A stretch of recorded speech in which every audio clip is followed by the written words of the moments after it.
Alrighty. Um, okay, just waiting for Facebook chat to pop up. Hang on to pop up.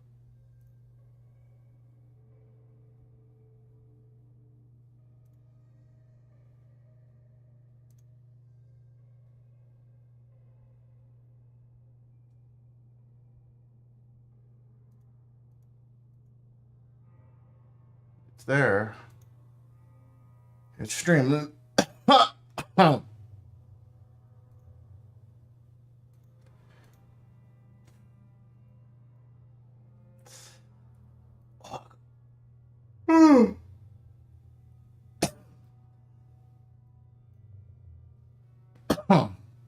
Great.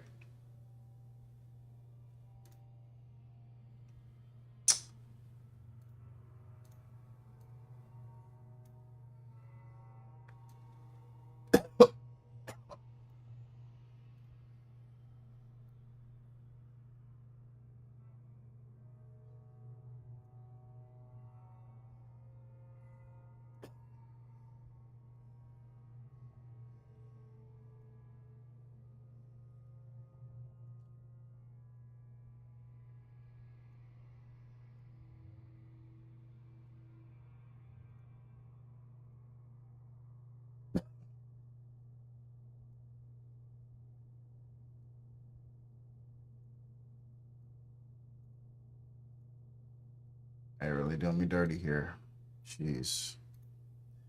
All right. Well, fuck it. I just need to be able to see the chat.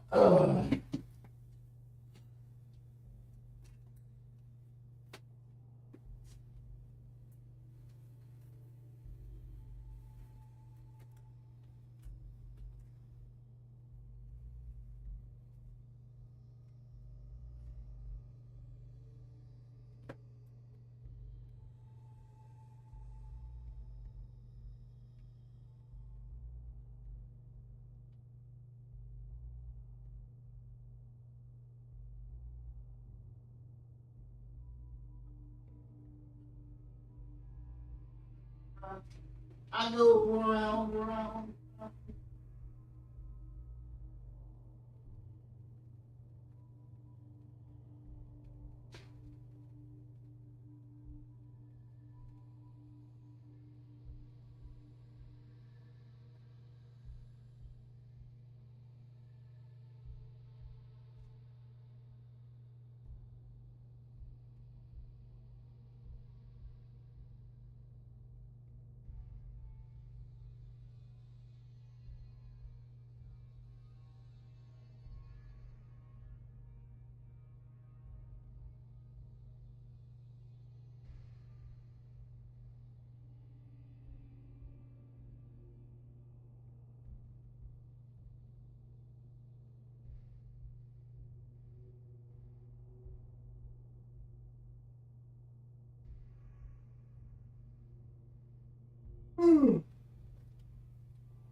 Okay.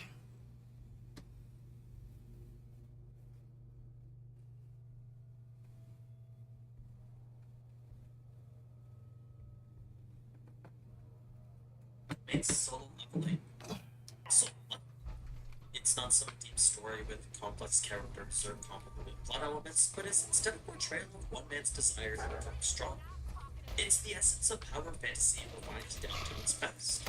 Everything we love to see with them shown over and over, all of which leads to that same satisfying conclusion that we are missing. Now, normally I would ask for your comments at the end, but I'm genuinely curious to know whether you find the anime good or not now.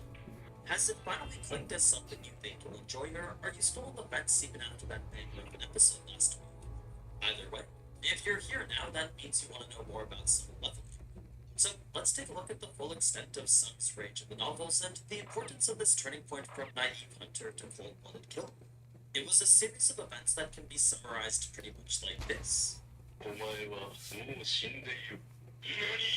何 But that was to segue into today's sponsor for Figurama, specifically the upcoming release of their new Fist of the North Star Kenshiro vs. Rao statue. As an avid figure collector myself, I gotta say this 1/6 scale work of art is one of the most detailed I've ever come across. Like, all of Figurama's pieces shine in their craftsmanship and artistry, but this one here really does well to capture the essence of that final fight between the King of Fists and the Savior of the Wasteland. From Lord's expressions to the flaming fists of fury, every part of this just oozes with passion. I mean, you gotta respect how they were even able to capture Kenshido's signature Bokuto Gyakudetsu Ken. If you're looking for something a bit more classic, though, this Elite exclusive figure also comes with interchangeable busts for both Rao and Kenshido. So, whether you want that OG look or something a bit more iconic, you can choose either for the main figure, then display the others on their own individual bust stands, all of which come together as part of one complete package for it. So, if you want to pick up the North Star statues for yourself, then be sure to click the link in the description and join the wish list. You'll be notified as soon as it drops on February 24th at 9 a.m. Eastern. I recommend being there just before that, though, since statues like these do tend to sell out within 24 hours. I'll also be giving away this on stream to remind you about it on the 18th. More on that, though, at the end of the video. For now, let's talk about Solo Leveling. Episode 6, The Real Hunt Begins, covering chapters 21 to 24 of the manhwa and chapters 20 to 24 of the web novel. If you remember what I had mentioned last video, one of the core differences between Sung in the novel and Sung in the anime is the confidence he had when approaching pretty much everything in the gate. Opportunity was slipping right through his fingers, so when the first sign showed that Huang and his group were going to betray him, Sung became excited at the possibility of all those opportunities returning to him. He literally couldn't wait for Huang to make his move, simply because that would mean he alone could be the one to indulge in all the experience and essence stones. So, as Sung waited in excited anticipation for what he knew was coming, he continued to follow Huang solely for this moment here, the inevitable betrayal in which everything would be handed off to him. He didn't feel mad or angry that this was the outcome, since in the end it was exactly what he wanted. It was that exclusive opportunity to continue getting strong. It was after the group had blocked the entrance that Sung would then check to see just how trapped he was. As it turns out, the rocks were much lighter than he had initially anticipated. So much so that if he really wanted to escape, all he needed to do was apply a bit of power and move them. Of course, Sung had zero intention of leaving, since to him the boss in front of him was something he was fully confident he could handle right. If it wasn't, then he wouldn't have let Huang trap them or even walk away for that matter. It's because he knew he could in fact beat this enemy that Sung would face this spider with the calm, collected composure of an experienced veteran. It's another example of that confidence that I was talking about in the beginning. Yes, his heart was still racing and his breath speeding up, but his anxiety was nowhere near as close to the level it was when outside the instance dungeon. Compared to that, this was just another day at work for him. Now, the manhwa portrays this just a little bit differently, since the way he composes himself in that is mainly by comparing the spider to the statue god.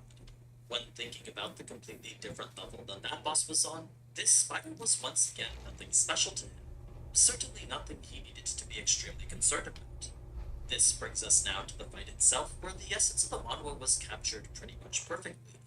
There was a moment where Sung commented on how he was losing track on how long he'd been fighting for, but that was just more of a descriptive lead-in for the fatigue concept.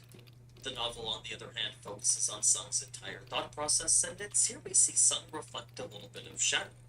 What I mean is that, just like how Sid analyzes attacks then reacts in the most refined way possible, so too was Sung doing the same, then creating an opening for a counterattack.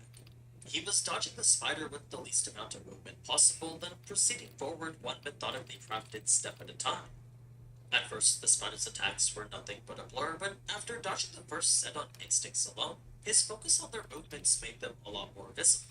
He began to see it was just a sequential movement of left leg, right leg, and that made dodging a whole lot easier. It was by the time he was in range of the spider's head, though, that something felt off as the spider's attacks were slowing.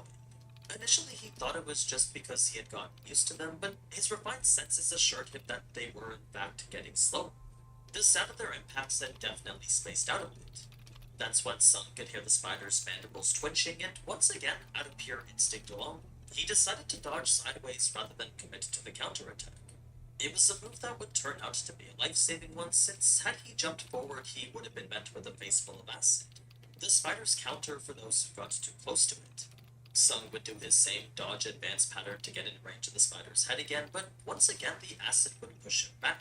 It seemed this combo of acid at close range and legs at long range was a bit more difficult. A challenge quickly turning the situation into something more dire since it was clear one of the two of them would get tired first. Since the spider was only using its two front legs to attack, it was far more strenuous for Sung since he was using his entire body to dodge.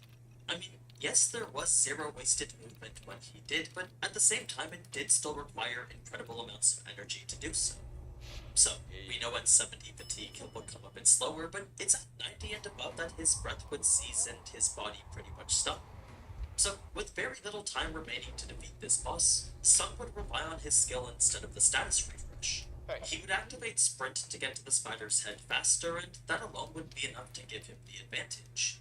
This was another core difference between the novel and anime, since there was never that moment where Sung was losing. He didn't get hit or get pushed to the edge of defeat, and that in turn never resulted in him having to game the system like this.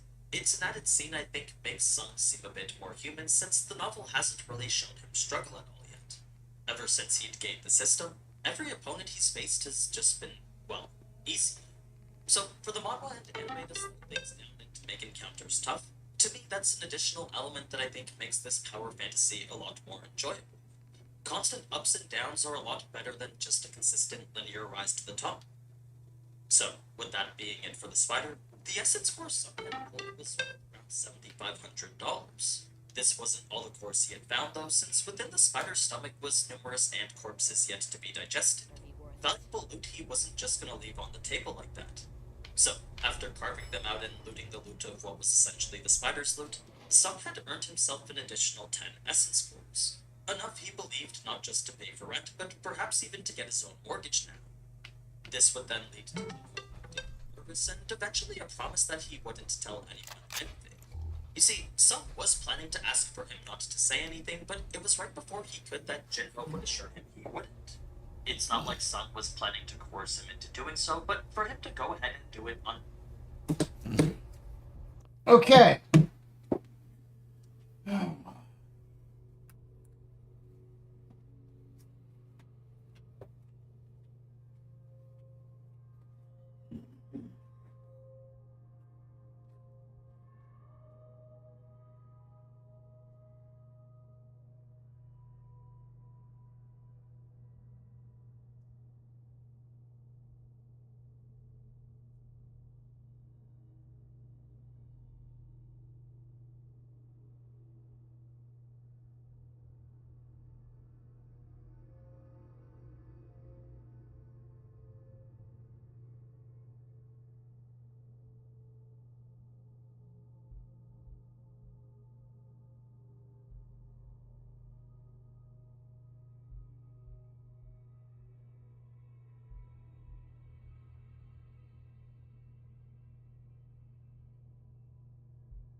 was a whole lot simpler. It was actually something Sung was incredibly thankful for. Even if Jinho didn't, though, it's not like anyone would believe an E-rank took down a C-rank boss anyway. A fact made evident when Wang would come back in the next scene. To expand more on the plan he had for Jinho, the whole thing could be summed up as an elaborate blackmail scheme. Since his dad was the chairman of a $7.5 billion construction company, Wang figured he could make a lot more money from that than pretty much any amount of C-rank gates. All he had to do was film Jinho killing Sung Jinwoo, then the rest would be a simple matter of using that as blackmail. Now, the anime didn't involve Sung too much in Jinho's decision, but in both the manhwa and novel, Jinho would look back as if to ask Sung what he should do. In the novel, Sung would simply shrug as if to say, do what you want, then it was in the manhwa that he would just straight up accept it. He had accepted the outcome that Jinho would betray him and had chalked it up to him just being weak again. Of course, this wasn't a plan Jinho would follow through with, but the betrayal from the other guys definitely struck a chord in Sung. Not so much in the novel since the betrayal was expected, but in the manhwa that constant muttering of how was portrayed like this. He was truly unsettled by the fact he'd forgotten the world of hunters was governed by survival of the fittest. When he really thought hard about what it was making him so naive, the only answer he could come up with was his repetition. Time and time again he'd enter a dungeon, and time again he'd return, recover, then go back for more. Since he'd always overcome the life and death situations being a hunter came with, he'd eventually come to believe that dungeons were safe. He'd forgotten that each was a genuine tug-of-war of life and death, and he'd forgotten that just recently he'd almost lost that tug-of-war. So, as soon as he remembered what it was being a hunter meant, he had also come to realize what it was the system wanted from him. It was a revelation made clear when the emergency quest changed right in front of him, and it's what I personally believe to be one of Sung's most important turning points. Reason being that, by changing player to you and the penalty to a straight-up death threat, the message being sent was no longer something he could consider as part of a game anymore. It was now a direct message to him that simply said, do the quest or I'll kill you.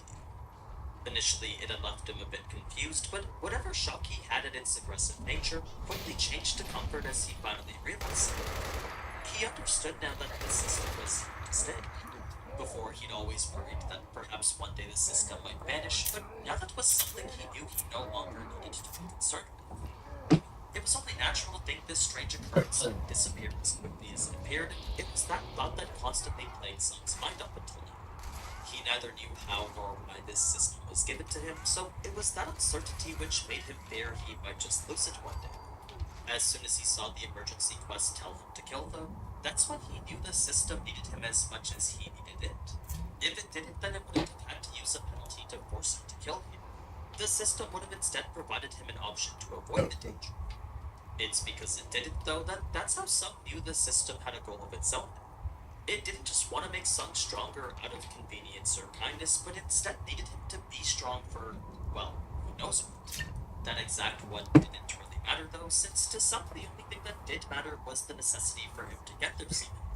The system needed him to be stronger, and in order to get him there, it would even have him kill other hunters to do so. Luckily, this wasn't something Sung was too pressed by, since so long as the system's goals coincided with his own desires, he would happily be used by it and continue to use it. It was a small price to pay if it meant he could hold on to this phenomenon indefinitely. Thus the feeling of comfort in the face of what should have been imminent death. A funny tidbit not shown in the anime after this was the inner thoughts of Gyu-hen after Huang made fun of him. You see, after hitting Sung with what he knew was his strongest spell, he was more than nervous to see this supposed E-rank just get back up from it.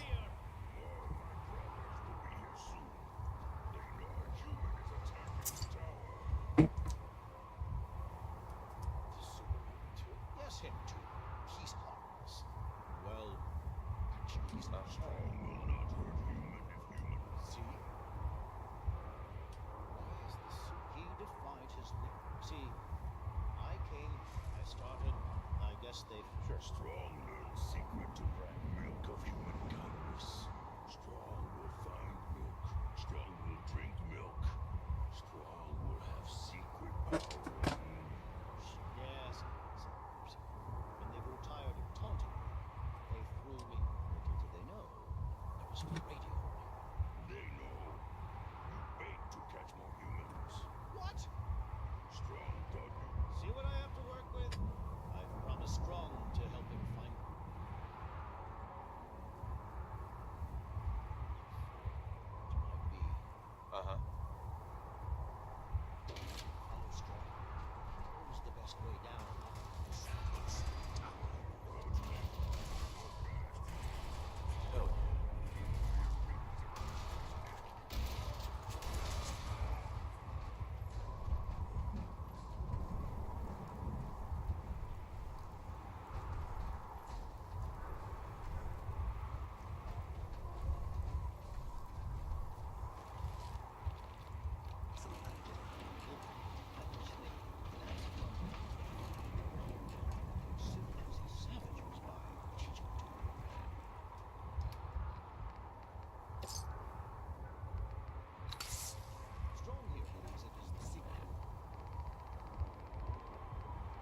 Oh shit.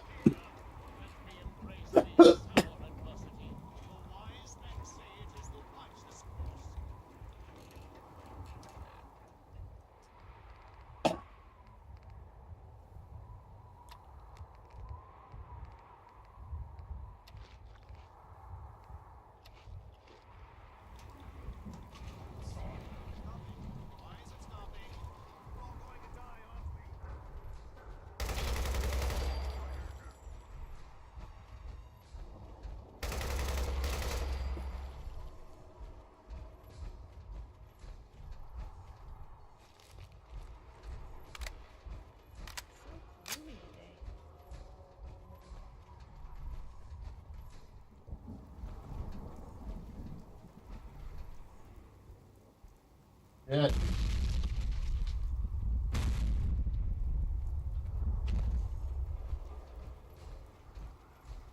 Oh.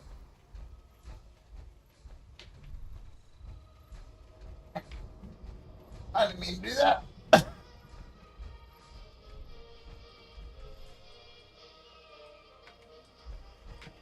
Huh. Eh? Fucking iBot.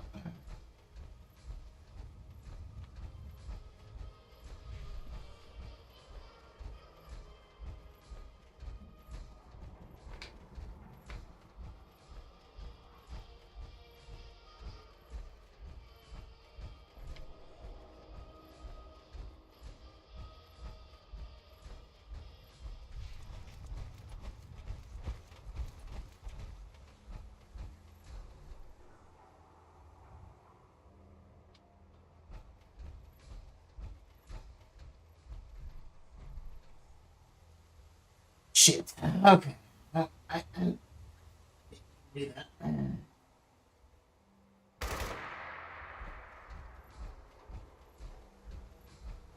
So let's get back to where I was at.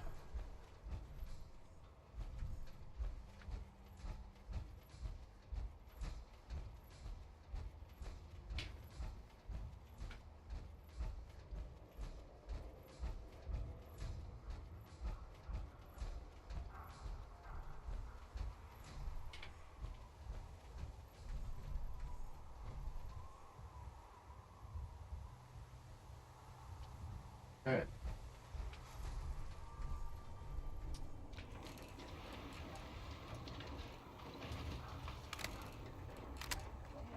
There we go.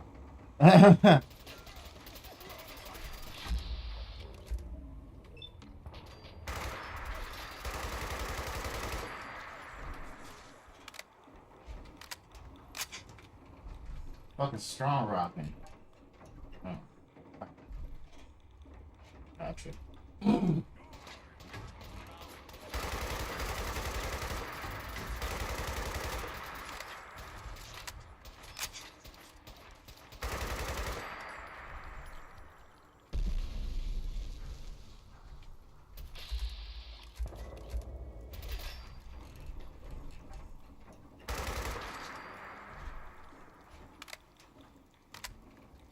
There we go, baby.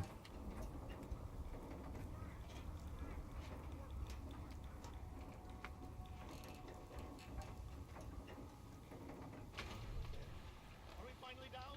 Rex, human talk too much.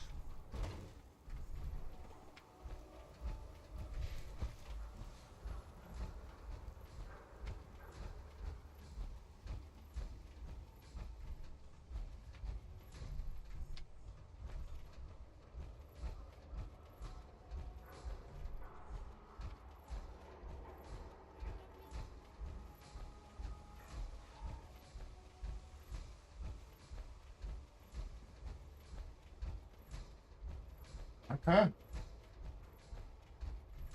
Mm.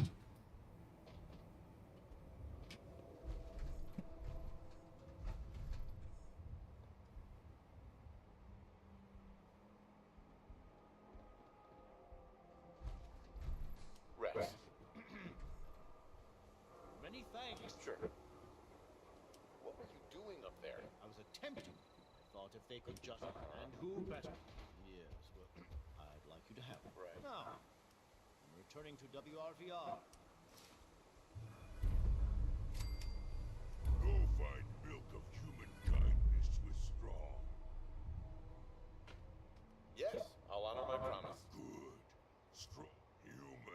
Strong. What's up, Strong? Strong like human. Okay. Strong go with human. Yeah, come with me. Strong trap.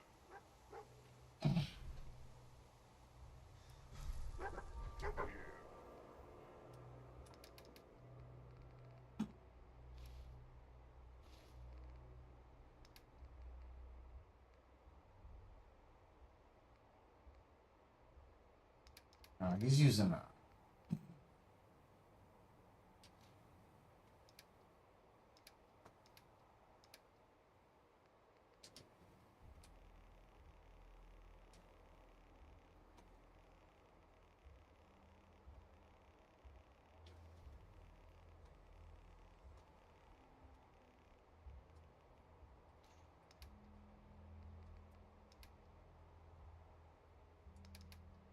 Do I have?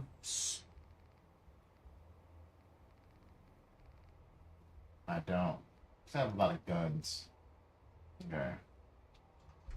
Yeah. Fuck yeah. Alright, so I'm rocking. Let's see.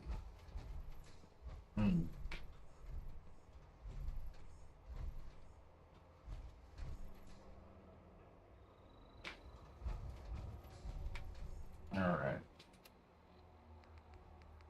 We got that done. So let's see. I think we should work on troubled waters. But before we go there, let's head back to Sanctuary.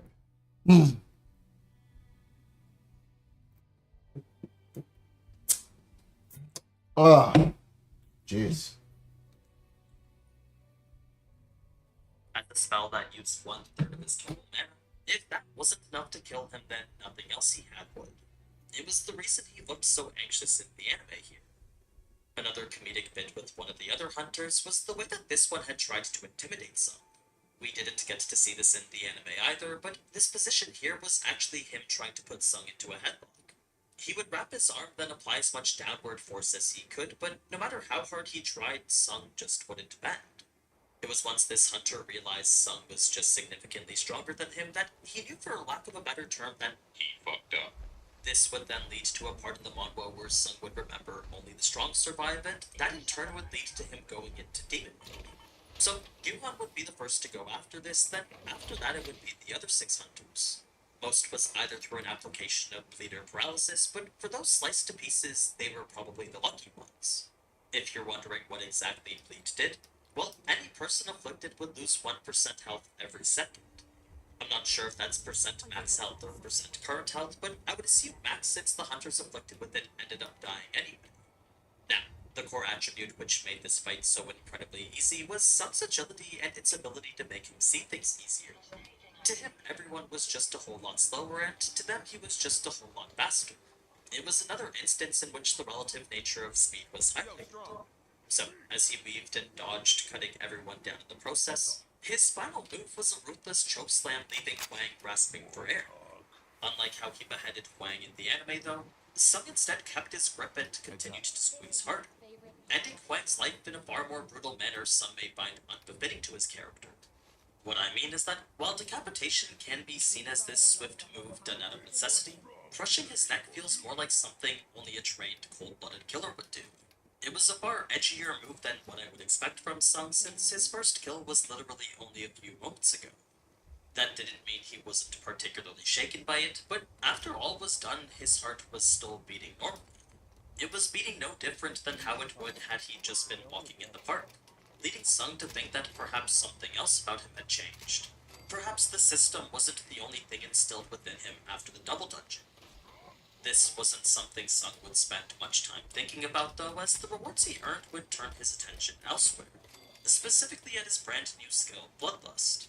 Since skills were something only gained through runestones, this was the most valuable thing that he'd earned that day. I mean, he did after all defeat the spider only because of his sprint skill. So, with one more added to his arsenal, Sung was ecstatic knowing his kit had one more option in it. It was a great reward that matched the severity of the penalty, one he could only relish in for a little bit since the cost of attaining it was rather hefty. When he remembered the people he had to kill to earn it, the reward honestly didn't seem that amazing anymore. This now brings us to the final scene with Jinho, in which the whole thing was just Sung figuring out what to do with him. So, when Jinho came to Sung begging to let him live, Sung, who was initially unsure as to how to proceed, quickly realized managing him would be a whole lot easier. I mean, with fear already working towards his advantage, all he needed to do was lean into it a bit, then Jinho would keep his mouth shut forever. Unfortunately, Sung leaned in a little bit too hard, so when he asked Jinho why he should let him live, he could literally sense Jinho's heart fall straight into his stomach, leading Jinho to offer money and whatever else he could. Of course, this wasn't the type of person Sung was, so after getting even angrier at the bribe Jinho tried to make, Jinho knew he had to readjust his understanding of the type of person Sung was. He would think back on everything he'd just witnessed, then eventually come to the conclusion that Sung was a patron of effort. He was a person who had no problem looting a boss for every last essence stone, but at the same time wasn't someone willing to accept handouts.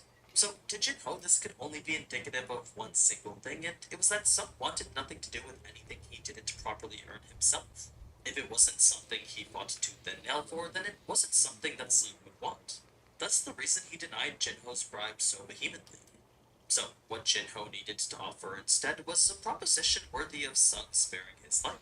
One that Sung would know he earned through his efforts in the dungeon, yet one that wasn't meaningless like Jinho's fun.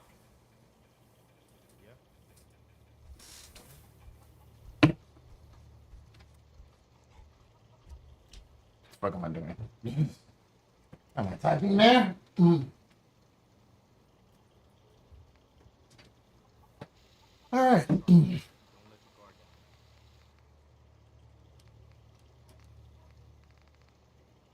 place is really coming together, huh? I can't take all the credit.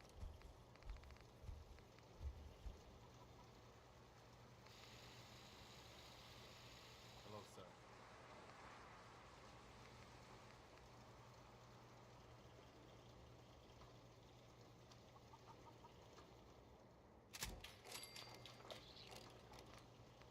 You can fix just about anything. Guns, computers, people. Just gotta have the right tools. Hey.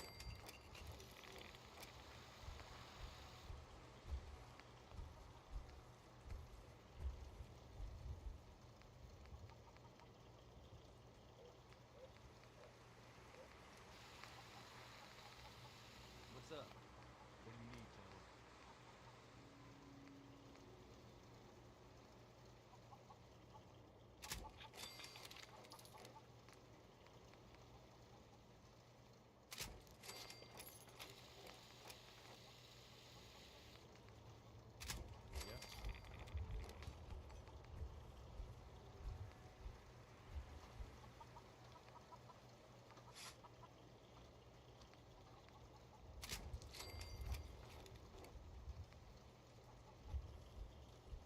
Hey.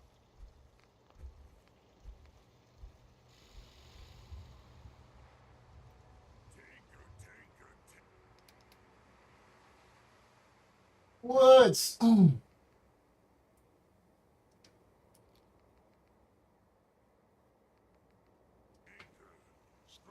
boy. Strong can carry for you.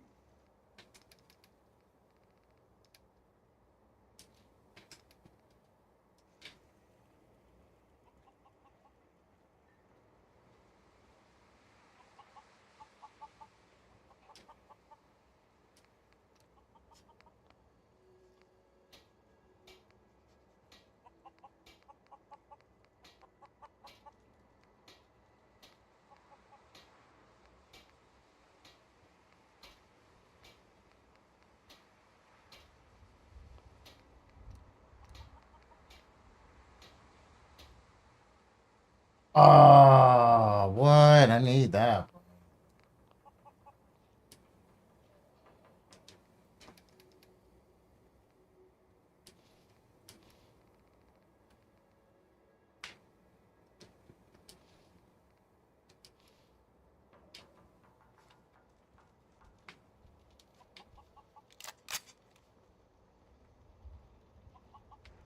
Hey. Point out what you need and I'll get right on it. What's yours is mine. Right, darling.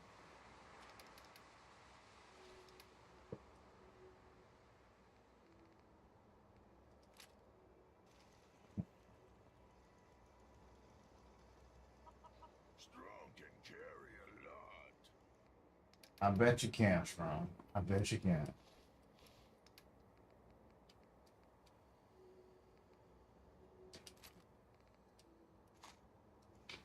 Take care of your gun, it'll take care of you.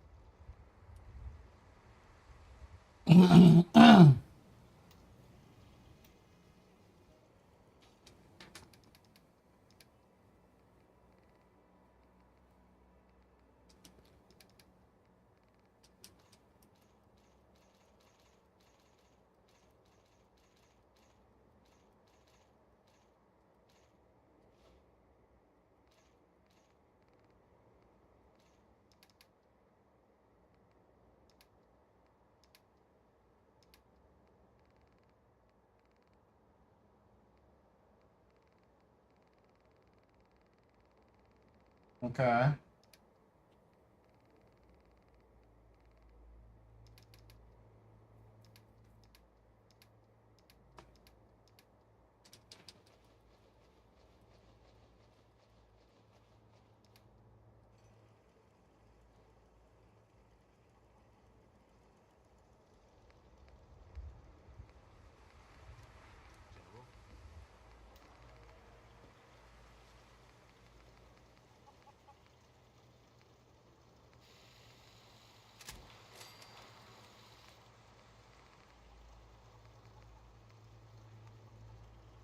You ask me, freedom's always worth fighting.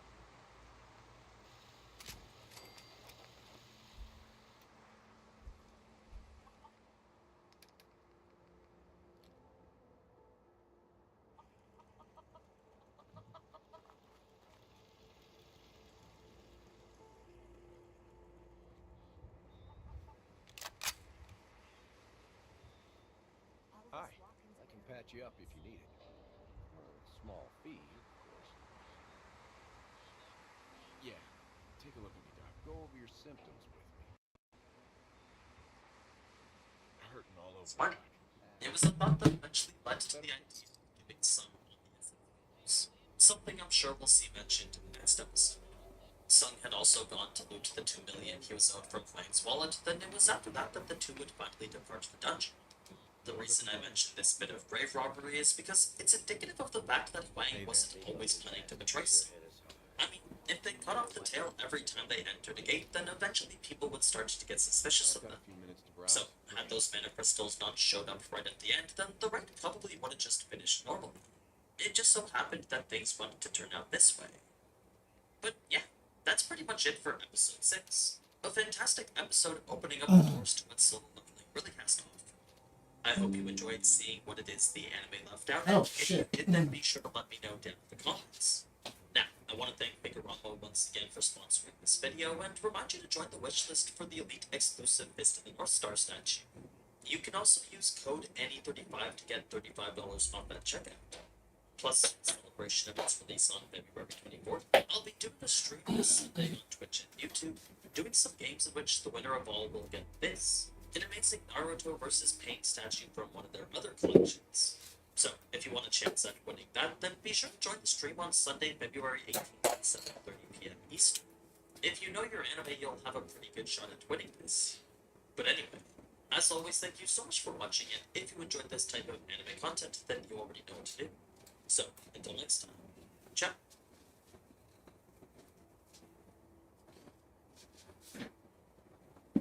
I can't believe I'm actually saying this, but Solo Leveling is finally being animated, and all I'm gonna say is, damn, it was worth the wait. One of the most iconic manhwa in existence is receiving an anime adaptation, with the fandom going absolutely crazy so far. At least so it is me, but do you know what the most iconic moment will be? When Song Jin-woo finally says the long-awaited legendary first arise, and thus starts creating his incredibly overpowered and hyped shadow army of the dead. But which of the main summons are the strongest? Is Awakened full-powered Igris stronger than Beru or not? As the perfect Shadow Monarch, Song Jin-woo has access to more than 130,000 Shadow Soldiers, and by the end of the series, he has access to over 10 million. But which of them are the strongest? strongest among the main shadows we saw in the story. Let's explain and rank all 13 major shadows in Song Jin-woo's army. Number 13, Ant Queen, the useless shadow. But why exactly useless? After all, she was the boss of an incredibly powerful S-rank gate that needed the joint efforts of multiple S-rank hunters from all over the world in order for humans to even stand a chance against them, right? Plus, we can confidently say that if Song Jin-woo was not present, the operation on Jeju Island surely would have failed.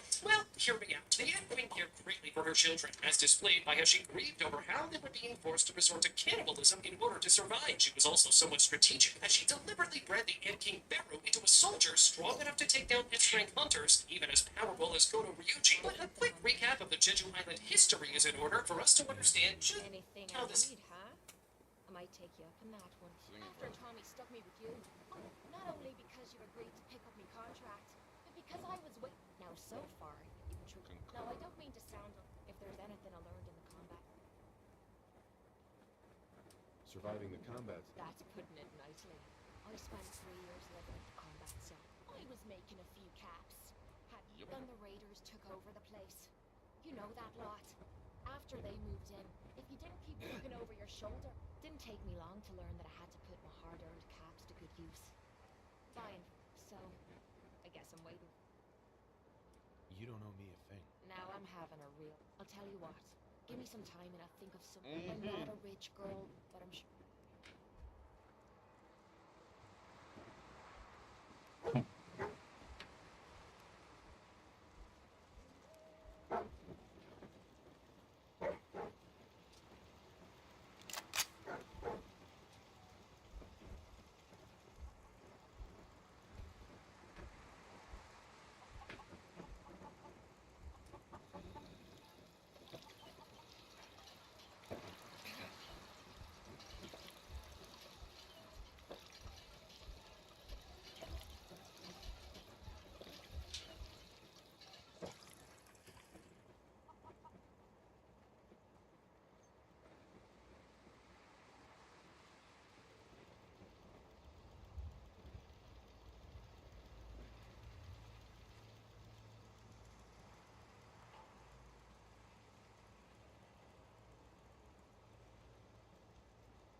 Okay, time to get a few hours of shut eye. Ant Queen came to be the weakest of the main shadows of Song Jin-woo. You see, about 4 years before the events of the main storyline, the Ant Queen took over Jeju Island as her new home after the Korean S-rank hunters failed to eliminate her. Following the evacuation of the island, the Korean government attempted to take back Jeju 3 times over the next 3 years, to no avail, as the Ant Queen and her children were able to successfully repel them every time. When the colony eventually began to run out of food, the Ant Queen gave birth to the Ant King and bred him to lead the colony and wipe out anyone who stood in their way. Plus, the fact that the ants kept evolving, which resulted in them obtaining wings and thus the ability to fly, posed a worldwide threat to multiple countries near Jeju Island. During the 4th Jeju Island raid, the Japanese S-rank hunters were successfully able to draw out the ants by using themselves as bait, allowing the Korean S-rank hunters to sneak into the Queen's chamber undetected. Although the Ant Queen put up a fight, she was eventually overpowered by the Korean S-rank hunters and ultimately pushed to the brink of death when Choi Chong-in engulfed her in a massive inferno with his flames. Out of options, the Ant Queen called for help, prompting her children, including the Ant King, to return to the nest. Before they could make it back, however, Ja Hae-in decapitated the Ant Queen with her sword, killing the creature instantly. But hold on, because that was far from the end of it. The Korean team was unable to leave the chamber in time before the Ant King showed up. On seeing his mother's corpse, he flew into a furious rage and brutally overpowered the Korean S-rank hunters, previously injuring them and killing their healer, Min Pyong-kyu. After Jin-woo killed the Ant King and extracted his shadow, which he named Beru, he went on to extract the Ant Queen shadow as well. Truth be told, while alive, she did have some noteworthy traits. I mean, as the boss of an S-rank dungeon and the queen of the ant colony on Jeju Island, the Ant Queen was considerably powerful and had the strength to hold her own against an S-rank strike squad for an extended period of time. Plus, the Ant Queen was able to spray a large volume of purple poison from her mouth. It was potent enough to severely injure Big Yoon-ho and Ma Dong-wook, even though they were both S-rank hunters with battle armor equipped for protection. However, after learning from Beru that the Ant Queen's most notable trait was that she was meant for reproduction, and thus she was not a shadow excelling for her battle strength, Jin-woo decided to terminate the extraction, causing the Ant Queen's shadow to evaporate into particles. Song Jin-woo believed that she would just take a spot of a warrior more capable than her, and because of that, decided to send her to nothingness instead. Thus the nickname Useless Shadow. Number 12. Byung-yu, the Reluctant Shadow. About a year before the first Double Dungeon incident, Byung-yu participated in the third Jeju Island raid alongside Yoon-suk and his best friend, Big Yoon-ho. Unfortunately, the raid went badly, and Byung-yu was so traumatized by Yoon-suk's death that he chose to retire and pursue other career options instead. About 5 days before the fourth Jeju Island raid was scheduled to launch, Byung-yu went out drinking with Big and told the latter that he was planning on becoming a history teacher. At the same time, however, he also made it clear to Big that there was no way he was ever going back to Jeju Island. Despite his initial decision to sit out of the fourth Jeju Island raid, Byung-yu ultimately changed his mind and joined the Jeju Island raid party the next day. During the raid itself, he assisted his teammates by giving them stat buffs and quickly healing them whenever they got injured. Unfortunately, their killing of the Ant Queen attracted the attention of the Ant King that ferociously attacked them upon discovering the Queen's corpse, grievously injuring them with one strike each. Knowing that his teammates couldn't survive the Ant King's assault without his healing magic, Byung-yu activated his disguise skill and tried to heal them as best he could. Unfortunately, the Ant King was able to track Byung-yu's presence and brutally attacked him last, impaling him through his chest from the backside. Realizing that he was a gunner, Byung-yu yelled at Big to run just before the Ant King devoured his head, killing him instantly and absorbing his powers. After Jin-woo killed the Ant King, he revived Byung-yu as a shadow in order to heal Ja Hae-in, who was on the brink of death due to the severity of her injuries. Once Byung-yu had done his job and saved Ja's life, Jin-woo decided to honor Big's request to allow Byung-yu to rest in peace and terminated the extraction, allowing the latter's soul to pass on peacefully. As an S-rank healer, Byung-yu was a master at healing magic and could almost instantly heal his fellow hunters even from severe wounds. According to himself, he also had the combat ability of an A-rank. Byung-yu was able to instantly heal Big and Ma Dong-wook back to prime condition after the Ant Queen spit poison all over them. He was also able to quickly grow back Ma's arms after the Ant King ripped them off, easily healed Hunter Ja back to full health from the brink of death. Not only that, Byung was also able to buff the stats of his fellow hunters through his spellbook. Last but not least, Byung was able to blend in with his surroundings and hide all traces of his presence, essentially turning himself both physically and magically invisible. However, he was unable to move whenever he had this skill active, making him an easy target if the enemy was able to track his position. Overall, if he had remained with Song Jin-woo as a shadow, he could have surely become quite stronger as time passed. After all, while Song Jin-woo was leveling up, so did his shadows. However, since the extraction was cancelled shortly after the summit, his shadow never fulfilled his true potential. Number 11, Tank, the Ice Bear Shadow. Tank is a shadow bear about the size of an army tank. It's a light purple glow, visible scratch marks on his left eye, a thin flaming strip of hair along his head and back, and a large X-shaped scar on his chest. As an ice bear, Tank typically behaves in an animalistic manner, plowing through enemies with brute force and ripping them apart with his teeth and claws. However, he does have intelligence, as displayed when he successfully worked together with Iron to kill one of Targalgan's generals. As a Night Great Shadow, Tank is about as powerful as an A-rank hunter. He was also strong enough to plow his way through a horde of demons like they were bowling pins and kill a Naga in one hit. Tank was part of a Red Gate dungeon, with its rank being anything between a high A rank or even S rank. Despite not being the boss of this dungeon, Tank was still a significant addition to Song Jin-woo's army, and by staying by his side for a long period of time, he managed to level up greatly, to the point that he would acquire the rank of a knight in the army of the Shadow Monarch. Number 10, Kaisel, the Flying Shadow. Kaisel is a large dragon with black scales, sharp teeth, a glowing purple neck and underbelly, glowing purple wings, glowing purple horns, and a long black tail. After he killed Yari, Jin-woo extracted the shadow from Kaiselin's corpse and named it Kaisel, as he didn't remember the wyvern's original name. Unfortunately, due to the fact that Kaisel was only good for flying and not fighting, Jin-woo rarely ever used him as the story progressed, and only ever summoned the wyvern whenever he needed to travel somewhere by air and couldn't use Shadow Exchange. Even though Kaisel was not a fighter himself, he helped the Shadow Monarch greatly by flying him around at times when his instant Shadow Exchange needed a cooldown, and because of that, we rank him higher than shadows like Tank and Byung.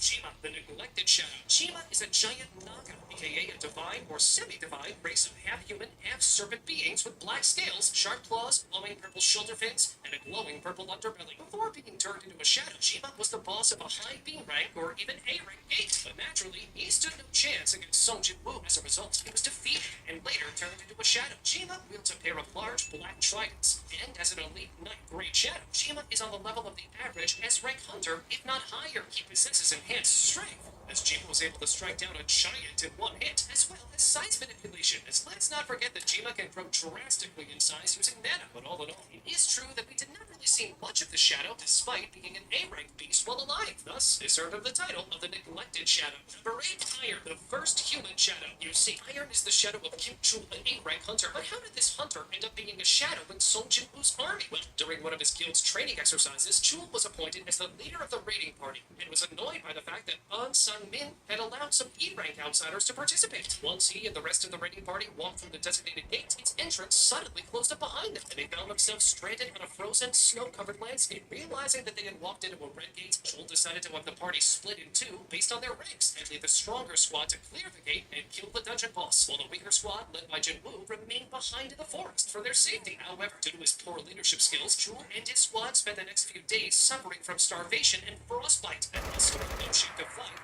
To a pack of Yetis. As a result, the beasts easily slaughtered everyone in the squad, except for Chul, who only survived by running off in terror. While he was running through the forest, Chul stumbled across the weaker hunters who had stayed behind, and was stunned to find out that they were still alive and healthy, with all the supplies they could ever need. As he was already unstable from witnessing his entire squad get killed off, Chul incorrectly assumed that they had hidden the supplies from the rest of the team, and angrily attacked them before even giving them enough time to explain. Fortunately, before he could hurt them, Jin-woo appeared and slapped him from behind, flinging him into a nearby tree and knocking him out cold. Now completely insane, Chul regained consciousness, grabbed his sword, and attacked Jin-woo from behind while the latter was fighting Baruka, the dungeon boss. This proved to be a big mistake as Ikris emerged from Jin-woo's shadow and impaled Chul on his sword. Realizing that Jin-woo had saw him coming from a mile away, Chul cursed him before finally succumbing to his wounds and dying on the spot, enabling Jin-woo to revive him as one of his shadow soldiers under the name Iron. As a shadow, Iron is a loose cannon and has a tendency to go overboard in battle, usually causing excessive destruction with his antics. He also takes pride in his kills and gets easily frustrated when his opponents prove to be immune to his taunt skill. Although Jin-woo regards Iron as a dunce, he still keeps him around, as the latter always gets the job done well in battle. His strength is so massive that Iron was able to kill a giant with a single well-placed strike to its head. Yeah, the giants were exhausted from fighting multiple shadows at the same time, while they also did not die to the regeneration granted to them due to the Shadow Monarch's ability. But still, this feat is indeed quite impressive. Plus, he was able to effortlessly drag the head of a lifeless Vulcan with one hand. So yeah,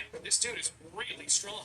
Not only that, but Iron also possesses a special ability as well, the Shout of Provocation. Iron is able to taunt his enemies, prompting them to attack him without thinking. It should be noted that this skill does not work against enemies who are stronger than him. Even though Iron used to only be an A-rank hunter while being a human, since he was among the earliest shadows of Song Jin-woo, he remained by his side for an extended period of time, and thus leveled up tremendously to the point that he earned the grade of an elite knight. Number 7, Reed, the Avenging Shadow. Reed is the shadow of Hwang Dong-soo, a Korean-American S-rank hunter and a younger brother of Hwang Dong-soo. Hwang was a selfish and murderous meathead with little respect for human life. He was consumed by overconfidence, as displayed by how he genuinely believed that he stood a chance against opponents who were obviously far stronger than him, such as Song Il-hwan and Song Jin-woo, and never even considered the possibility of losing against either of them. Hwang was also a bully who enjoyed abusing his power and targeting those who were weaker than him, an attitude that he shared with his brother. Despite his despicable personality, Hwang respected power, as displayed when he nervously backed off after Thomas Andre intimidated him into keeping his mouth shut with a show of force. He could also be cunning if he wanted to, and deliberately abducted Jin-ho despite having been warned not to, as he knew that Thomas would step in on his behalf and let him evade the consequences of his crimes if Jin-woo tried to kill him. Several years after his defection to America, Hwang's brother was suddenly murdered in a raid gone wrong,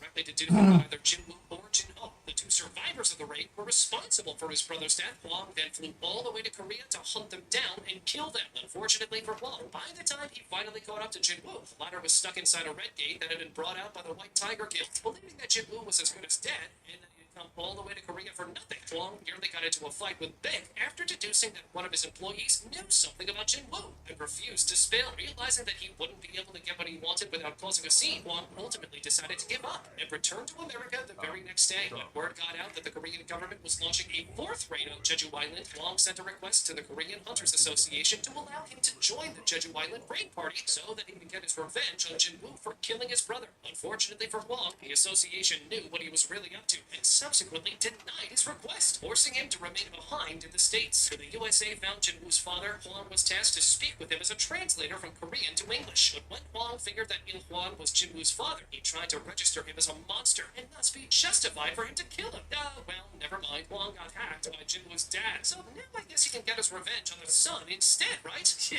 not even close. When it was announced by the Bureau that Jinwoo would be representing Korea at the upcoming International Guild Conference, Thomas summoned Huang to his office and warned him not to mess with Jinwoo. Although Huang seemingly agreed to the request, in reality, he had already hatched a plan over the past month to get his revenge for his brother's death by targeting Jin-Ho instead. As a result, while Jinwoo was away at the Bureau, Huang kidnapped Jin-Ho from his hotel and brought him to an abandoned factory on the outskirts of the city. However, thanks to his shadow soldiers, Jinwoo found Huang rather easily and used Shadow Exchange to teleport to his location. Despite being clearly outmatched, Huang refused to back down and attempted to attack Jinwoo when the latter attacked him first and refused to answer his questions. Unfortunately, this amounted to nothing as Jinwoo easily swatted his punches aside and brutally pummeled him in the ensuing skirmish. Before Jinwoo could kill Huang, the latter was seemingly saved by Thomas, who arrived at the factory shortly afterwards and ordered Jinwoo to let him go. However, Jinwoo refused and simply flung Huang into the distance to deal with later. After Jinwoo defeated Thomas, he killed Huang and extracted his shadow, which he named Greed, to add to his army. Huang really managed to get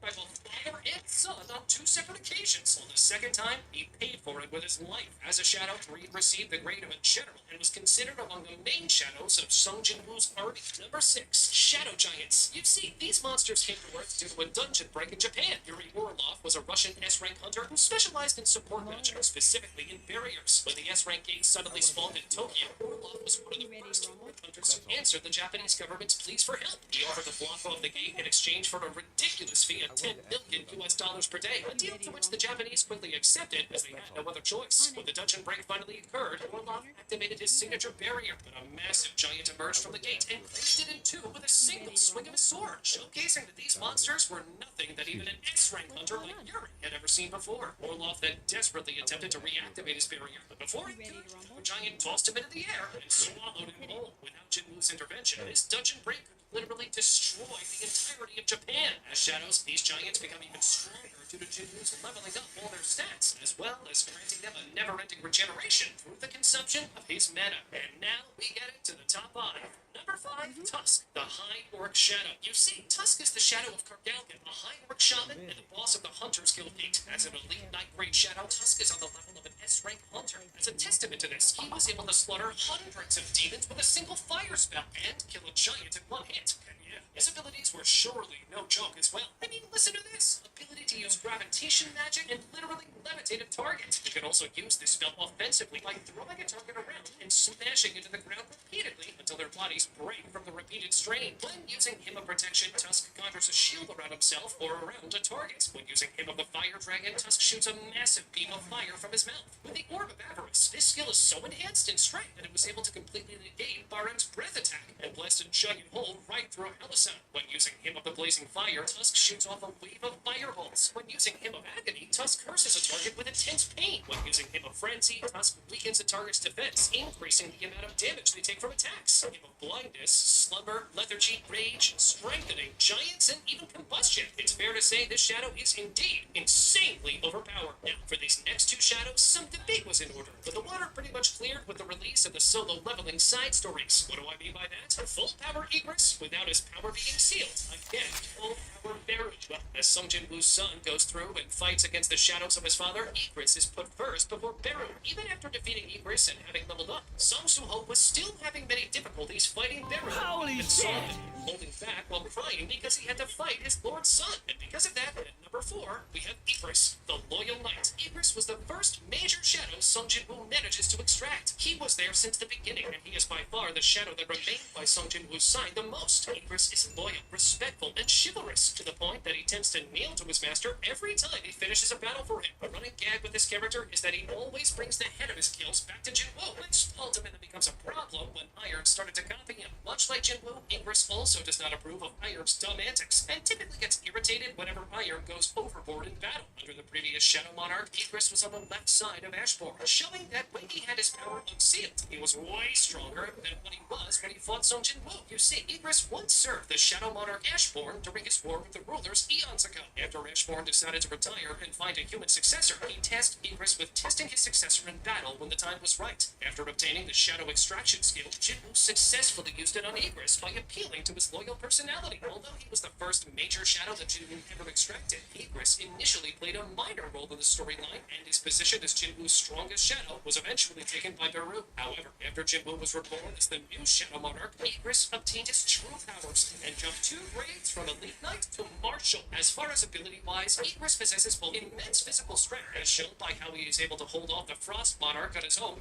long enough for Jinwoo to return to the battlefield, as well as telekinesis, as Igris is able to move and control objects from a distance to a limited extent. Number 3, Beru, the strongest drama queen in history. Beru is the shadow of the Ant King, and by far the strongest creature Sung Jinwoo had fought up until that moment. The Ant King was an immensely powerful magical beast, and the hidden boss in the Jeju Island S-Rank Gate. He was responsible for single-handedly massacring 8 of the 16 S-Ranks who attempted to clear the gate, including Goto Ryuji, who would have slaughtered the entire Korean raid team had it not been for Sung Jinwoo, who was able to kill the creature following a fierce fight. Due to having been born to kill, Beru revels in his power and has an obvious bloodlust for battle. As such, he is very brutal in combat, rarely holding back unless ordered to, and goes straight for his enemy's weak spots. He is also somewhat condescending towards his fellow shadow soldiers, as displayed when he started screaming furiously at them when they failed to follow his lead and break out of the Frost Monarch's ice prison. Outside of battle, however, Beru is fiercely loyal to his master and has a lighter side of his personality, even complimenting him in the middle of a fight. A running gag to his character is his strange hobby of watching Korean period dramas, which caused him to develop an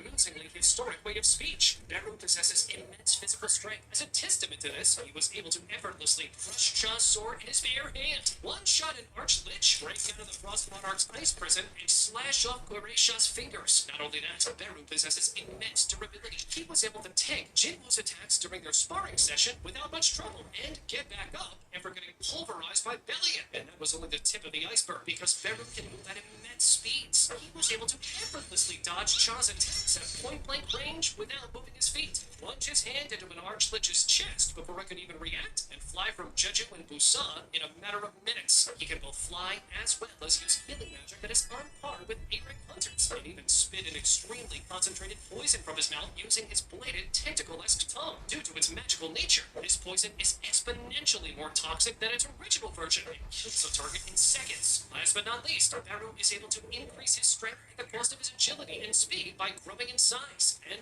vice versa by compressing his body. Number 2, Kamish, the short-lived shadow. Kamish was an immensely powerful magical beast and the boss of the first S-Rank gate that ever opened. He was responsible for single-handedly devastating the American West Coast area and massacring all but 5 of the S-Rank hunters who were fighting against him. As a result, Kamish is regarded as humanity's greatest calamity. Kamish had a fierce ego and an intense bloodlust towards humans, as displayed when he attempted to kill some with his breath attack after he was revived as a shadow. At the same time, however, he was willing to listen to reason, as he immediately halted his attack after learning that he was no longer being controlled by the rulers. As a shadow, Kamish was loyal and respectful towards Jinwoo, addressing him with honorifics and even comically wagging his tail when the human touched his nose. However, because the extraction was delayed by several years, the shadow extraction failed shortly after completion, with the result of Kamish being sent to nothingness. Other than his immense strength and durability, Kamish possessed other incredible abilities like Dragon's Fear, with which Kamish was able to release a mana-infused shout from his soul that would drive those weaker than him into a state of intense despair and panic. Plus, Dragon's Breath is no joke. As well as with that, Hamish was able to shoot potent blasts of fire from his mouth.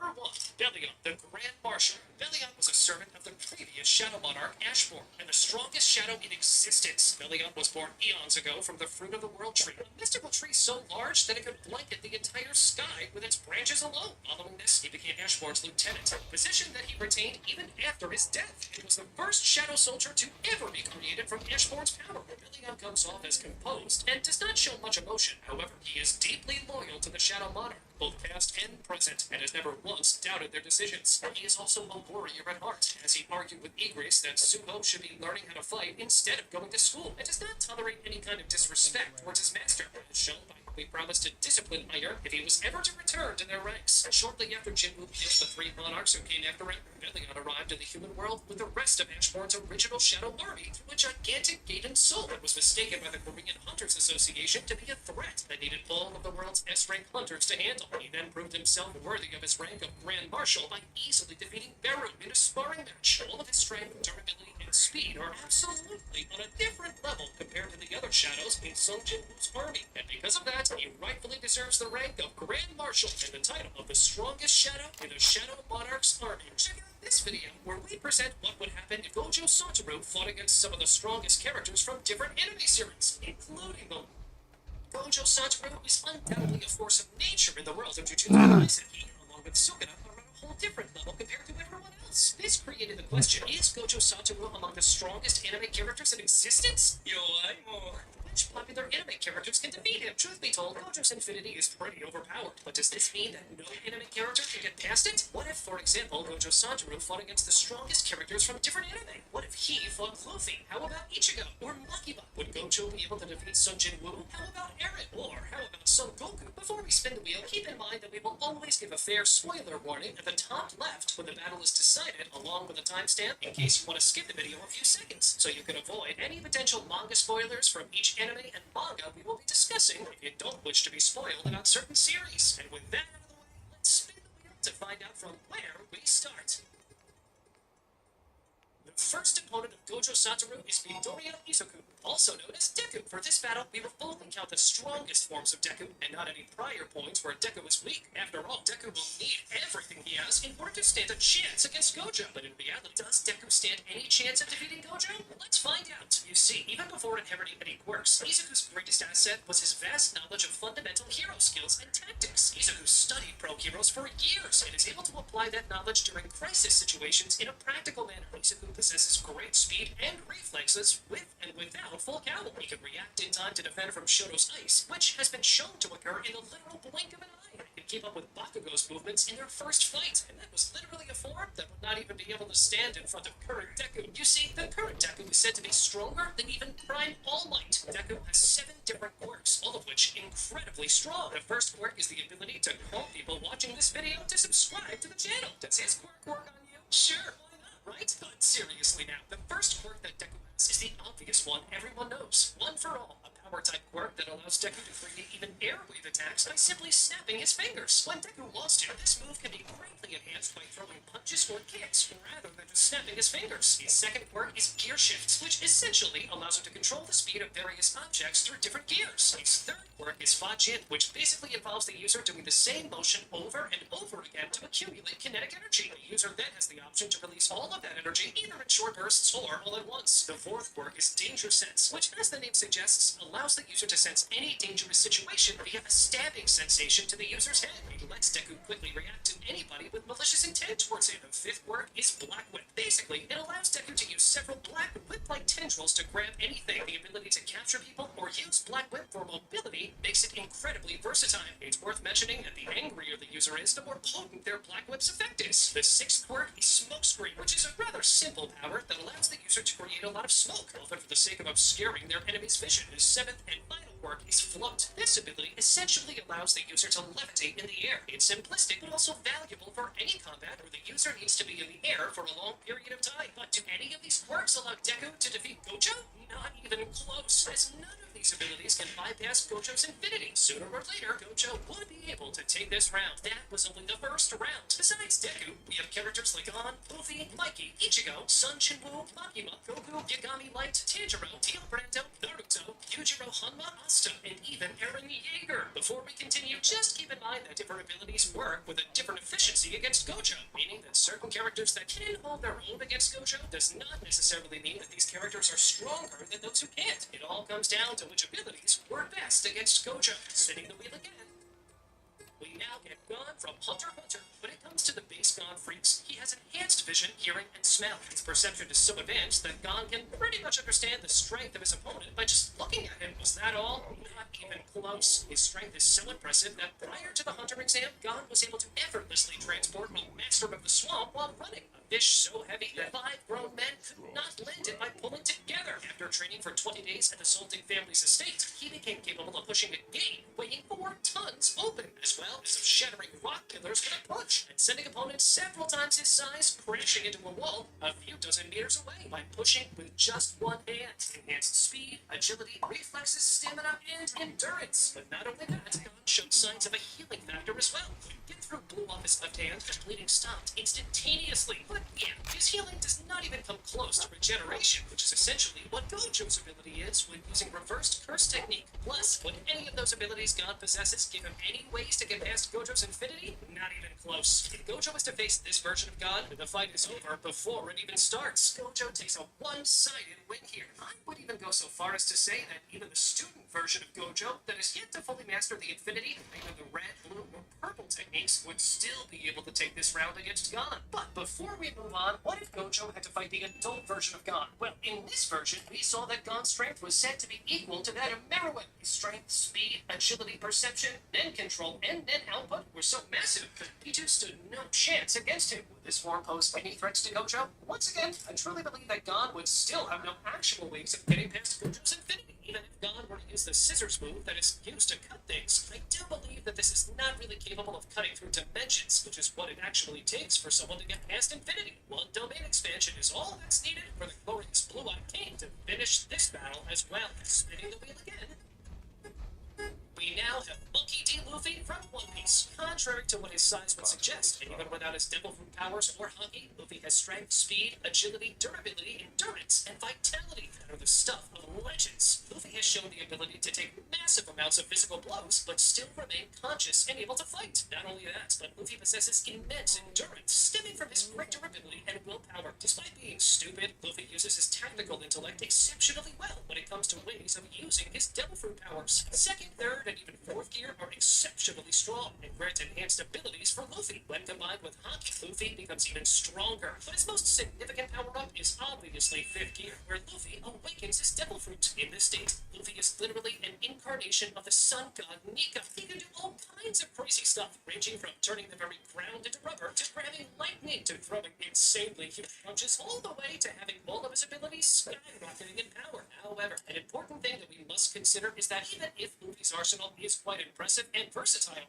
none of his abilities seem to be able to penetrate Gojo's infinity. Plus, it's not like Luffy is so much faster than Gojo to the point that none of Gojo's attacks will be able to land. After all, some of Gojo's attacks that interfere on the subatomic level would definitely cause serious harm to Luffy, if not instantly kill him, when and if they land on Luffy. I mean, just ask Toji that was turned into the Apple logo. Only one attack of Gojo landing on Luffy equals Gojo's victory. Thus, Gojo takes another rather comfortable win for this round, as even if Gojo cannot end this round on the spot, he will most likely win, not even receiving any major injuries during this fight. Spinning the wheel again. We now get Kurosaki Ichigo from Bleach. Now that's where things start getting really interesting and really controversial. Finally, worthy opponent. Our battle will be legendary.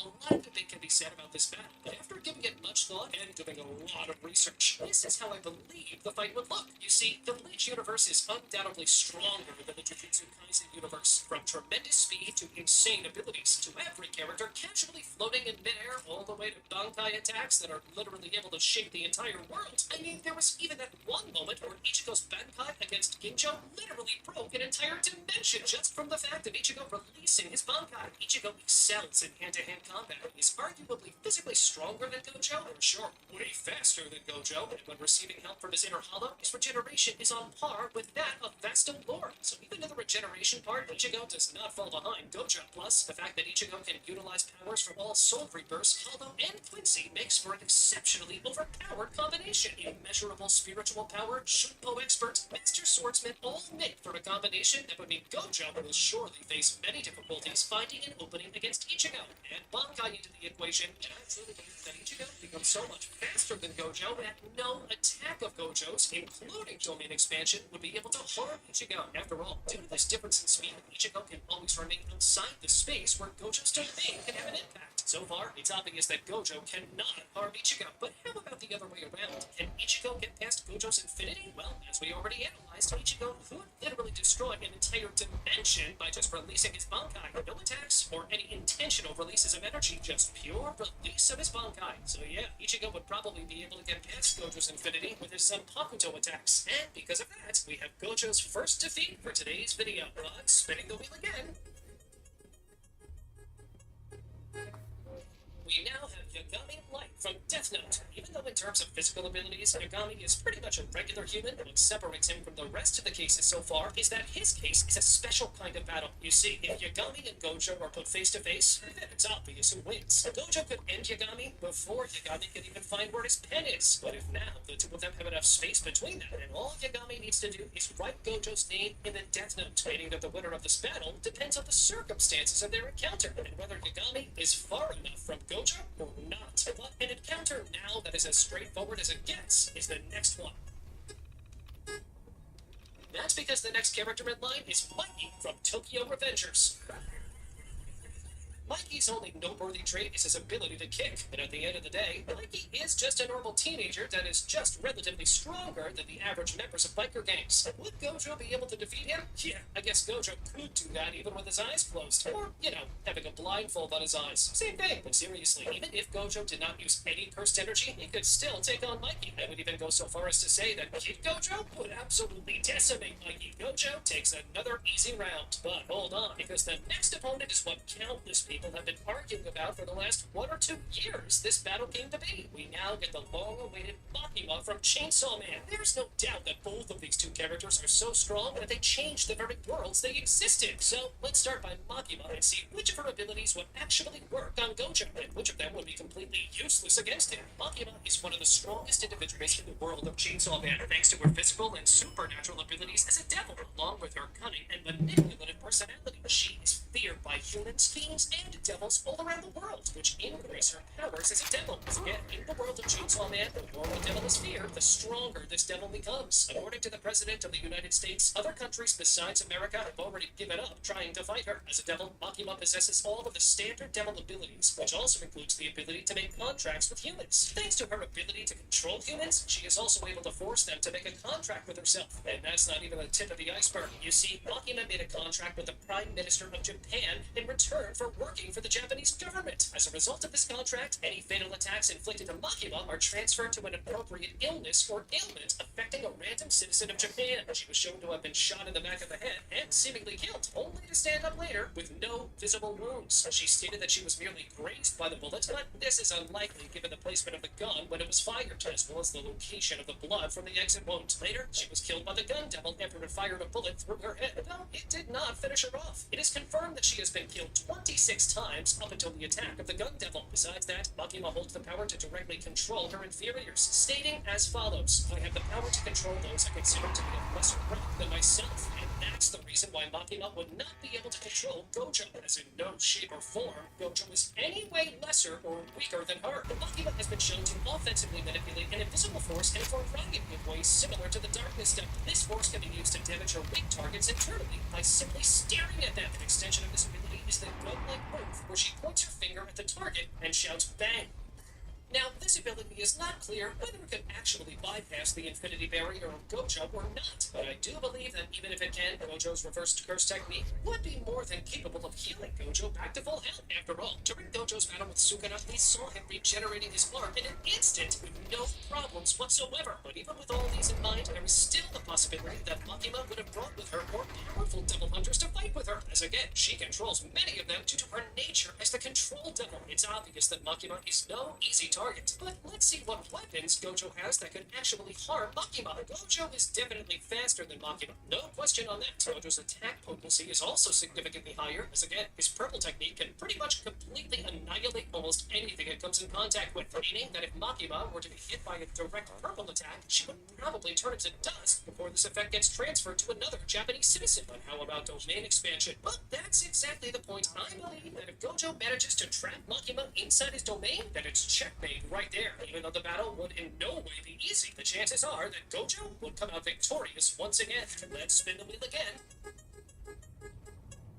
We now get Kamado Tanjiro from Demon Slayer. For this round, we would have to consider two versions of Tanjiro, his sun-breathing 13th form, as well as his Demon King form. When it comes to his human version, Tanjiro is surely no joke. Against Muzan, Tanjiro realized the slight differences between his and Yoriichi's wrist angles, footwork, and breathing rhythm. Through this, Tanjiro was able to correct his own useless movements and deduced how to use the rumored 13th form of sun-breathing. His Demon Slayer mark also grants him exceptional physical abilities. Given that he is a swordsman as well, would he be able to get past against Infinity? Yeah, not even close. Tanjiro does not stand a chance against Gojo. But how about his Demon King version now? Well, the difference here is that Tanjiro also has extremely advanced regeneration ability, on top of gaining a power boost on all attributes, including, but not limited to, speed, agility, strength, as well as a newly acquired Blood Demon art. Would Tanjiro stand a chance now? Well, still no. Gojo is much faster and much more powerful, even if Tanjiro is the Demon King. I'm not sure how domain expansion would work on Tanjiro, given his instant regeneration on any damage caused to his body. But when it comes to his Hollow Purple, Gojo would probably be able to completely annihilate Tanjiro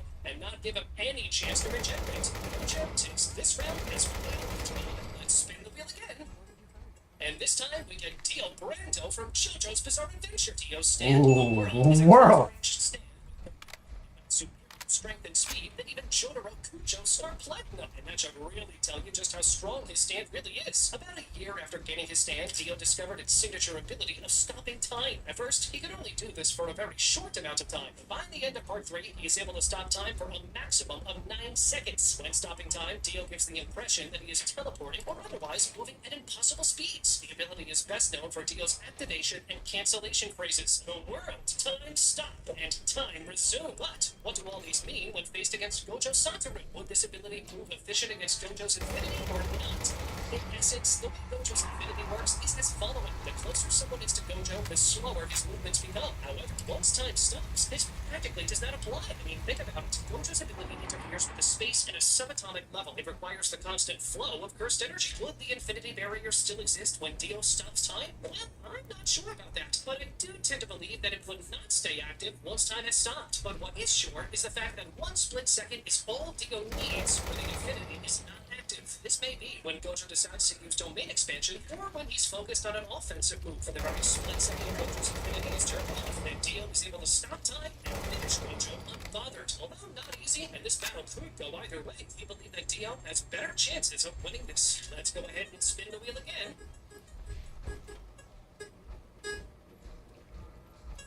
And Naruto Uzumaki from the Naruto series. By the end of the Naruto Shippuden series, Naruto was the strongest shinobi, with his only rival being Sasuke. During the movie The Last, we see Naruto fight Toneri Otsutsuki, and let's just say that Toneri was not any random opponent, but he split the moon with one of his attacks, and he also stated that he was going to destroy the Earth with a similar attack. And even like that, Naruto defeated Toneri with a single concentration.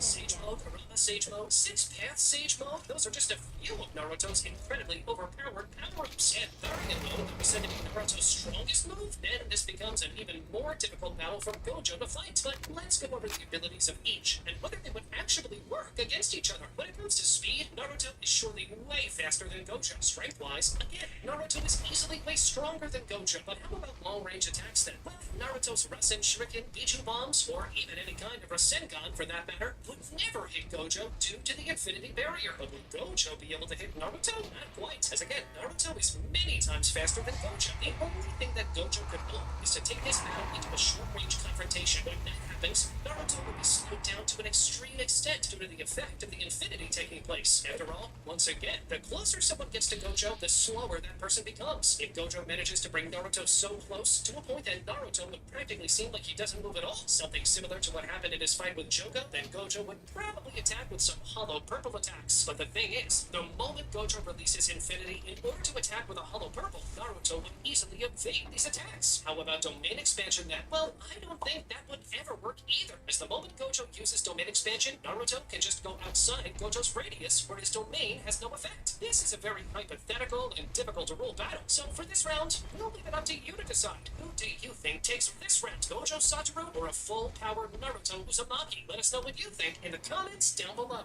But let's spin the wheel again. We now have Yujiro Hanma from Baki. Yujiro is the strongest character in the series. He is recognized as the strongest creature on Earth, with his strength being equated to, or perhaps even greater, than an entire nation's modern military. Yujiro was able to defeat the American military forces by himself while only being 16 at the time. Some of Yujiro's greatest feats of strength include pushing back 100 riot police, completely stopping the tectonic activity of an earthquake by punching the ground, tapping craters into a concrete wall, easily knocking out a giant elephant not even tanks could damage, cutting glass with his fingers, and crushing a piece of coal to dust. Yujiro's hits have even been likened to that of a nuclear impact. Whole armies have used their best weapons to stop him, but to no effect. His body's muscles are so strong and durable too that he's able to do things like breaking katanas and knives just by gripping them, walking through walls of bulletproof glass, and shaking an entire building by merely tensing his muscles. Damn, these all sound wild, right? But having said that, would any of these abilities matter when faced in front of Gojo Satoru? Yeah, we all know how this plays out.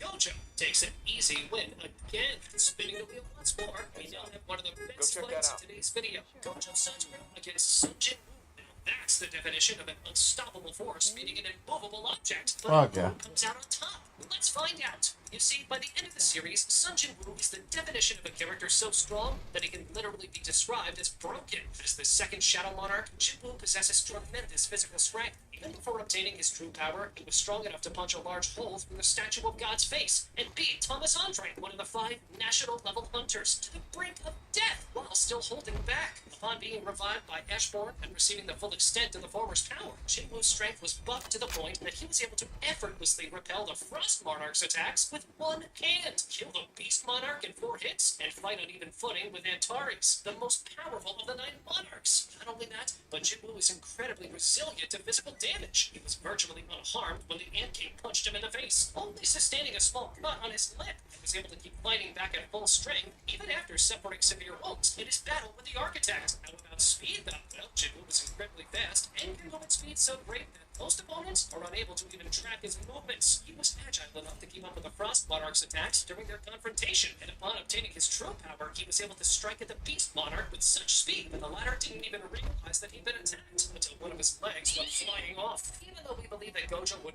never be able to land a hit or an attack on Sun Jin Woo, even if we assume that Gojo somehow manages this feat, what then? Hear this. By using status recovery, Sun Jin Woo can fully heal himself even when being close to death. Was that all? Not even close. By concentrating his powers around himself, Jin Woo can generate a jet black armor onto his body. He is also able to camouflage with the surroundings and hide all traces of presence, essentially turning himself both physically and magically invisible. His skill Bloodlust is able to intimidate a target into submission. Mutilation rips a target to shreds with his daggers. Dagger Rush creates barrages of attacks with his daggers from all directions. Believe me, what we just mentioned was only the tip of the iceberg. With Ruler's authority, Jin Woo is able to move and control objects or people via telekinesis. With Dragon's Fear, Jin Woo is able to release a mana-infused shout from his soul that drives anyone weaker than him into a state of intense despair and panic. With Shadow Exchange, he is able to use shadows as portals to travel vast distances in an instant. And finally, what actually makes him a Shadow Monarch? Shadow Extraction, which allows him to extract shadows from the corpses of his enemies and add them to his army, creating an insanely overpowered army of insane beasts with all kinds of fearsome abilities. Someone might argue,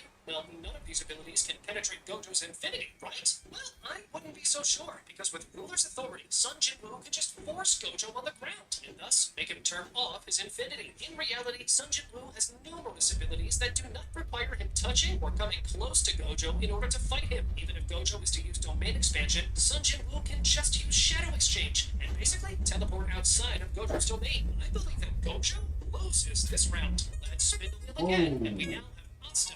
Black Clover. Asta's main weapon is his anti-magic, which Asta uses to nullify magic of other users. Even though Asta has enhanced strength, speed, endurance, durability, ki control, and even ability to unite with Leva in a state called Devil Union, none of what we mentioned means something significant when you're put up against an opponent you cannot even come close to. Gojo takes this round without much difficulty. Let's spin the wheel again, and next we have the long-awaited battle of Gojo Satoru against Son Goku from the Dragon Ball series. Gojo is pretty strong, but can he beat Goku though? Goku is the second strongest mortal in Universe 7, surpassed only by fellow Saiyan Broly. He's one of the most powerful characters in the Dragon Ball franchise. Goku can hold his own, if not take on seemingly any opponent. He has a set of incredibly broken abilities, including, but not limited to, instant transmission, incredibly strong Kamehameha attacks, exceptional speed, power, agility, and endurance. Add Ultra Instinct into the equation, and yeah, Goku can pretty much destroy the very Earth that Gojo stands on. And I do believe that no matter if Goku's attack bypassed Gojo's infinity or not, this will no longer matter, right? If there's no Earth anymore, then Gojo is surely dead. This battle goes to Son Goku, so in the end, No, he ain't beating Goku. And for the last battle of today's video, we have Eren Yeager from Attack on Titan. For this round, we will count Eren's founding Titan form during the rumbling. An important thing we must emphasize on is the fact that Gojo can fly. And yeah, the number of Titans then becomes meaningless if they can't even reach Gojo. Gojo Satoru can simply fly all the way to where Eren is located and completely destroy Eren, no matter where he hides within the founding Titan. Gojo Satoru takes an easy win against Eren Yeager. But since you enjoy anime debates, check out this video, where we present what would have happened if Toji Zenin fought against every cursed spirit we saw so far. Toji Zenin fought against the strongest cursed spirits we saw so far in the Jujutsu Kaisen anime. What if he fought Naito? How about Rika? Or Choco? Truth be told, we even added 2 characters that are not strictly speaking cursed spirits, but rather a Shikigami and a cursed object. Would Toji be able to defeat Mahoraga? How about Sukuna? Well, let's spin the wheel to find out from where we start. Toji begins with one of the weakest cursed spirits in our list, the Grasshopper Curse. This cursed spirit fought and lost against Itadori in the beginning of the Shibuya arc. When it comes to his rank, we would probably place him around grade 2. He is more intelligent than most curses, but the Grasshopper Curse isn't very smart compared to a typical Jujutsu sorcerer, despite having natural physical prowess superior. Yes, ma'am. Yeah. You. I'll ask Greenie to give you. Now I simply must. Right.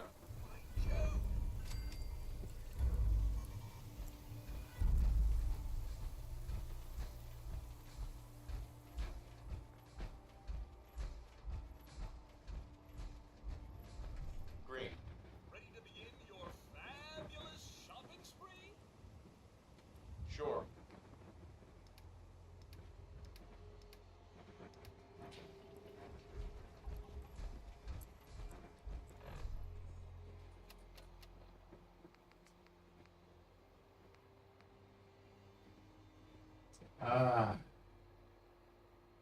Gonna have to go to Diamond City.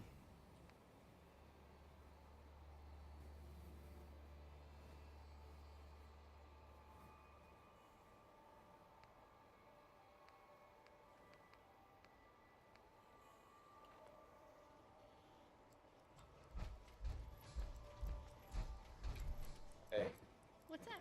I'm all ears. can we chat? Sure. How's it going? Great. We make a good team. Better than I expected.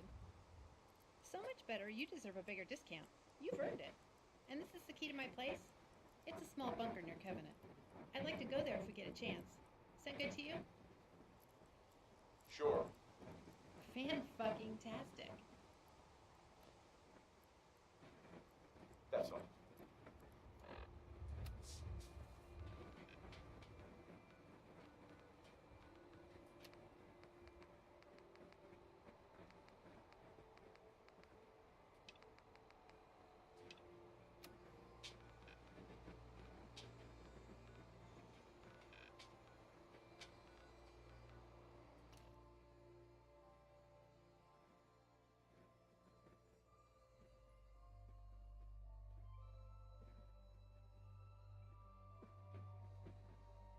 Okay.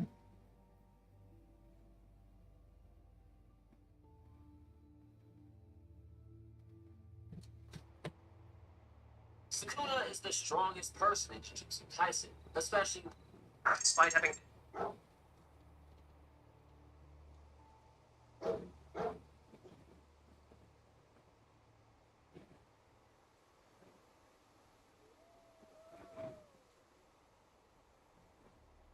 Natural physical prowess superior to a normal human. Yuji was far superior.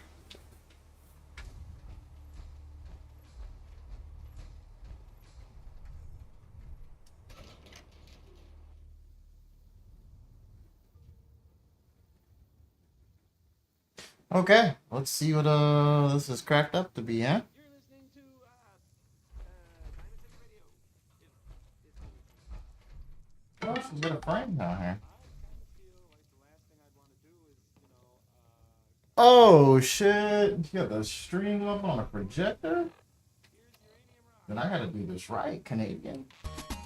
Gotta put some music on for you guys.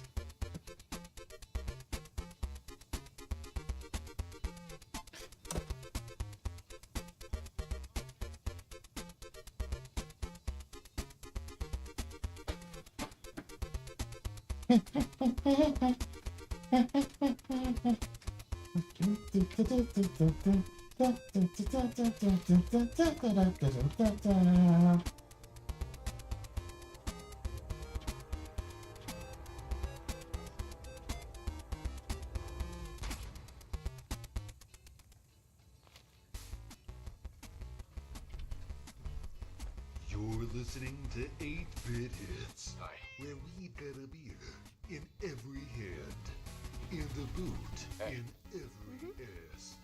Hey there. I just restocked if you need some tea. Can we chat? I'd like that. What's on your mind? You can never trust a synth. If you run into one, kill it. And if it looks like a human and you aren't sure, kill it anyway. Are you always this suspicious? If it's a synth, yeah, I'm suspicious. You should be too. What's on your mind? Folks say Nuka World is the cheeriest place in all the world. Maybe we could go there sometime. I could use some cheer. I have a list of all the places I want to see and an empty bottle to get the discount. I know that's not a thing anymore, but I have the bottle. And I want to pick up some Nuka-Cola Darks while we're there. They're Nuka-Cola and alcohol, like a Dirty Wastelander, but better. Yeah, sounds like fun. I can't wait to see the River of Quantum and the Galactic Zone. With a name like that, you have to think there'll be alien artifacts there, right? That's all.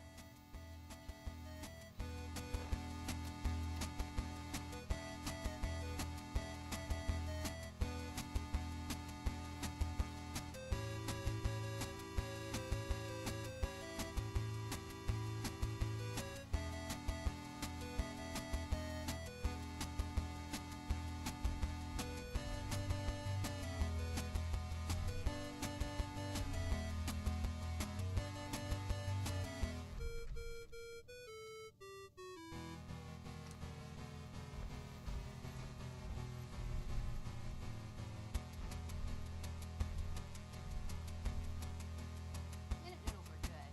Good as pinch, but they aren't power noodles. Nothing is power noodles. It's the best thing about them.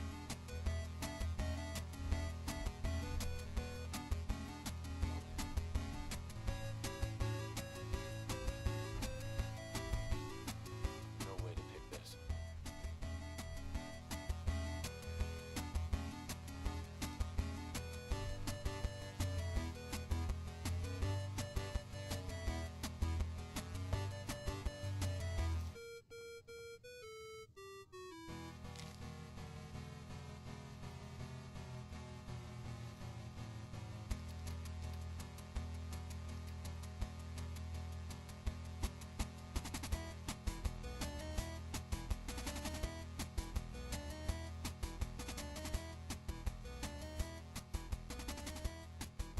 Huh. All right. Hey, What's up? Hey, partner. Need something? that was it. Roger that.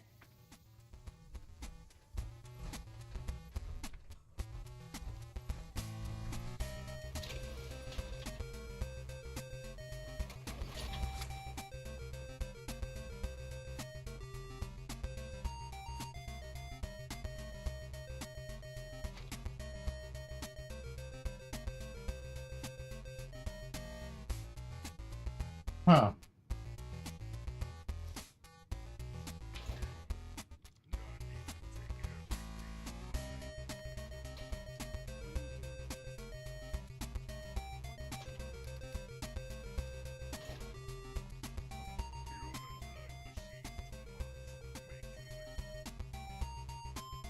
All right. Let's get a nice good night's sleep. Walk this way, talk this way, walk this way, talk this way. Just give me a kiss.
Alright, we're gonna start teaming up with Paladin Dance.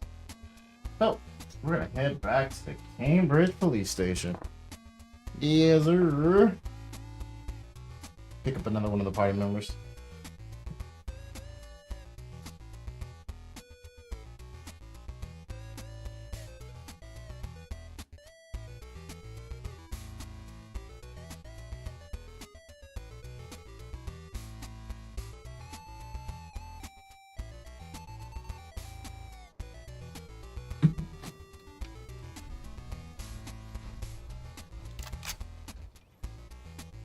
Little settlements would be in the capital, There's safety in numbers.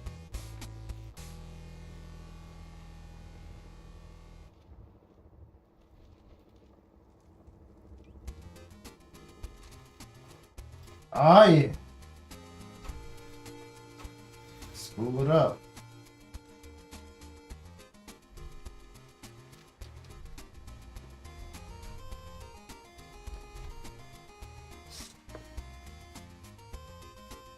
Yes, sir.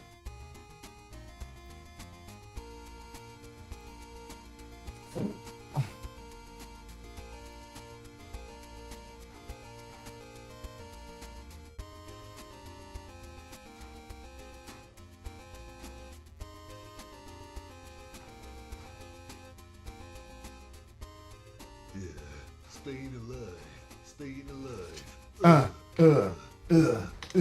Staying alive. Why establish an outpost at the police station? Given the nature of the facility, we felt it would be tactically advantageous. The radio tower on the roof was an unexpected You move, were listening but to an obvious threat. It might not be as imposing as the Citadel back in the capital wasteland, but it suits them. That's all I'm willing to divulge. Ready? Outstanding. Follow me, and try not to lag behind.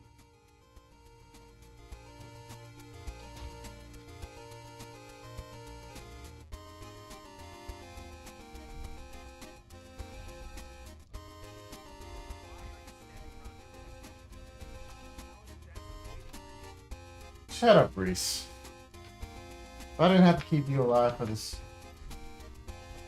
whatever, I wouldn't. Jesus.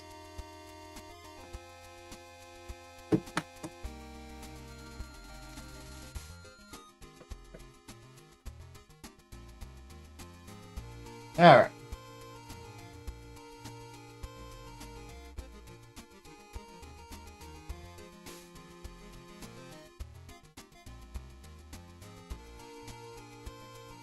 And physical skill and easily defeated the curse. His arsenal of enhanced jumping and biting power, black mucus, and expandable abdomen would not be enough to even scratch Toji. All it would take is a single attack. This curse would belong in the past. Even though Toji took this round easily, let's see how the next one goes. On this round, we have smallpox theater. You see, this battle's a bit more complicated than the previous one, so let's explain how this would play out. This curse is one of the only 16 registered special grade cursed spirits, qualifying its level of power as extremely rare. What's even more noteworthy, though, is the fact that this cursed spirit can even cast domain expansion. Maybe alone would probably not have dealt with the domain's guaranteed hit that kept trapping her on.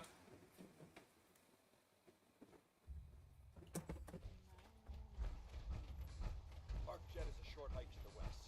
If we take this road, we should be able to avoid the larger packs of ferals better.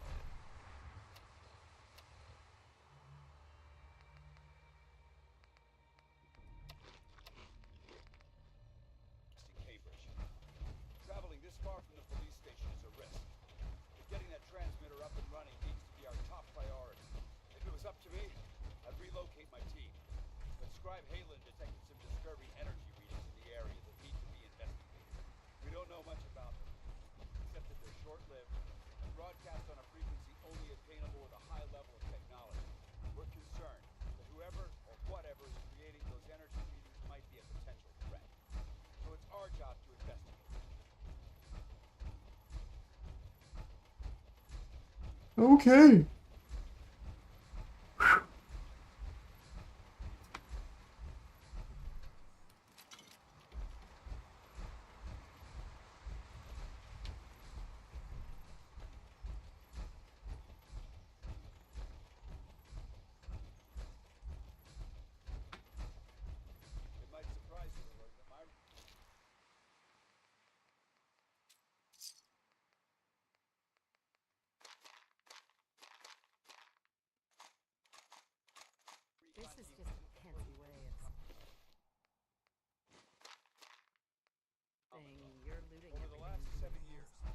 other teams were sent here by the Brotherhood to gather technology.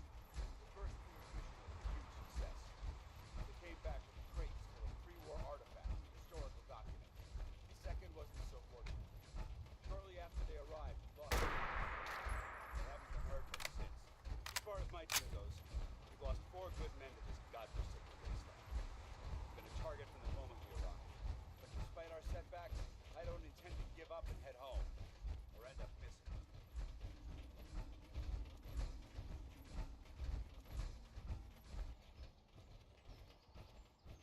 For the Brotherhood! Really, guys? Grab some snacks for us.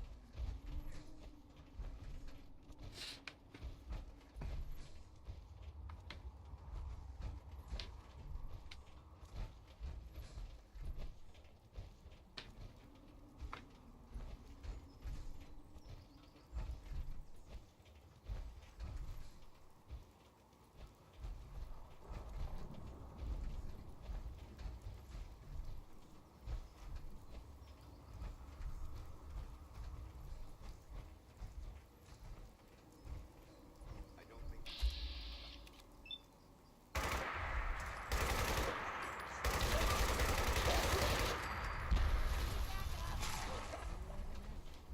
Mother.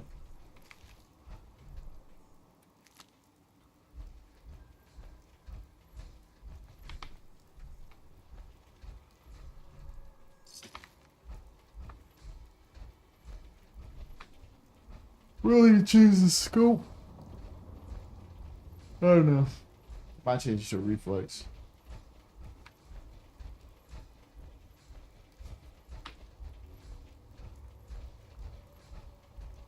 there it is, our jet system. There shouldn't be any exterior security, so we'll head into the phone.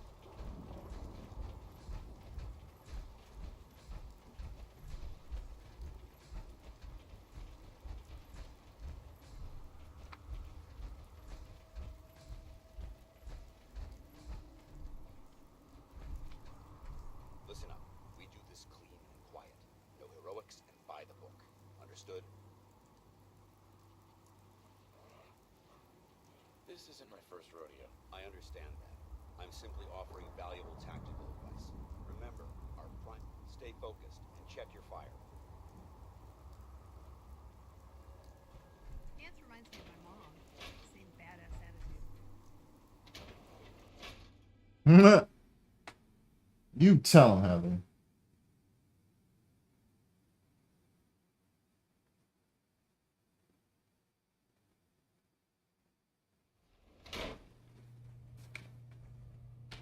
It was corporations like this that put the last nail in the coffin for mankind. They exploited technology for their own gains, pocketing the cash and ignoring the damage they've done.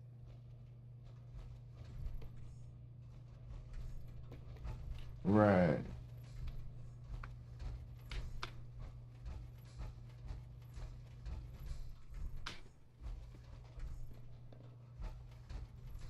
Paladin dance. Look at these wrecks. It appears as though the facility's automated security's already been dealt with. Looks like we missed the party. You're making a foolishly hasty assessment. Look at the evidence. There isn't a single spent ammunition casing or drop of blood in sight. These robots were assaulted by Institute synths. Synth. Isn't that the same as robot? They're an abuse of technology created by the Institute. Abominations meant to improve upon humanity. It's unacceptable. They simply can't be allowed to exist. I'll be on the lookout. Roger that. Let's move out. Since I'm on it.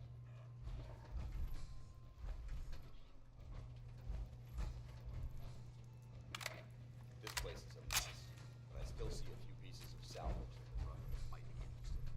After we're done here, I'll have the markers place some sweep and retrieve. Looks like a dead end. See if you can find a way to get that door open. I'm gonna reconnoiter the area. Security's too tight. Look alive. Check it out. So is that it?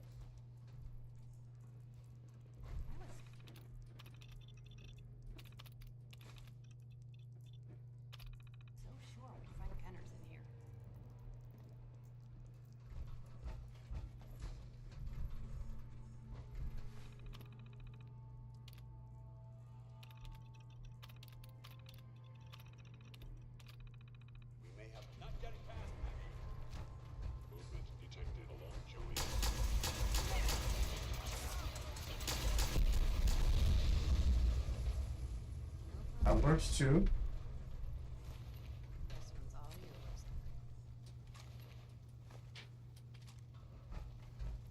Synth pistol, definitely one of those. He's hacking and whacking and smacking. He's hacking and whacking and smacking. He's hacking and whacking and smacking. He just Paladin, enough chat. whack, We've got a job. chopping at me. Hostile sense of comfort.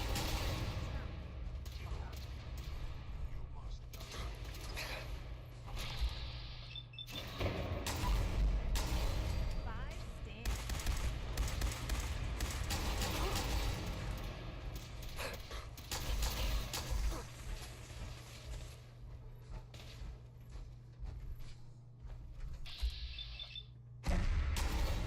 Nothing but a pile of scrap now, Sim. Fucking rhythm.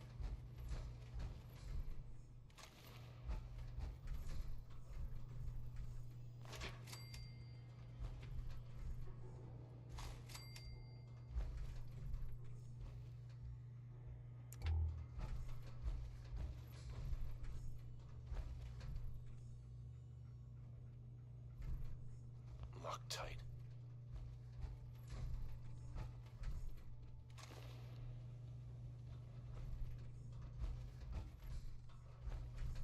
Packet.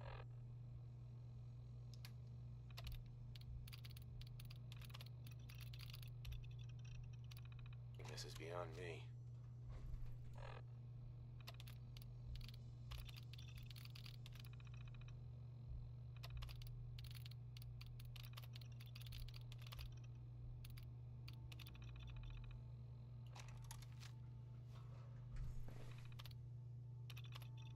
Okay.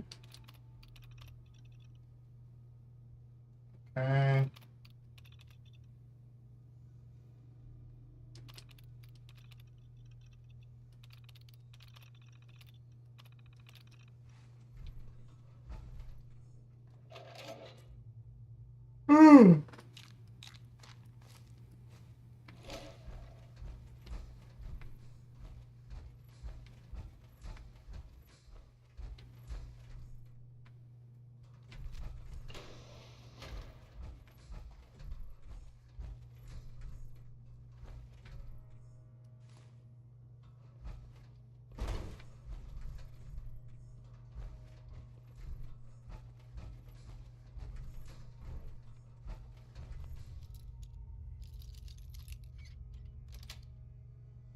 Sweet.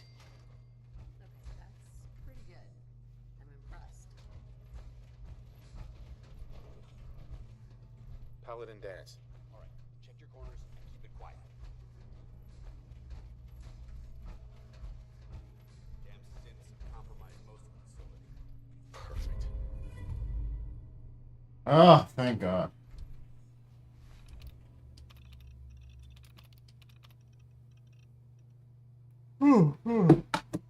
We'll grab another one of these Cokes. Woo. Quick break ski. Quick break ski, guys.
Mm.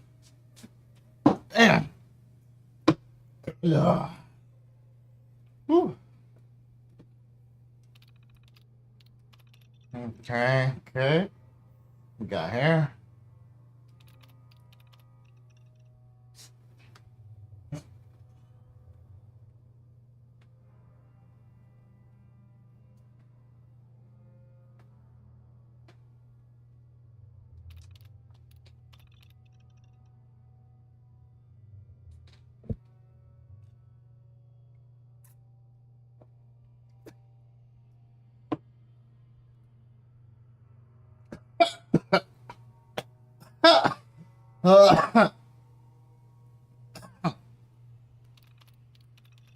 Okay.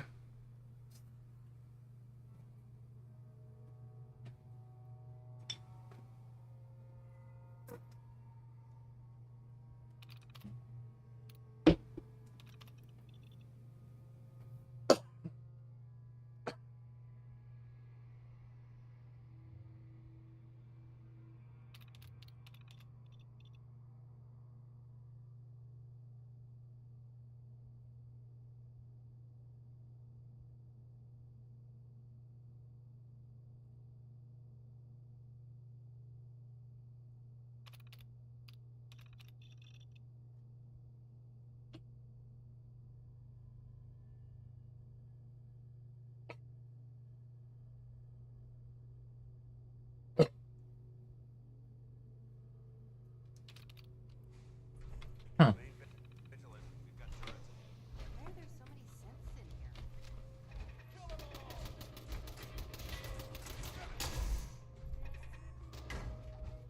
Intruder alert!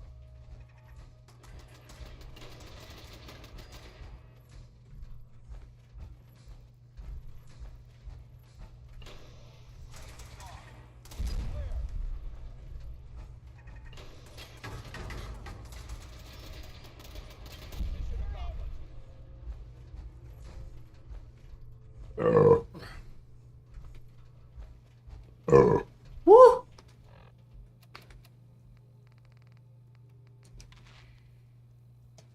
If you're the kind of person who is tired of living in Diamond City and you maybe want a adventure or something, I guess you have a new option.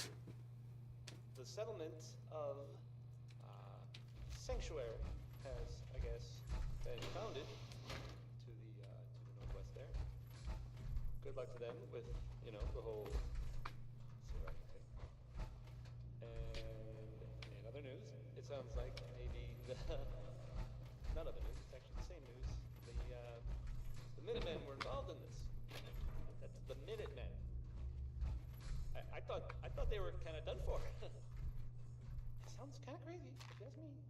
And if it were real, it would be super dangerous. I bet. Engine course I hope ahead. you like this one. Should be our final stop. I mean, it's Ella Fitzgerald. Excuse me, Paladin Dance. Keep moving. We'll talk later. Keep the noise down. This place is crawling with hunger.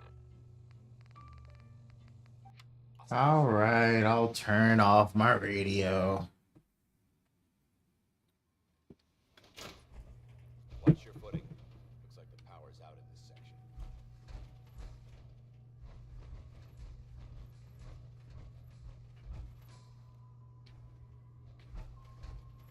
Look at this place. Scribes would have a field day in here.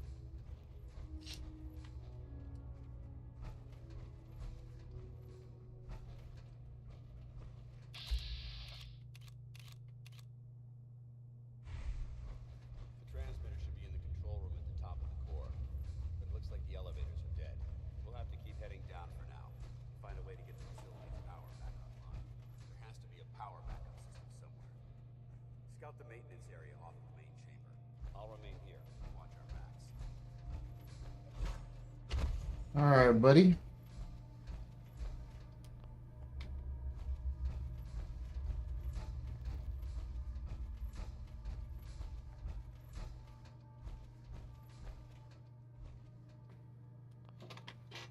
Warning. Power loss detected. Engine core is offline. Okay.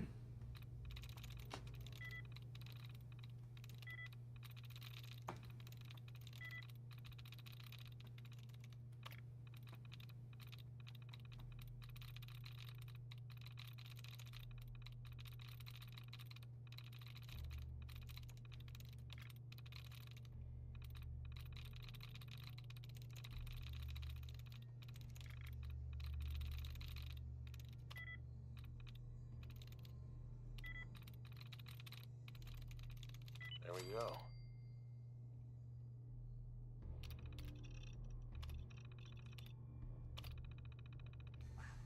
Engine core power restored. Thermal engine fueled, primed, and standing by for your command.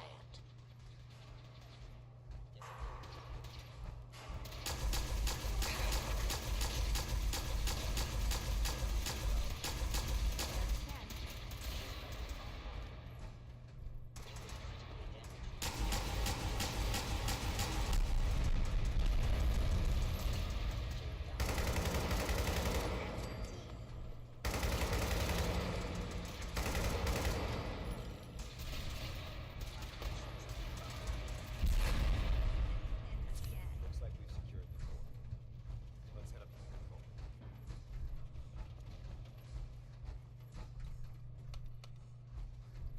Good.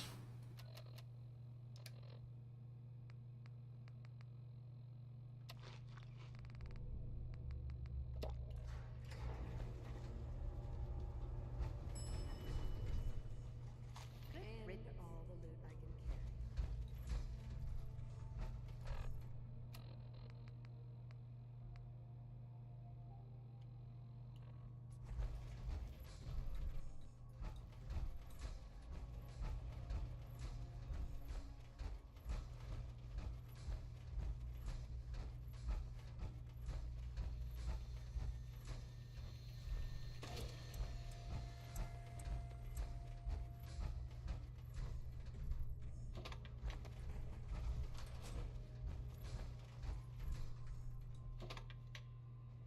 Command accepted. Commencing 5-second countdown. 5, 4, 3, 2, 1. Engine firing.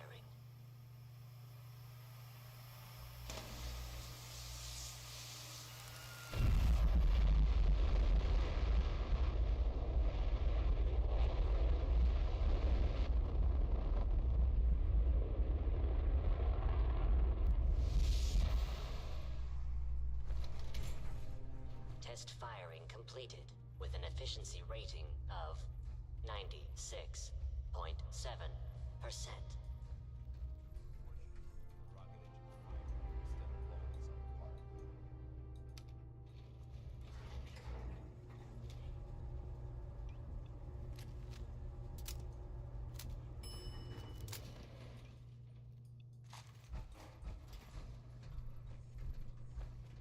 Hold up. We've got company. Hello? Is someone present?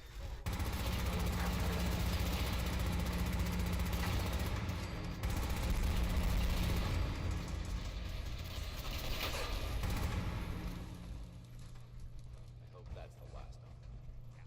I don't see the device anywhere. Man out. Check the ship's remains.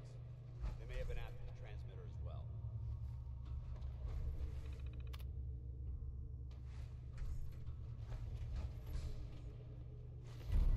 Let's get at it. So many. We'll take the service elevator to the surface.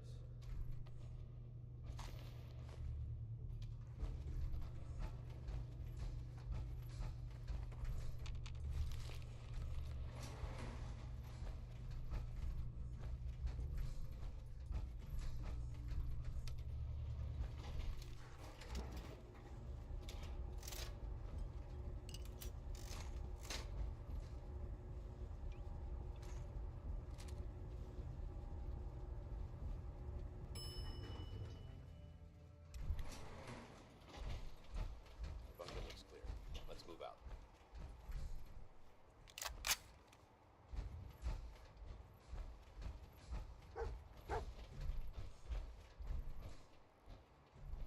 Paladin. Well, that could have gone smoother, but mission accomplished. I thought we worked well as a team. Agreed. It's a refreshing change to work with a civilian who can follow orders properly. That being said, I believe we have two. First and foremost, If you'll hand me the deep-range transmitter, I think you'll find this weapon useful. It's my own. May it serve you well. Righteous authority. Don't you need to keep it? This isn't the only weapon at my disposal. Brotherhood soldiers always carry a backup. Now, as far as this, we had a lot thrown in. Our op could have ended in disaster. There's no doubt in my mind. The way I see it, you could spend the rest of or you. So, what would be expected of me if I joined? you'd be under my command. No more mercenary work. You'd have access to advanced military. Most importantly, you'd have the Brotherhood. Offer still standing. I'd be honored to join. The Brotherhood might be the best chance I'll ever have to find my son. That's what I wanted to hear. Meet me back at the police station. Sometimes I feel like I've taken on too much, you know? Like I could kill and it would make sense. But I have to try. Semper Invicta.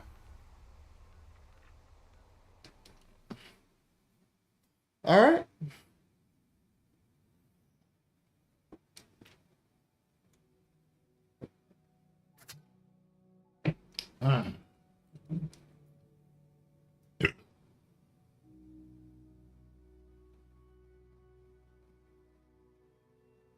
A gravestone, however, since the smallpox deity only possesses minimal intelligence while under the possession of Ghetto's curse manipulation, it acted purely on instinct and targeted the enemy with the most cursed energy, with Uyui by Minnie's side. A simple distraction with Uyui's Jujutsu was enough for her to create an opening and exercise the curse. But since Toji is alone, how would this play out? You see, the most important weapon of smallpox deity is completely useless against Toji. If you're wondering why, that's because Toji, having absolutely no cursed energy whatsoever, means that any domain expansion does not recognize Toji at all. Add to the fact that smallpox deity attacks purely on instinct, as let's not forget, his spirit does not even have eyes. So that would mean that Toji has once again an easy encounter against even this special great spirit. As you may have figured out by now, since Toji is a special case having unique traits and characteristics, different opponents with different weapons may be able to fight against Toji, some more and some less effectively depending on their skills, meaning that some overall weaker opponents might have better chances compared to even stronger characters than them. In reality, it's all about which abilities are more dangerous to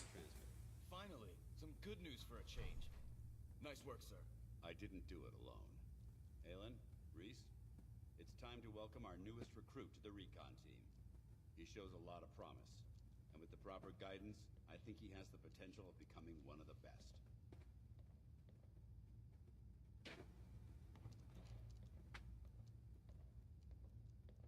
Recon, huh? So, what are we looking for? Don't worry about it. Talk to Reese and I after we're done here, and we'll explain everything. So you decided to stay, huh? I expected you to take your payment and run. I don't have to prove anything to you. Yeah, you do. You need to prove that you aren't gonna put a round in my back the minute I turn around. Reese, that's enough. Like it or not, you're going to have to learn to work together. And you need to understand what it means to be a part of the Brotherhood. We're not soldiers of fortune. We're an army, and we've dedicated our lives to uphold a strict code of ethics. If you intend to stay within our ranks, you need to obey our tenets without question.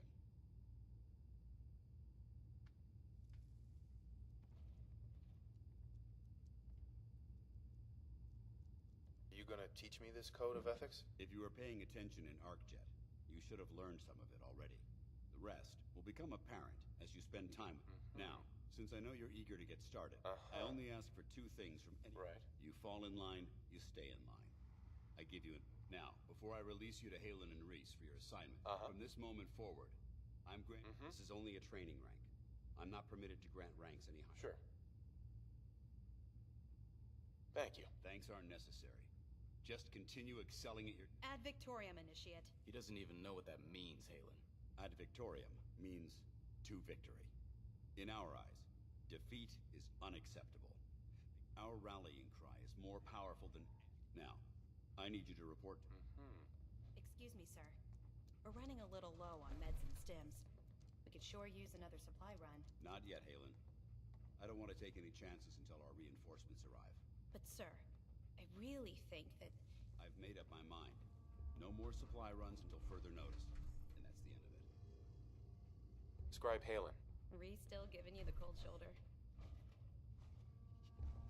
I give up trying to get along with that guy. Don't take it personally. Reese bleeds brotherhood. If anything else comes into the picture... I'll just stay out of his way for now. That would be best. Give him time. So, are you ready to take on your first assignment? Ready. Great.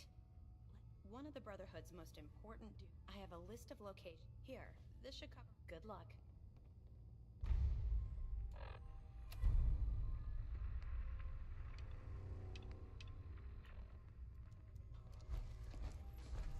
Hey. Asshole, wake up. See what quest you got. You can try to send me on.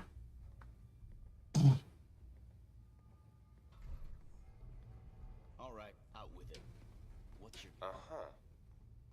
I don't have time for this. Well, you better make time. See? That's what... You're not the military, so I can't figure out why you're... Right. That's a good question. Then you need to choose a side. Look, but if you step out of line... Sure. So, ready for your assignment, hero? Ready. Then listen up. Like it or not, one of our... I'm talking about mutant. This op is... All the details you need. Don't come back until the... Thank you, Jesus. This fucking jackass. Alright, what the fuck is dance?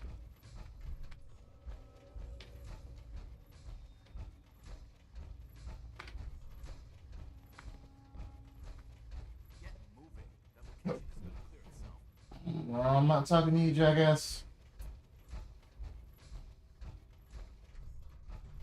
What the fuck is dance? Oh, there he is. Jesus. Dance? Halen and Reese have plenty to do. See if you can lend them a hand. Alright, well, I guess we're not recruiting dance yet.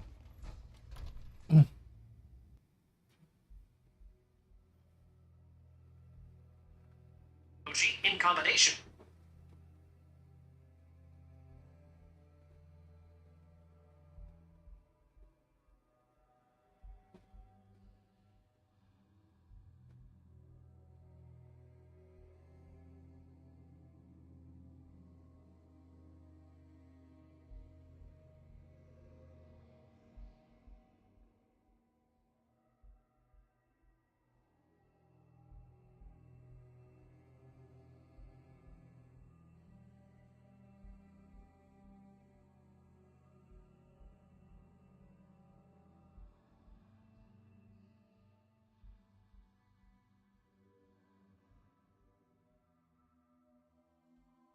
Okay.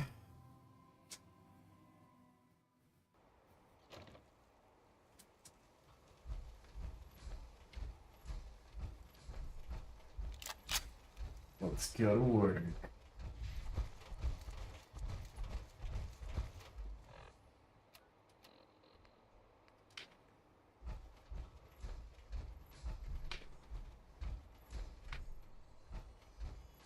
Actually, before we got to work.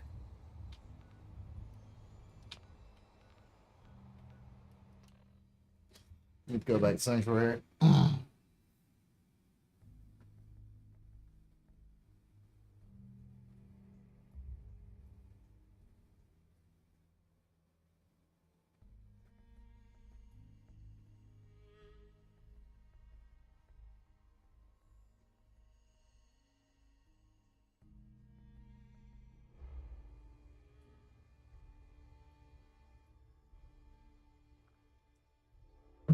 Come on.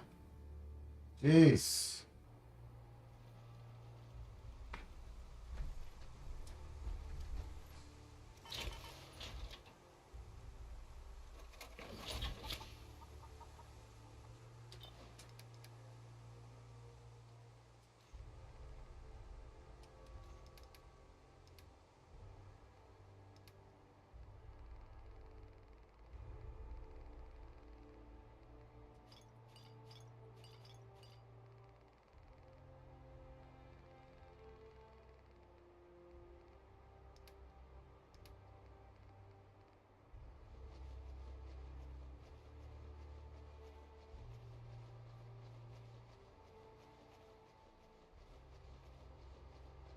Yep.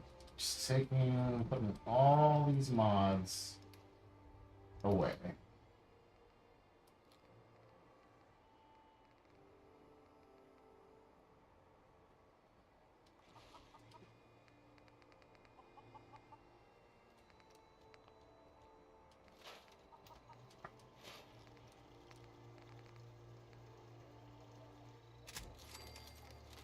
So, what kinds of weapons do you have?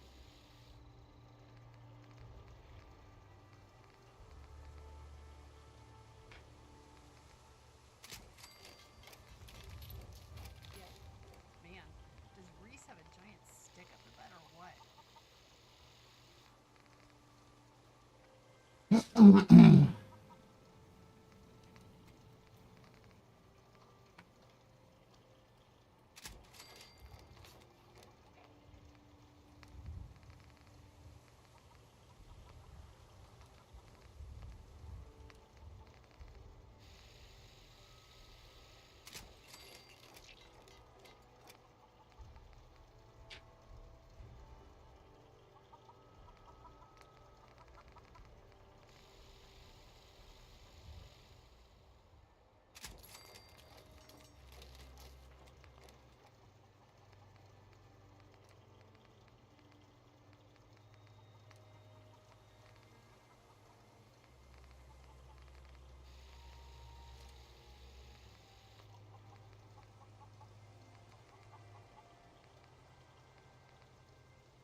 looking for trouble, I hope.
Okay.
Okay.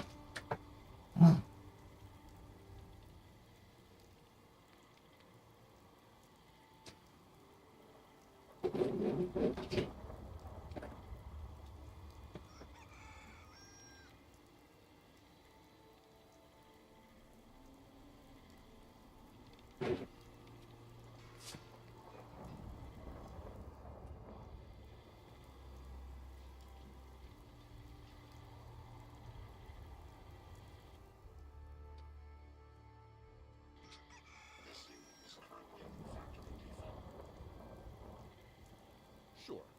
That would be great. Acknowledged. A pleasure to see you again, sir. Are you ready to depart?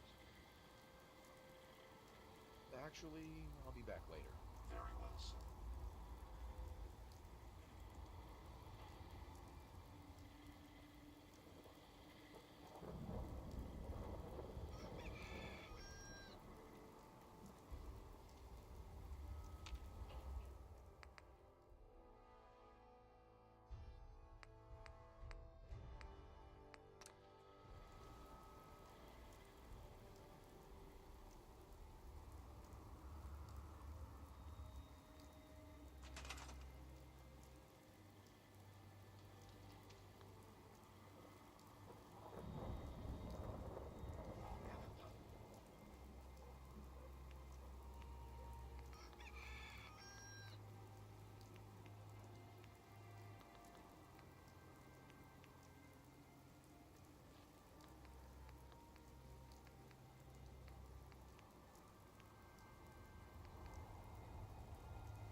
Huh.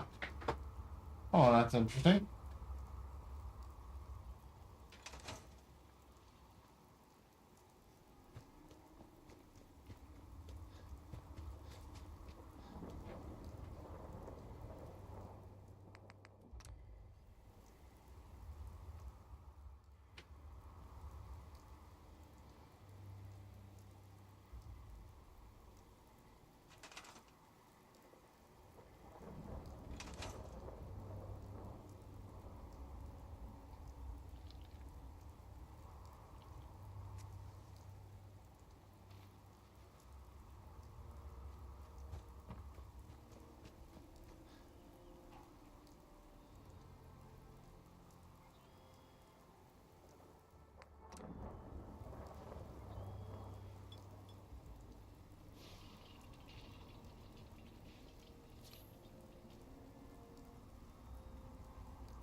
What the hell?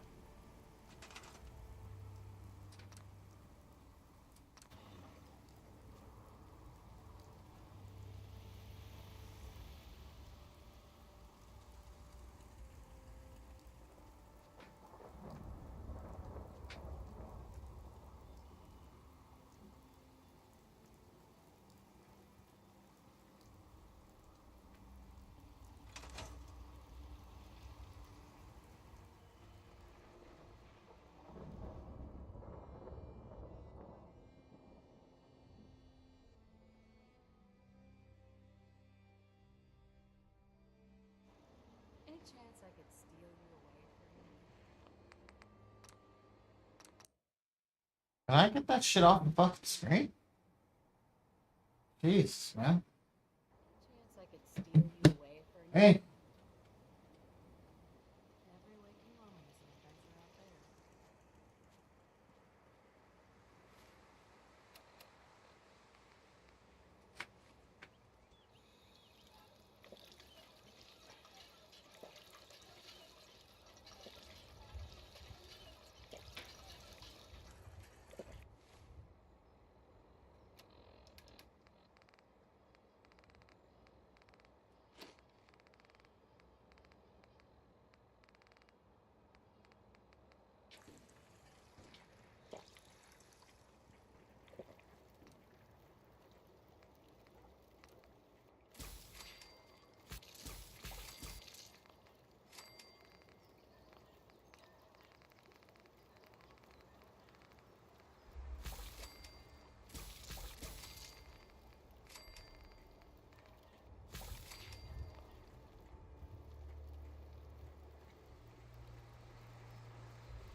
Hey.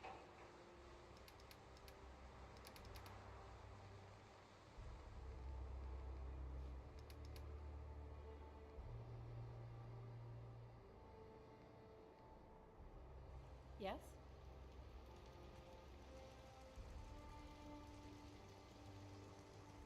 Hey.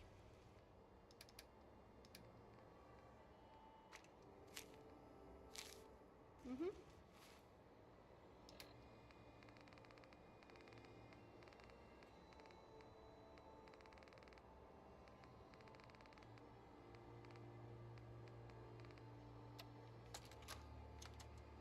Wake up, Commonwealth. Since they're not your enemy, they are victims in this war as well. True, they were created by the Institute, but they were created as slaves. Thinking, feeling, and dreaming beings, utterly oppressed by their tyrannical masters. So join with us in fighting the real enemy, the Institute. Join the Railroad. When you're ready for that next step, don't worry. We'll find you. Yeah, the Railroad fights the Institute, but they want to save Sims. How fucked up is that? I used to be quite the adventurer when I was younger.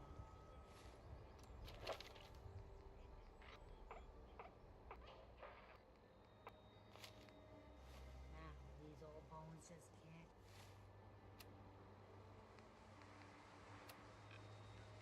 Keep up. Life still ain't perfect, but we're surviving it.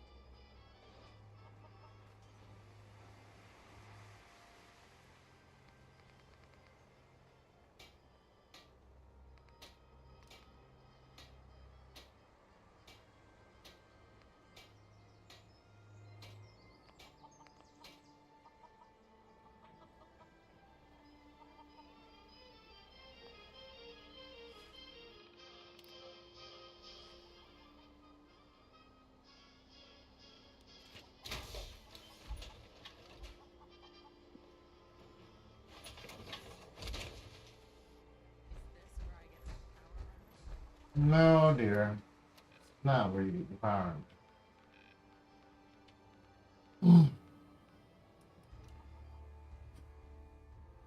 With the overall strength of the opponents. And with that out of the way, let's spin the wheel again. Woo!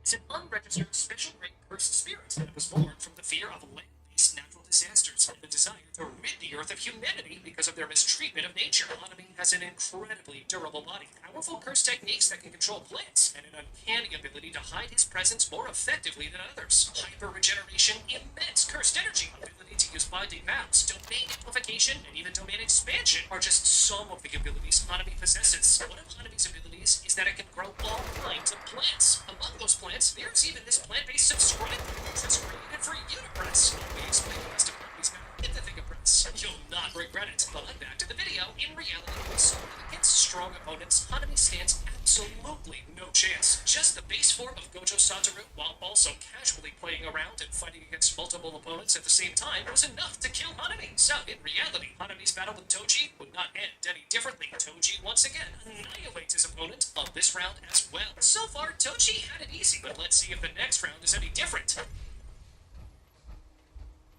Next, we have any of the two finger bearer curses we saw so far. The first of them was easily defeated by Sukuna's domain expansion, while the second was defeated by Megami's incomplete domain expansion. These cursed spirits are considered incredibly powerful, enough to be given the rank of special grades. They also possess immense amounts of cursed energy, being able to fire out unrefined blasts and even barriers. However, despite their strength, they seem to lack any form of curse technique, and as proven, are pale in power when compared to strong characters. Toji would face absolutely no problems in defeating either of them. I would go as far as to say that even if both of them attack Toji at the same time, Toji would again come out on top without even a scratch. Hold on, because the next round is the most interesting we've had so far. For this round, we would have to analyze both forms of Mahito, base as well as awakened version. Even in base form, Mahito is shown to be incredibly strong, even being able to trap Nanami into his domain expansion. Without Itadori, Nanami would die way earlier in the series. Mahito has immense cursed energy, advanced regeneration, and also, most importantly, some incredibly strong abilities like Black Flash, Idle Transfiguration, Soul Multiplicity, and Fire. Even domain expansion. In this fight, Toji would need to use either the inverted Spear of Heaven that allows him to negate curse techniques, or the split soul katana that can cut directly at the soul. Given that Toji cannot use curse techniques, unless he uses certain tools to fight Mahito, he cannot really damage his soul, and thus defeat him. If Toji, though, has any of those weapons, then yeah, this fight is over in like a few seconds. When it comes to the awakened version of Mahito, which is said to be 200% more powerful than his base form, here, Mahito could maybe put a bit more resistance up for Toji. Would Toji lose? Well, not quite, because if Toji has the right tools, Mahito would once again lose relatively easily. Even though this battle is crazy, we still have the best fights ahead, as we will analyze what happens against characters like Maharaga, Rika, Choga, or even Sukuna, and spin it out again. This time, we have Choso. Choso is one of the 3 cursed wolves, death paintings. What many people do not know is that this cursed spirit is 150 years old, meaning that adding to his already overpowered cursed technique, that is blood manipulation, typically belonging to one of the 3 great families, the Kamo clan. Choso has exceptional intelligence, high tactical intellect. He's a master at hand-to-hand combat, and is even extremely experienced. As we just analyzed that he's over 1.5 centuries old. All of the things we analyzed, though, would be pretty much useless against a beast like Toji. The only ability that Choso has that could maybe somehow be a threat to Toji is piercing blood. This attack is said to be faster than the speed of sound. However, given that Toji is arguably faster than the speed of sound as well, we believe this attack would probably never be able to connect. Given that Itadori was able to evade these attacks, then Toji would naturally be able to do the same. Toji takes this round without many difficulties. On this round, we have the battle most of you waited for, and an encounter that was discussed a ton between fans. Maharaga versus Toji. This Shikigami is the definition of built different. No matter how you attack, this Shikigami will adapt to it. Sukuna was using his domain expansion, and Maharaga was casually walking while tanking the infinite slashes, and at the same time, regenerating. Sukuna had to use a fire arrow that Maharaga had not yet adapted to in order to get him off guard, and thus defeat him. The main weapon that Toji has is the fact that he is physically gifted, and thus both incredibly strong and incredibly fast. But, well, guess what? Maharaga is just as strong and fast, if not faster and stronger than Toji. Maharaga was doing a butterfly through the friggin' building while fighting with Sukuna. And the fact that Maharaga is also about 4 meters tall and can regenerate as well, Toji would have some serious issues dealing with this beast. There's a reason why no user of the 10 Shadows was ever able to defeat the Shikigami. Not only that, the Maharaga has the Sword of Extermination as well. Yes, this sword is mainly used on cursed spirits, but a sword is still a sword that can definitely cut through opponents. Some fans claim that if Maharaga adapts to kick and punch, then Toji will use a stronger kick and a stronger punch. But I do have serious doubts that it would be that simple. Although debatable, I believe that Toji would take the first lose for today's video. Spinning the wheel again. This time we have another great battle. Rika.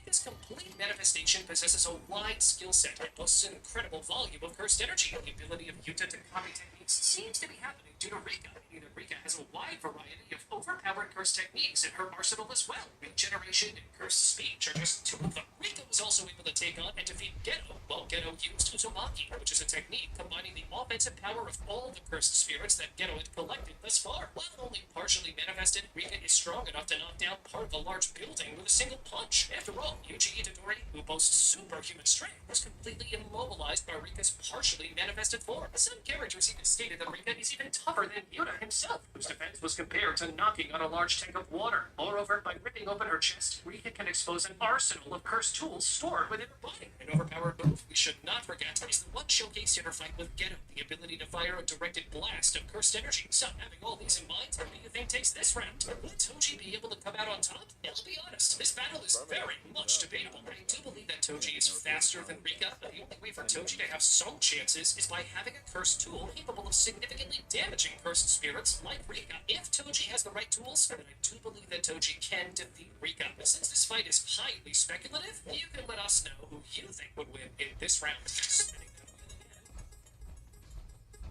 Another great battle. This time, Shogo.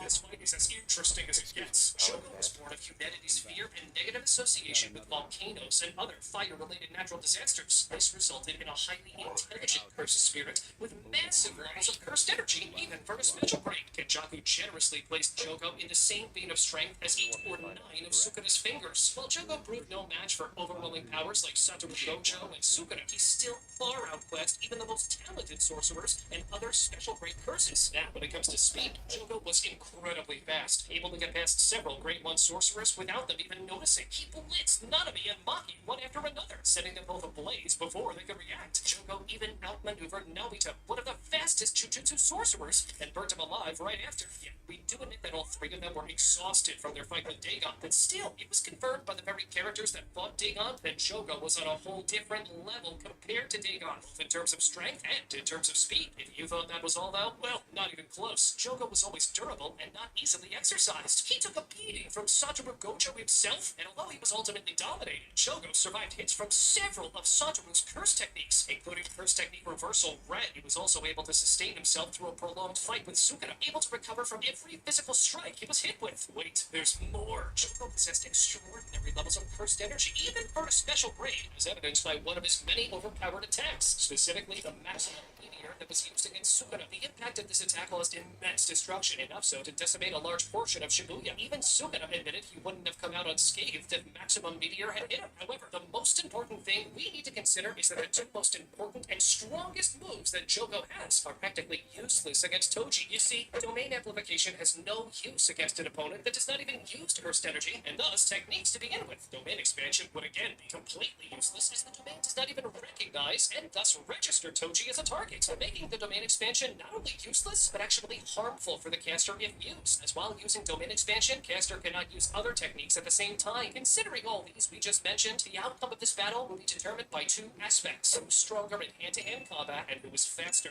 When it comes to hand-to-hand combat, we all know that Toji is stronger. However, given that a single attack of Jogo is enough to cause serious damage to Toji if it lands, while Jogo has the luxury of a few mistakes, as let's not forget, he can still regenerate. It means that everything comes down to who is faster. Even though, as we mentioned, Jogo is exceptionally fast, I saw that many of his attacks can be easily evaded by skilled individuals. Even Panda was able to escape Max Meteor, which makes me seriously doubt whether Jogo is faster than Toji. Even though debatable, I tend to believe that Toji is faster than Jogo, and thus Toji will be able to take this round with extremely high difficulty. And again, this round is debatable, so let us know what you think in the comments down below. Let's spin the wheel again.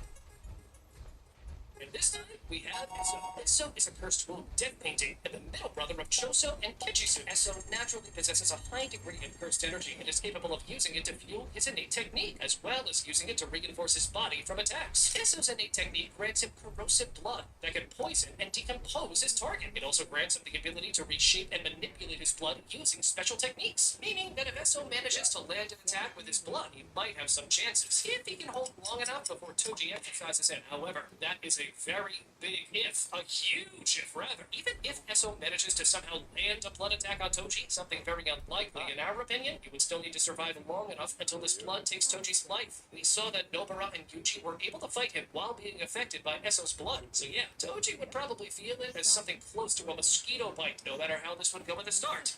Lexa, she's more distant, but enough about that. Sorry, not interested.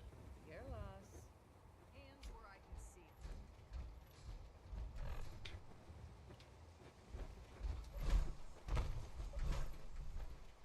them. Oh man. Holy shit.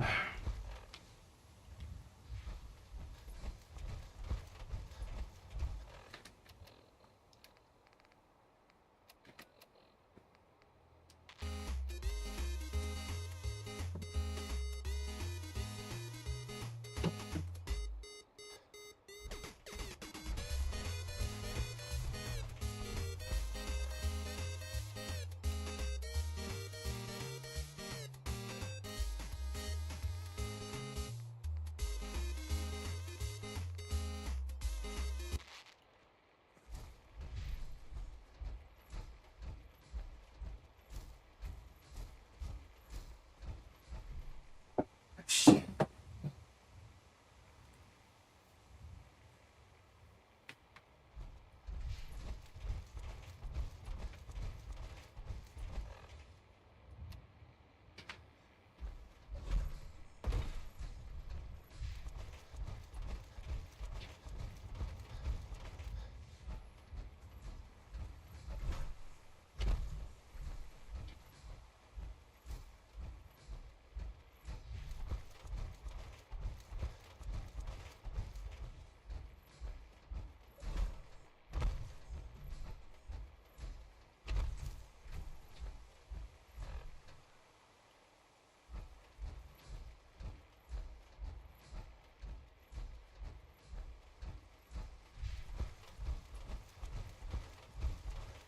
Oh.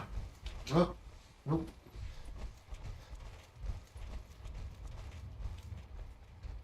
Okay. Let's eat some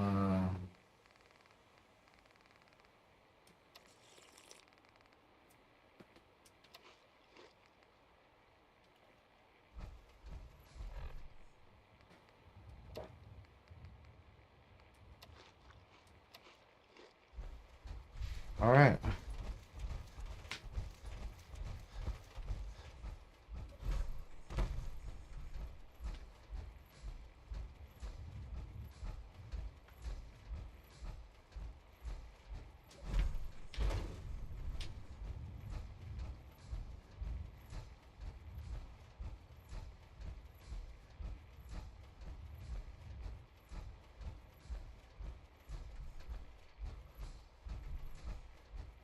Okay.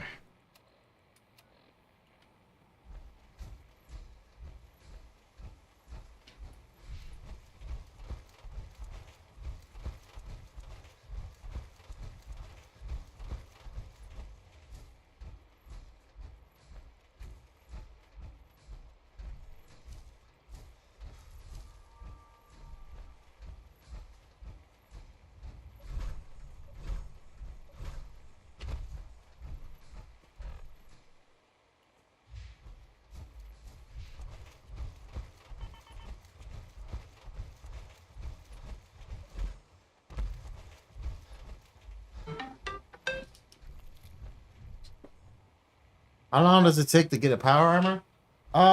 You actually, well, okay, so if you're playing Fallout 4, you get a power armor.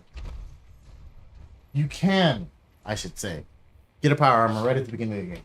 Like, as soon as you get into Boston, there's a quest you can get after you go to Sanctuary Hills.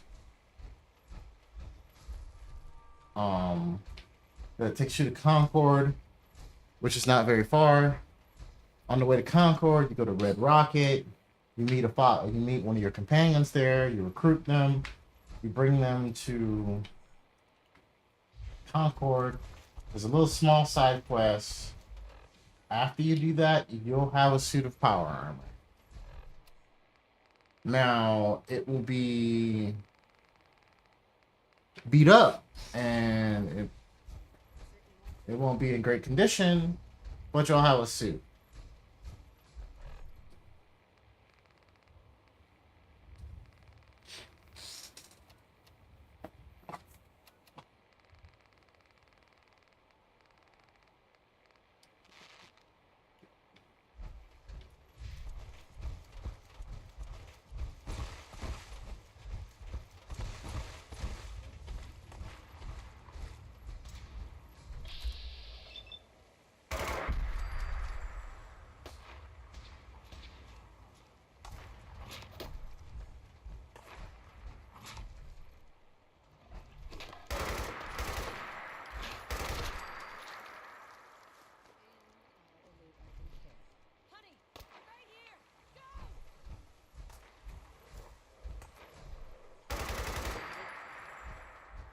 What in the fuck was that?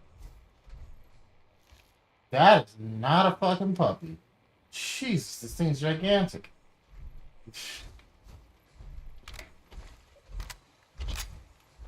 Fucking Christ. You see that thing? It was huge. Night Stalker pup. Fuck out of here. Oh, okay.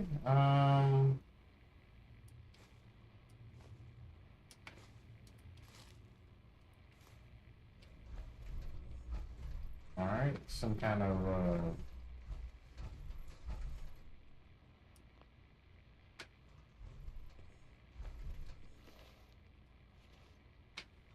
well, Doc. Guess you shouldn't have been raising these things.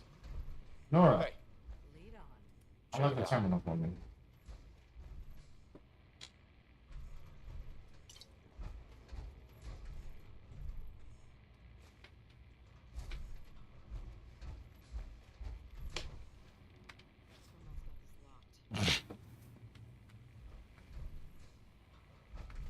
Really? You couldn't unlock it. Okay. Okay. Maybe Heather can. I'll take a look at it. Alright, man. Get some sleep. Nice having you.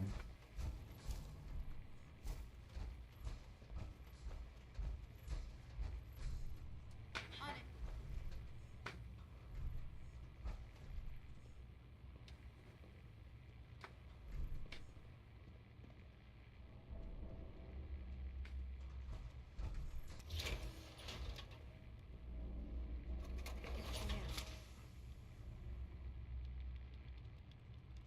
All yours. There we go.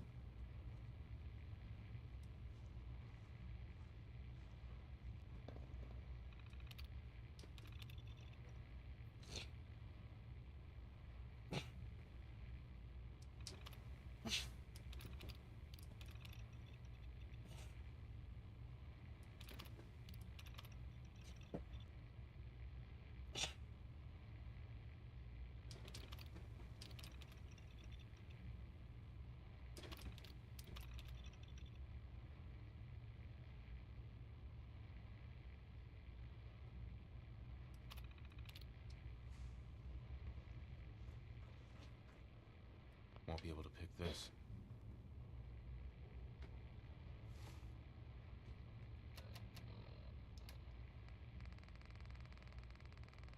Yes, I will.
Sir.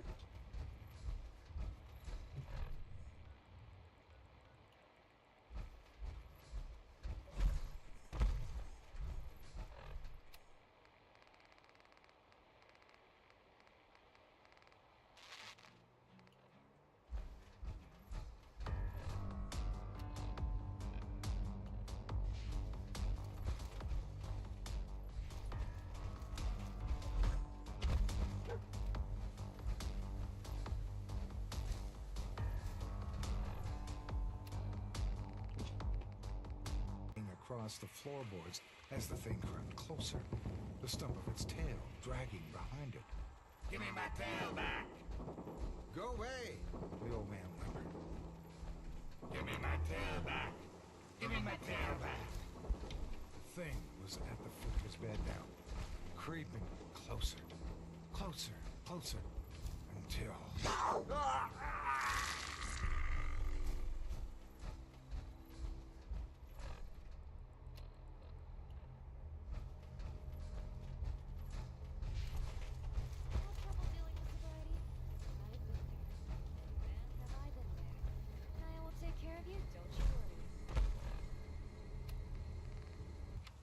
Whoa, what the fuck is this? Hey there, name's Naya. If you want some advice, some gear, or just... There's a special too on my personal survival. Let's see what you've got. Food for thought and thought.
Got some real good advice today, if you're interested. What are you offering, exactly? Better to ask what. But if you want what's on the main menu, that'd be my Commonwealth. If you can't afford that, I also buy. I always appreciate... Good on ya.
Okay.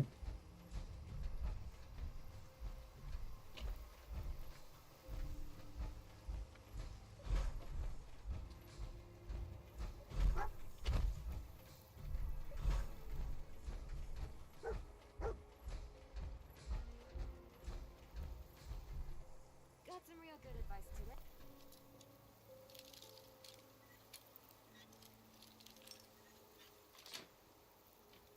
If you're interested.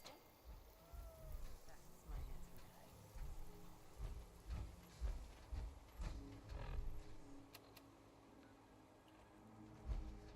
Good dog.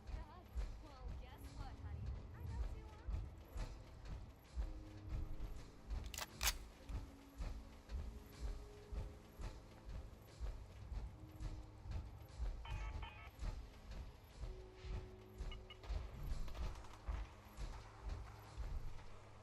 Carlos!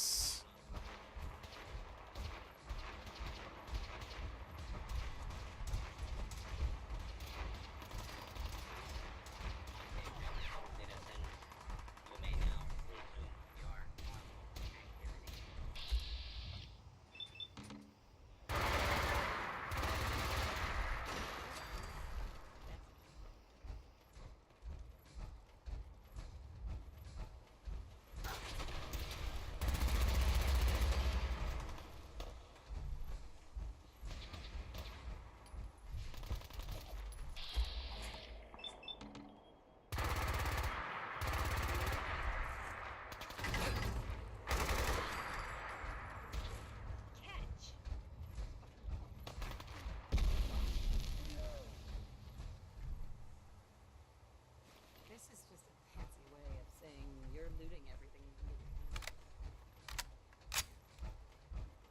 can. Goddamn, Heather.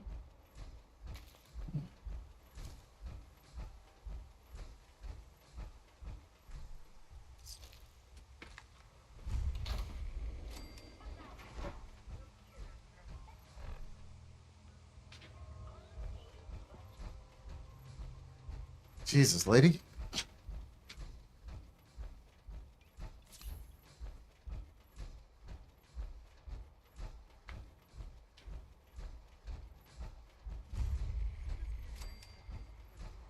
Yeah, they're on ball with the hills, just like Sanctuary.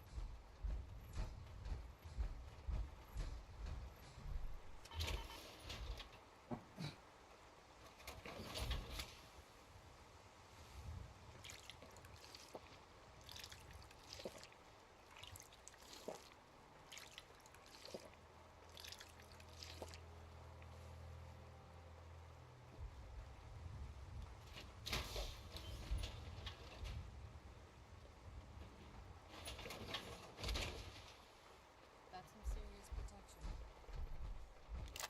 Oh, we definitely need it.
Oh.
Cola! Cola bottle, baby!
Yes, I'm avoiding Diamond City.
What's up?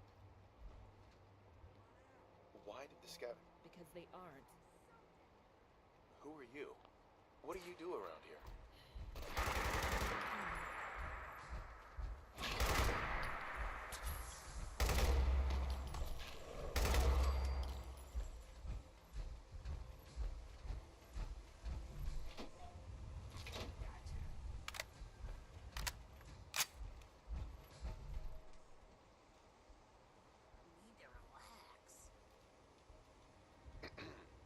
Damn turf war's gonna be the end of us. The Saints keep... Right. Anything I can do to help? If you want to help, Let me in. I need to talk to the boss. There's the shot. You clear. it was the fucking Saints again. And yeah, we're clear. Just open the damn door.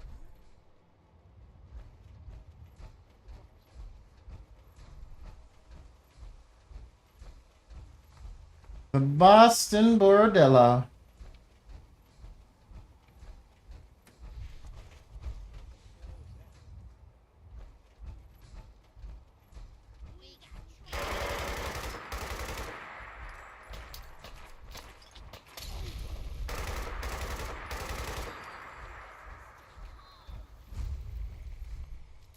Ooh, Hangman's Alley.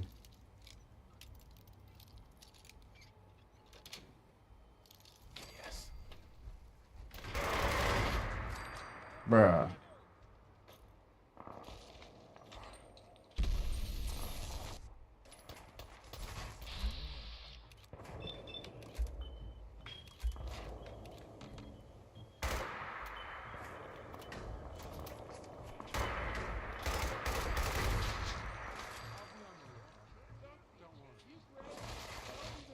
Roger that.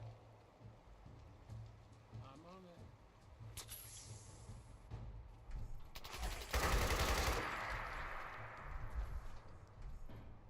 The fuck was he using? Jesus.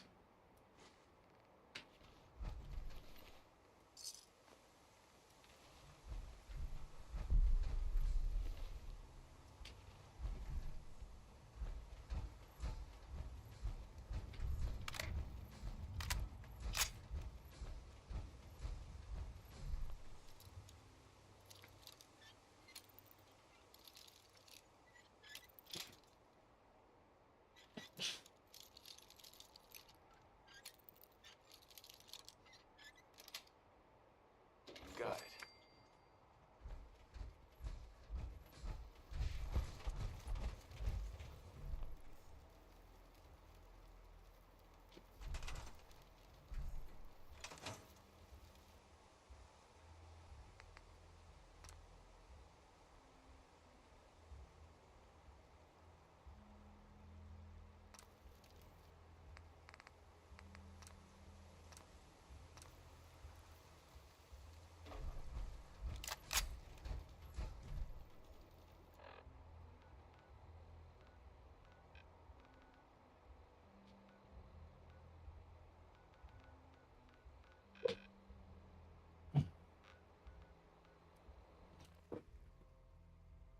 All right. Hangman's Alley. I gotta find some settlement layouts. Gonna have to get some mods for that shit.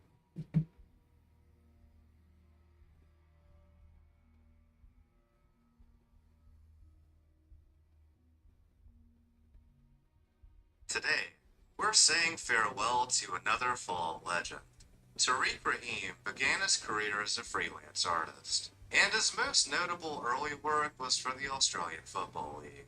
After several years of freelancing, he joined Microforte in October of '99, acting as a concept artist, storyboard artist, and illustrator for Fall Tactics. Over the next 2 years, he made many of Tactics' most iconic visual elements, including power armor, weapons, death claws, goals, vehicles, props, environments, promos, watercolor storyboards, and much more. Later estimating that... All right.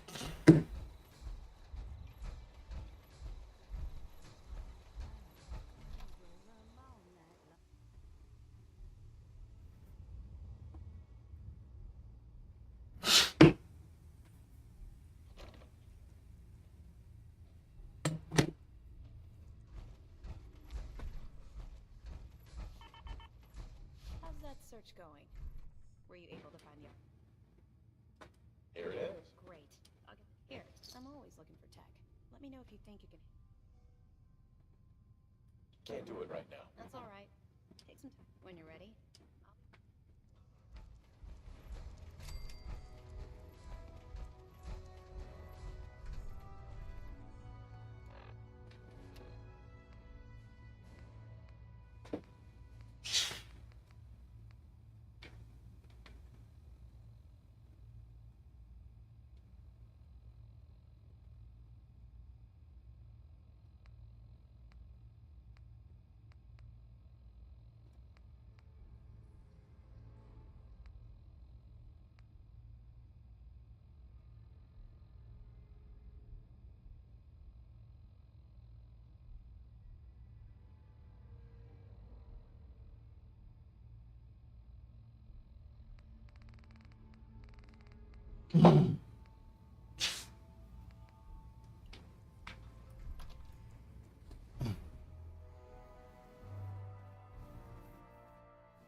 Is strange, but being 31 online, let alone growing up on the internet, is even weirder. I might be alone in this, but it feels like aging in content creation feels like I'm aging in dog years. Because when I was 21, Lord knows I didn't expect to be in this position a decade later. And while it is a blessed position, there has been a lot of stuff I've had to balance behind the scenes. You know, my family doesn't come from money. My parents did the best for what we had, and a lot of the struggles they faced financially were masked with love, church, and attention. And when attention couldn't be given, a trip to Blockbuster for the latest game rental usually did the trick for me.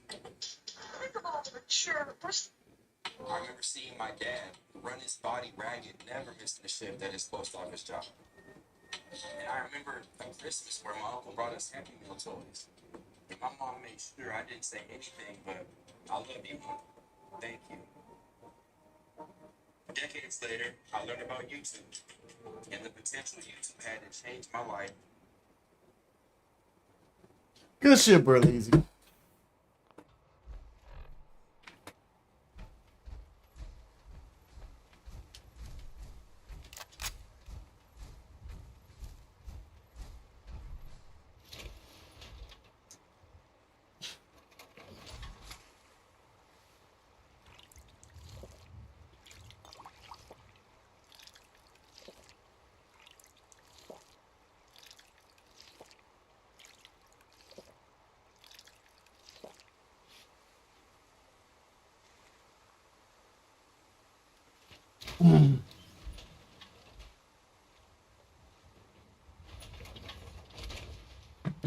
That's some serious protection.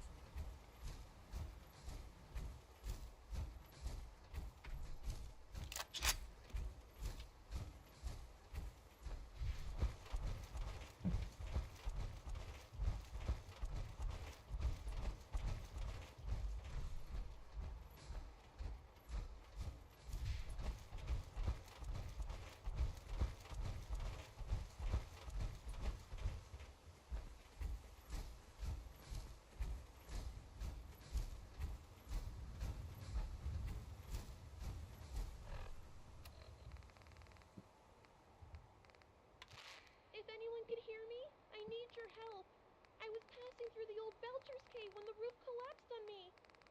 And my leg, it got pinned in the rubble and I can't...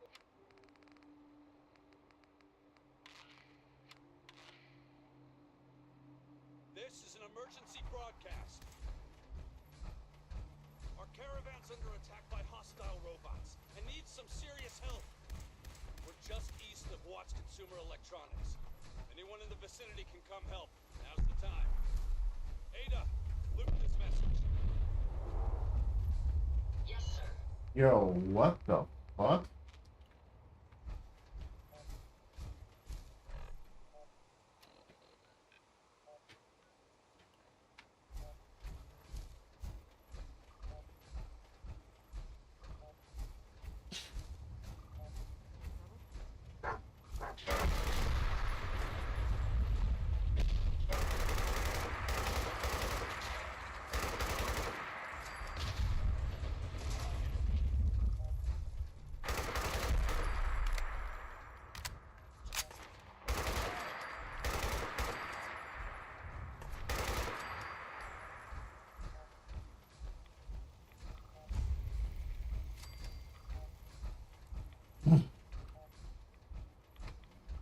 There we go.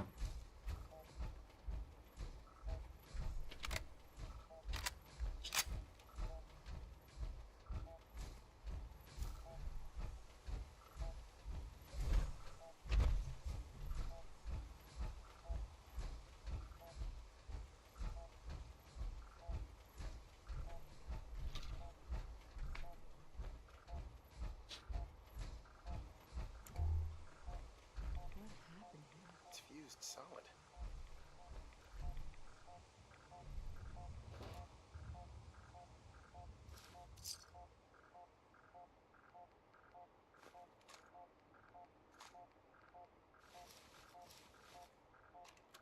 What did you find?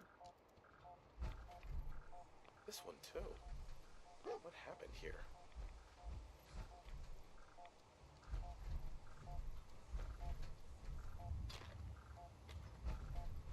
Hey. I'm ready. Grab anything useful. Sure, I can do that. Okay, let's try this. It was easy.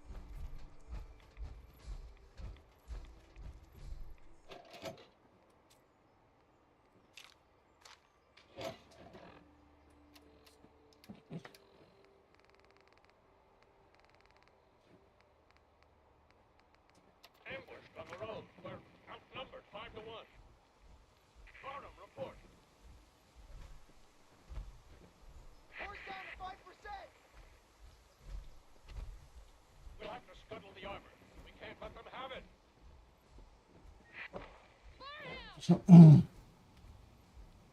Damn it. Aspen set the self-destruct. Ferris, fall back. We'll head for the old military base and try to make it to our holdout. The code will be our call sign. All right, move, move, move!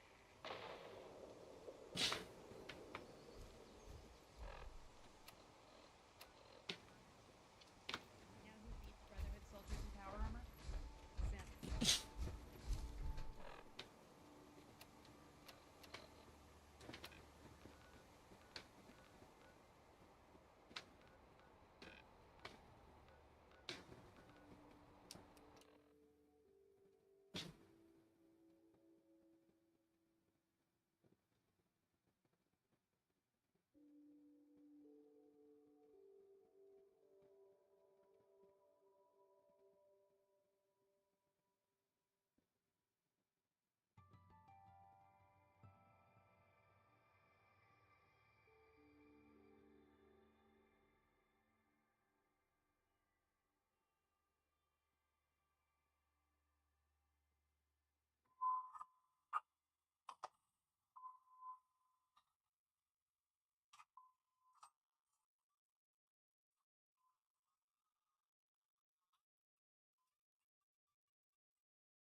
Great.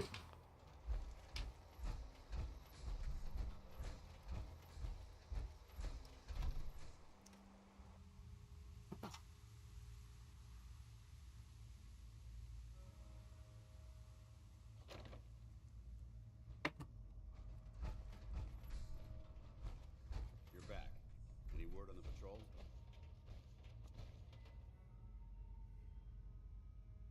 The recon team was ambushed. What a loss. But they did what they had. You've made good progress.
This place is starting to look like a proper home, thanks to you.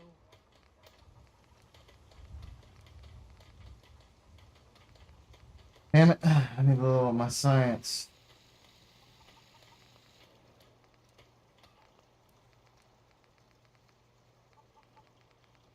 I told you sanctuary would grow. You're sighting up flies.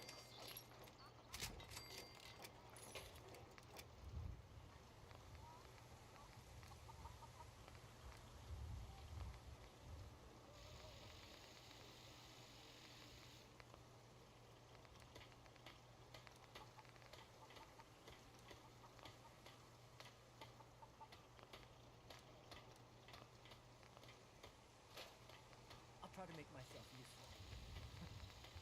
No one wants to see a grown man feeling sorry for himself.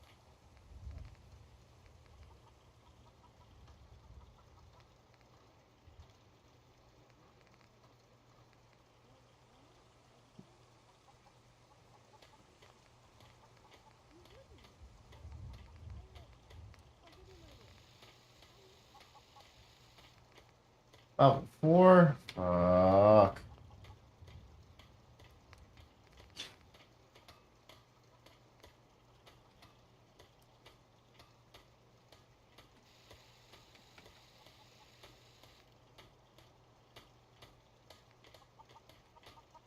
Oh.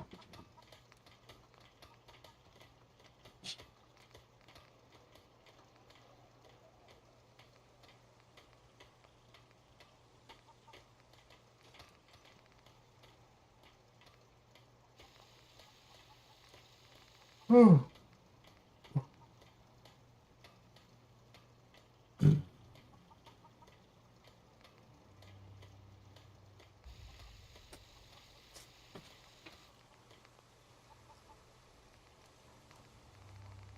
Just when you think you're safe, you're not. That's how they always get you.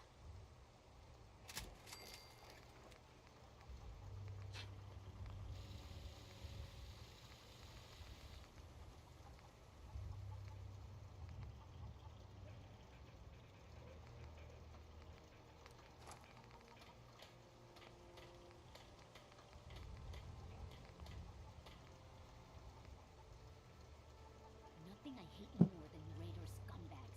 If you run into any, put a few down for me.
Oh.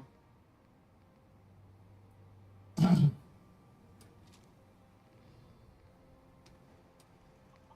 hand it to you. This place isn't awful. It's still a hole, but it could be worse.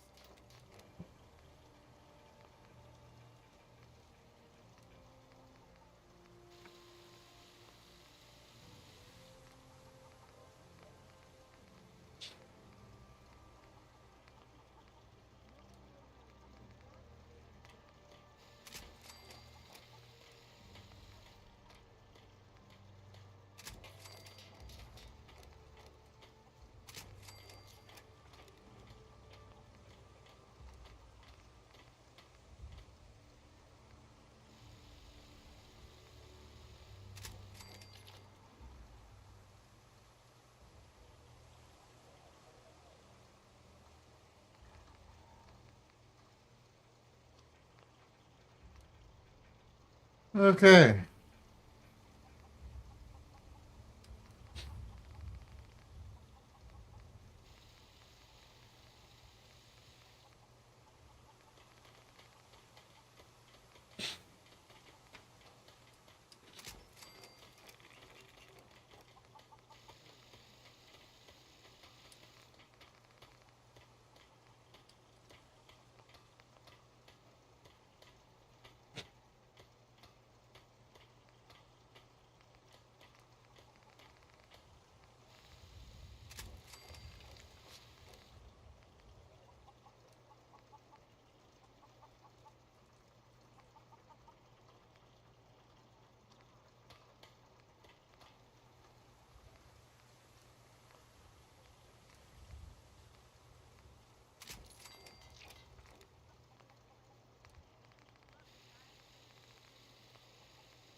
Oh. Plush.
Oh shit.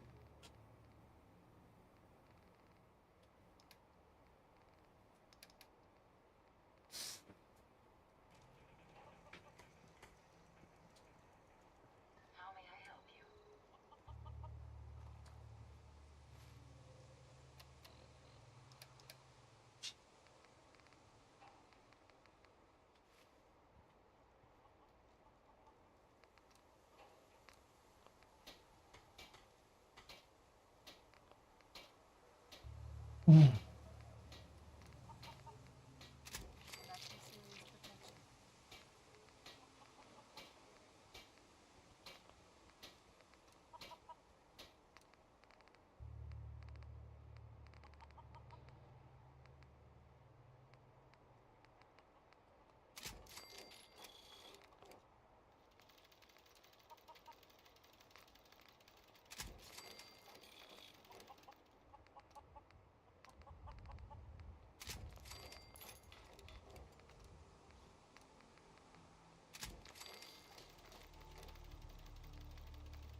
It's always good to have back.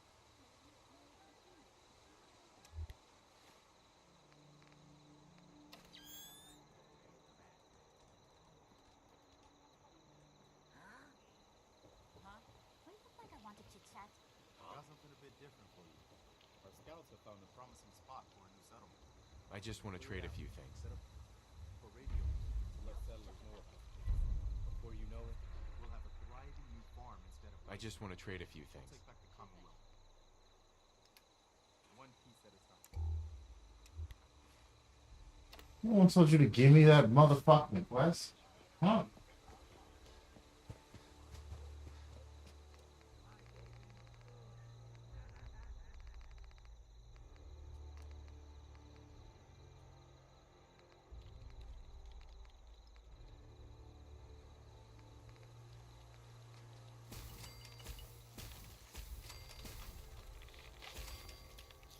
Wait.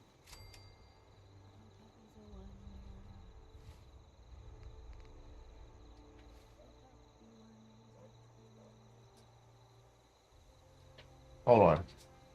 Hold on. I just noticed something.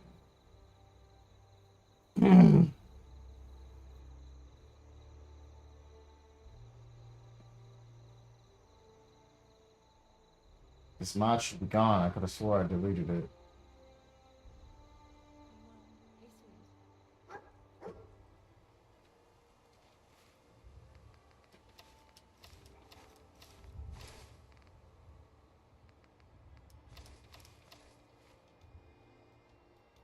Holy shit. It's working. Kind of. Oh, my goodness.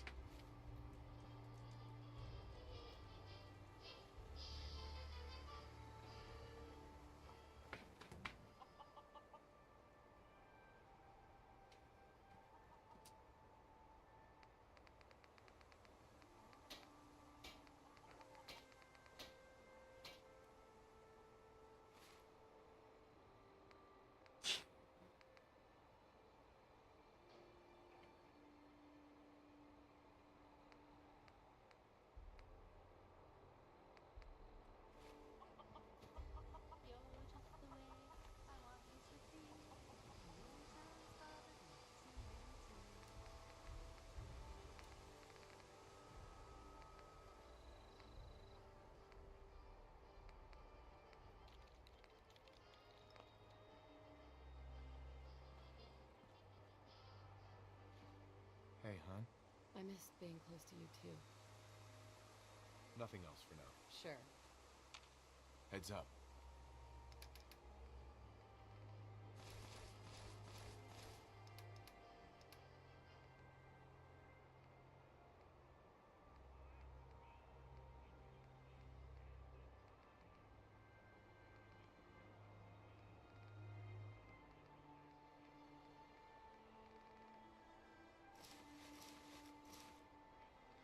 Yes?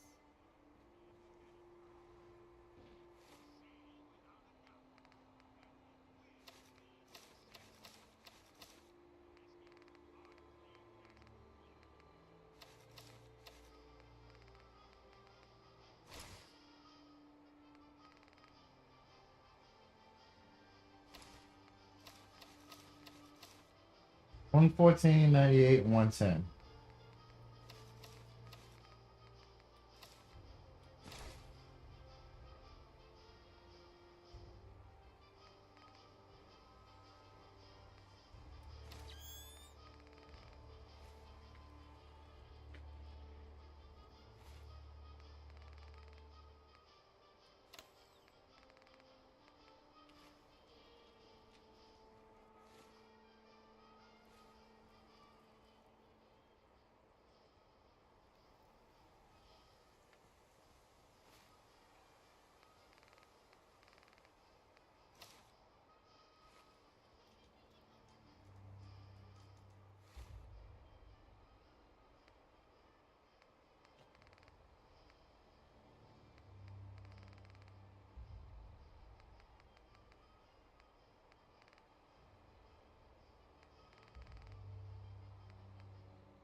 Yo, this is crazy, bro.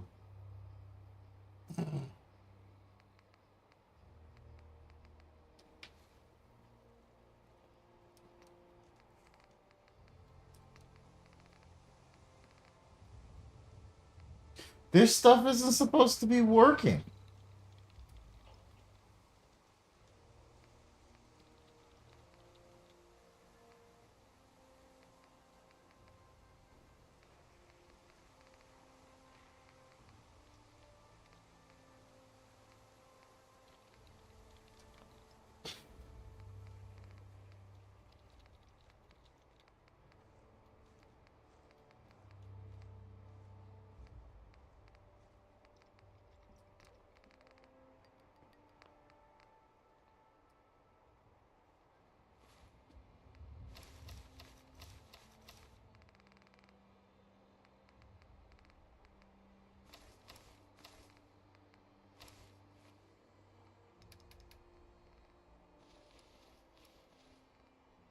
What the fuck?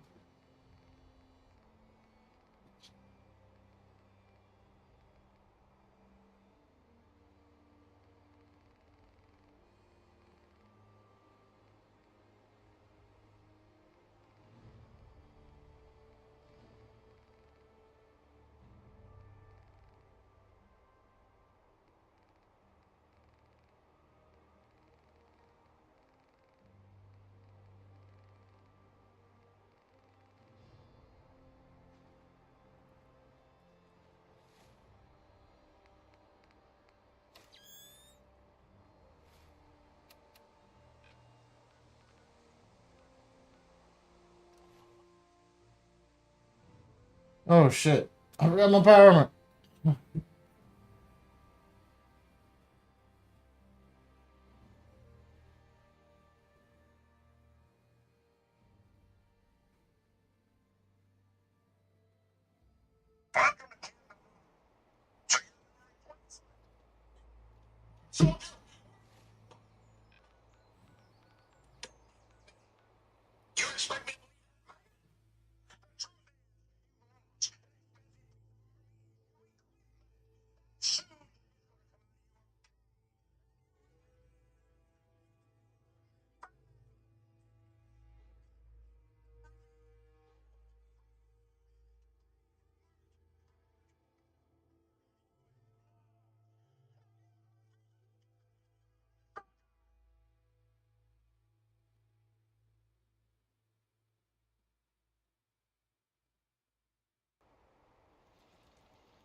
Sergeant Jordan.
God damn it.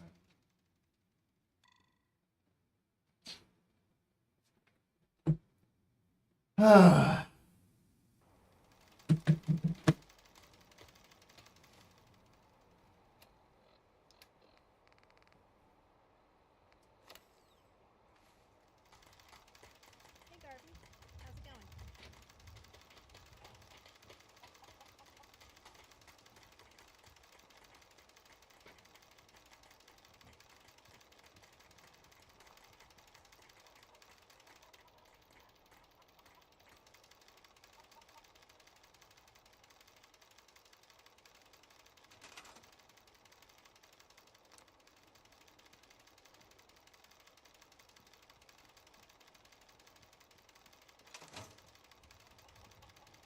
Yeah.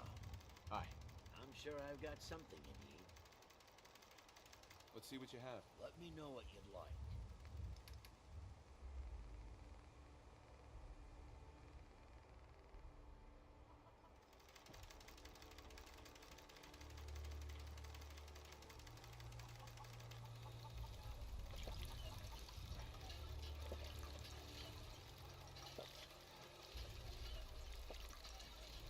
Jesus.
Hey there.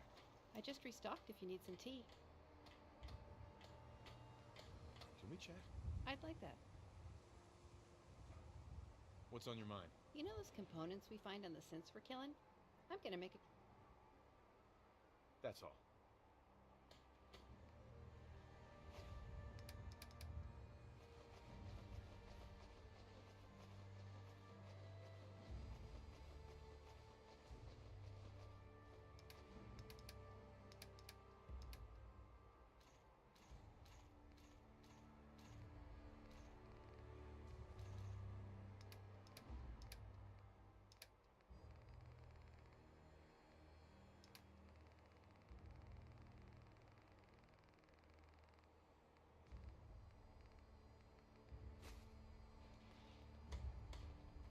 Hey there. I'm all ears. That's all for now. Got it. Need something? That's all for now. No worries. Hey.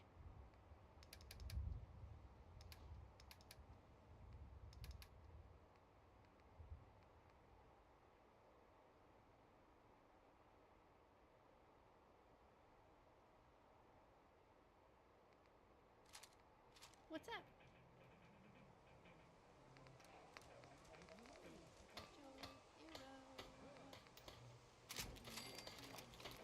So you know weapons, huh?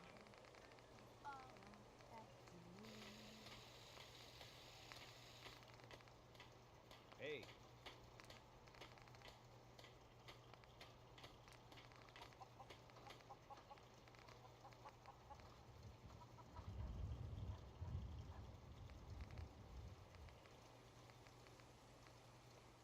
What's going on?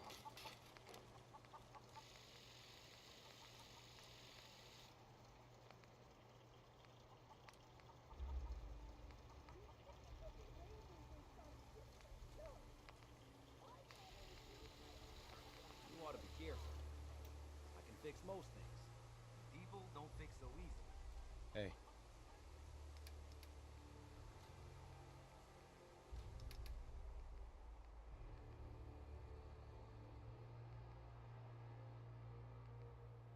Huh. My own alien artifact. Thank you.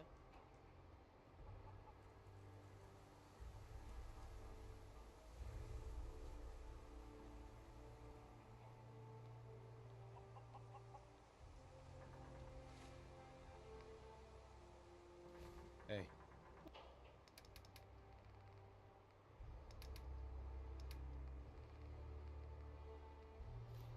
What's up?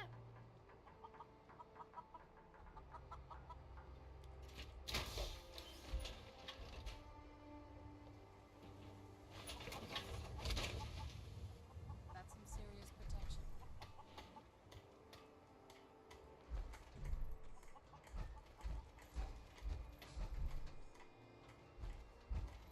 Dusty. Where's a Mr. Handy when you need one? Hello. Anything I can help with? I wasn't aware that roaming the Commonwealth could prove so interesting.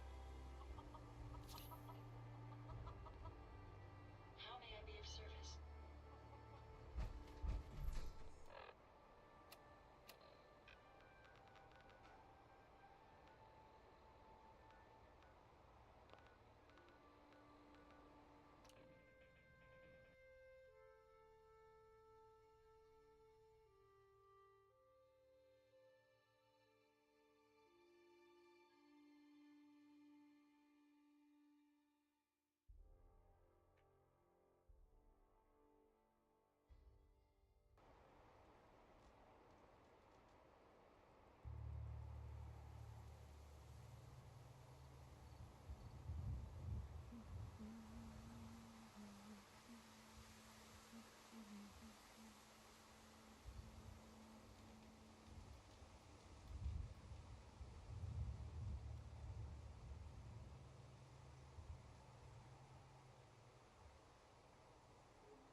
Outstanding.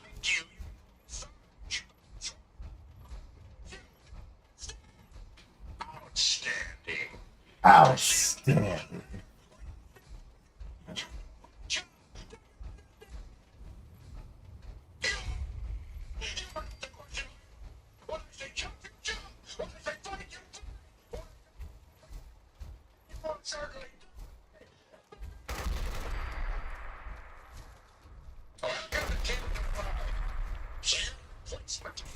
What's your name?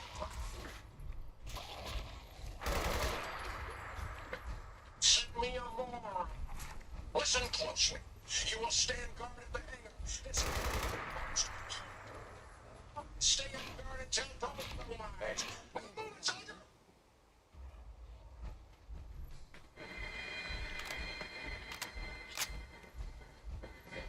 What are you doing here?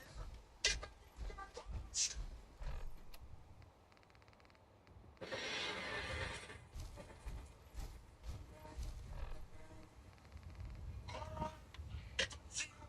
Post again, you will be sorry if they were shot. You are a danger to us all. That will end.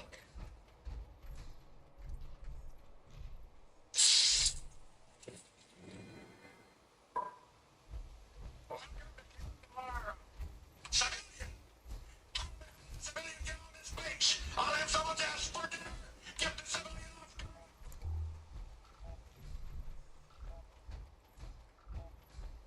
Well, I'll be damned.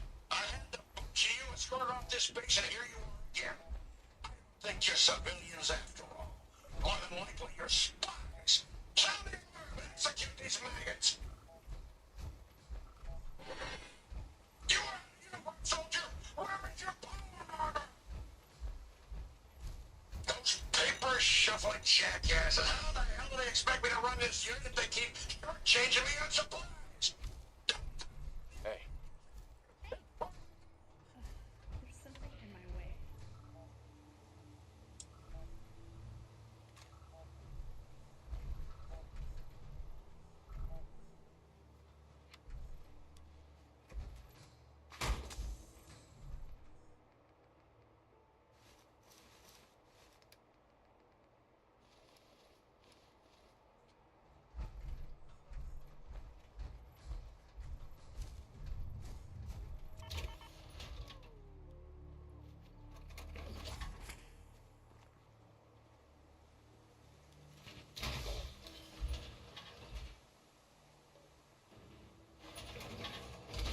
Is this where I get my power armor?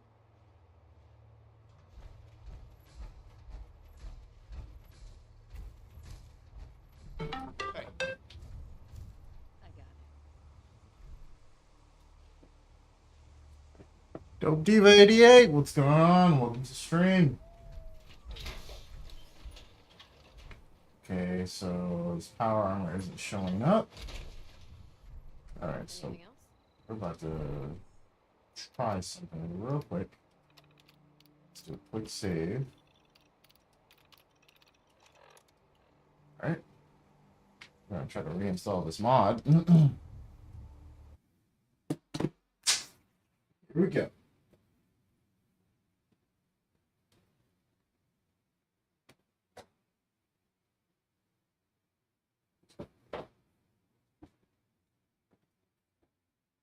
See if we can see. Air Force power armor.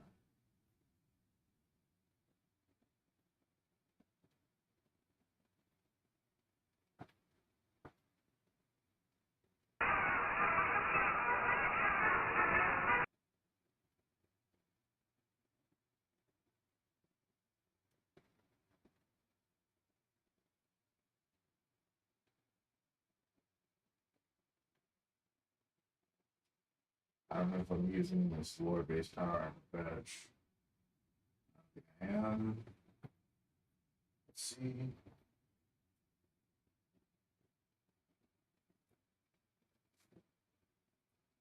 I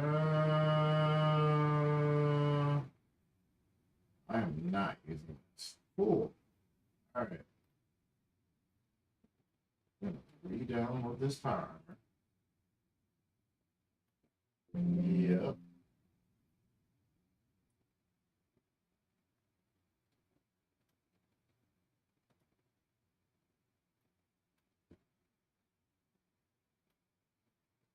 Also,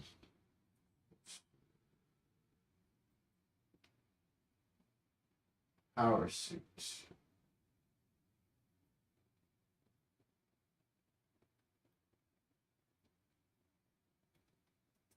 X92.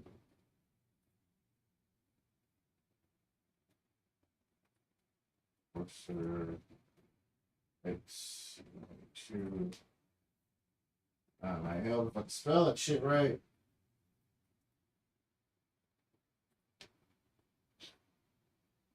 What?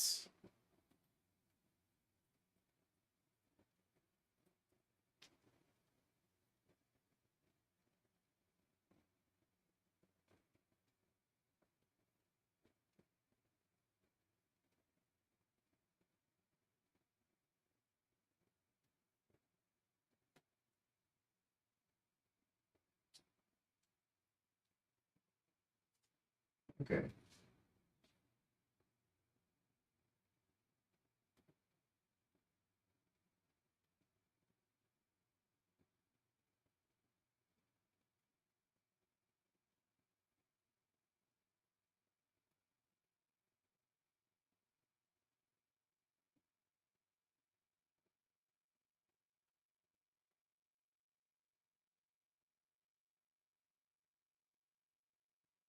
And try to reinstall all this shit.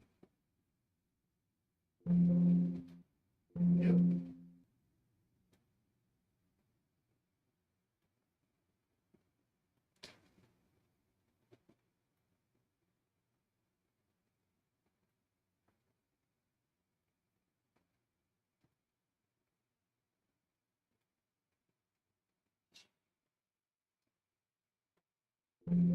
Yep. Go ahead and replace that.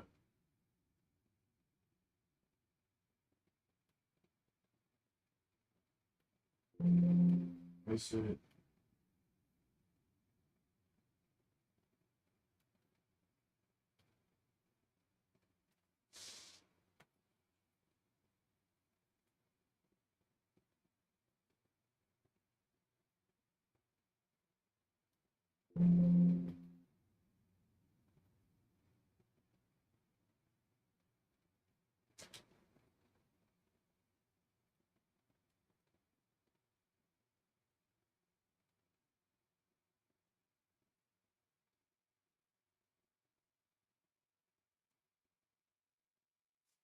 Okay.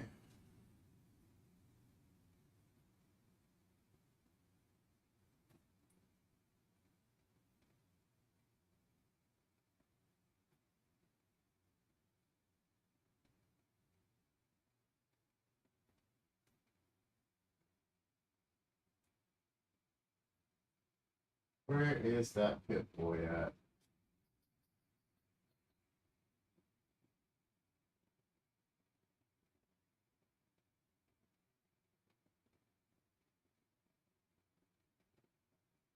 Oh, that shit is not working. Not working at all.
Oh, Jesus.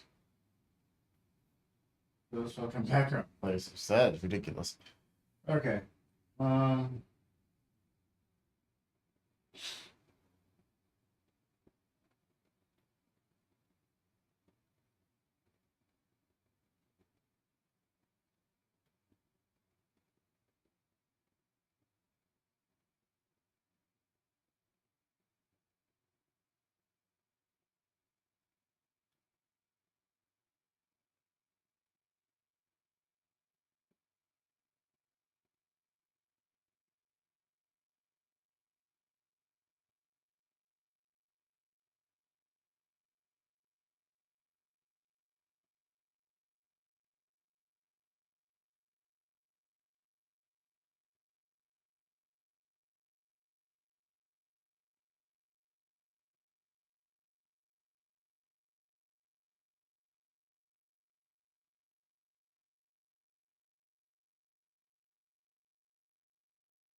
eh,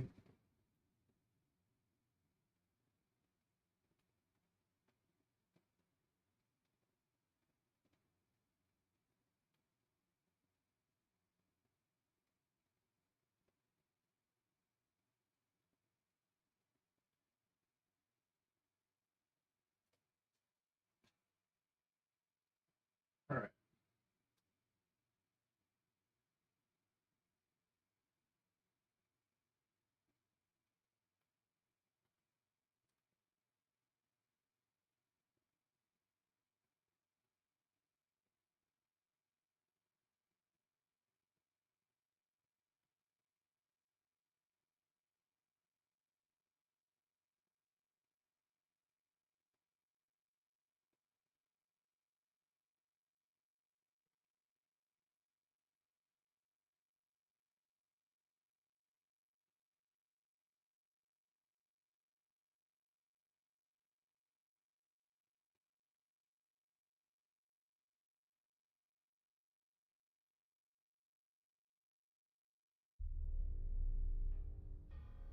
Alright, hello everyone and welcome back to my Fallout 4 Mod Spotlight series, where today we are having a look at the Pip-Boy WS. Yes, Big Boy WS. Trying to get this to work.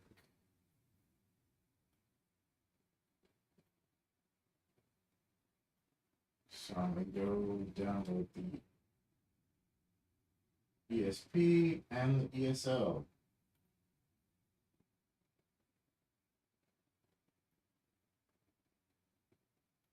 Okay. Jesus. I get all this stuff to work.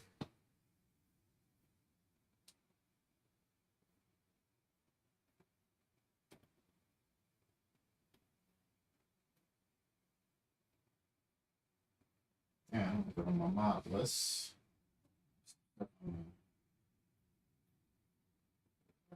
Move that.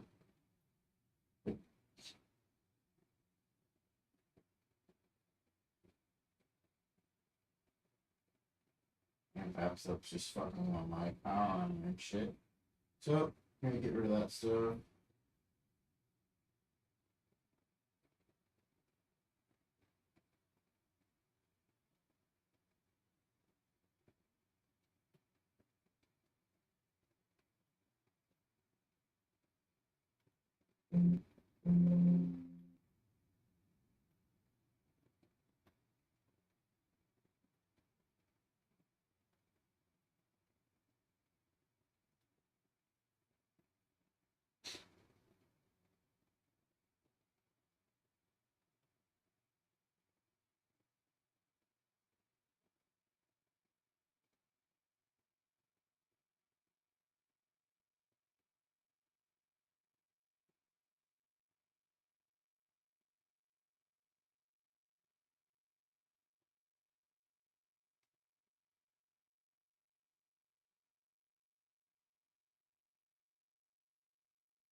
Alright, well, this is rocking out. I'm going to throw some tunes on. I'm going to step back for a minute. Appreciate you guys for tuning in, hanging out.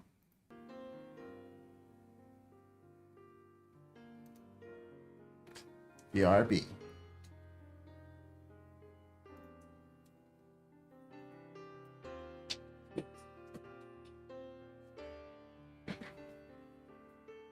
Oh my gosh. Woo.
Okay.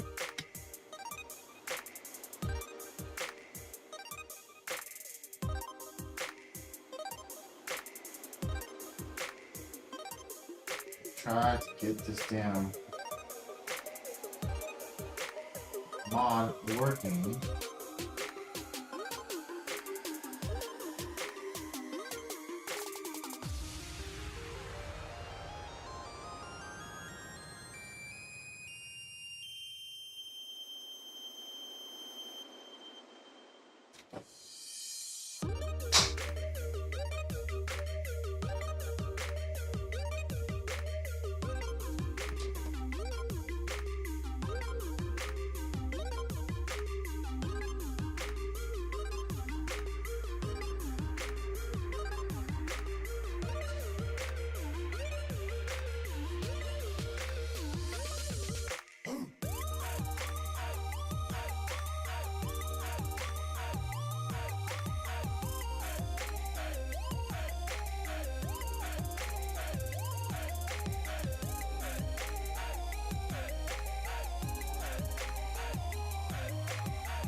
Finn Power.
It's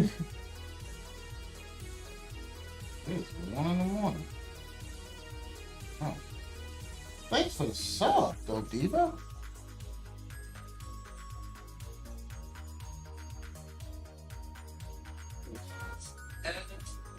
Just falls away. Oh, just for the what I see.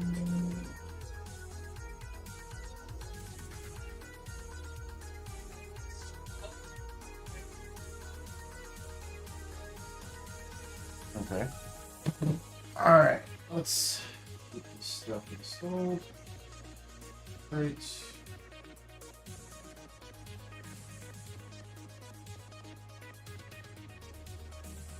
Place.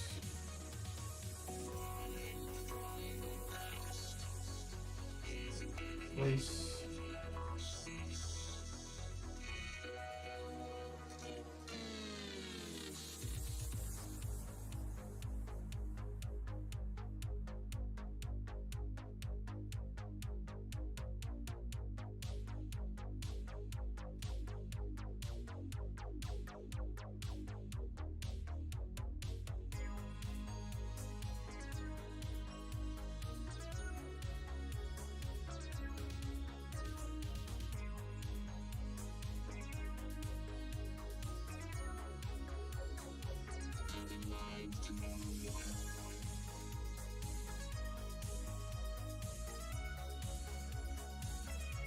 Alright. Let's sort loot. Go ahead and switch back over to my Fallout style overlay. There we are, love.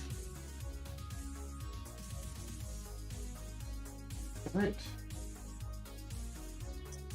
And we'll run a quick instance of loop just to back up that sort. And then once we got that going, we'll start the game back up. Let's connect the controller back. Alright. Quick. Switch. Cut.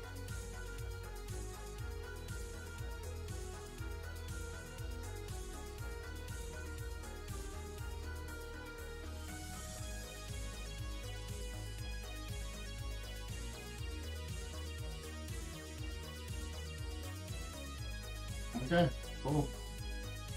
Alright. Game's going. Alright, should be good.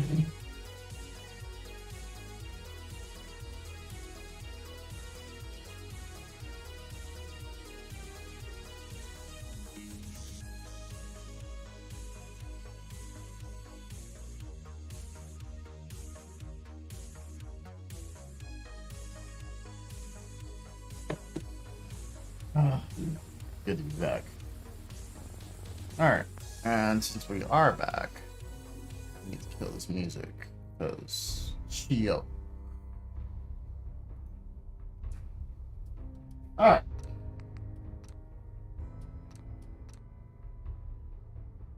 Yep.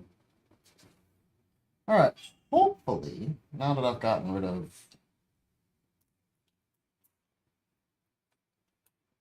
power armor materials and reinstalled some stuff, my armor will show up like it's supposed to. We'll see. No, it is not. God damn.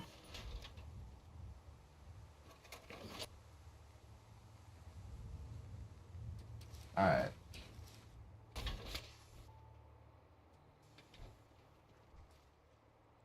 Alright. We're gonna just...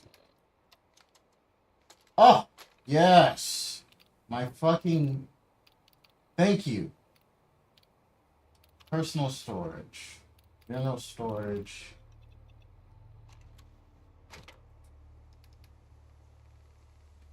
Alright, since these don't seem to be working, we're gonna check out something. Alright, we're gonna come back here. I'm gonna take this frame. I'm gonna go and make an armor. Head to Sanctuary real quick. Ooh, look at that. Look at that missile launcher. Boy!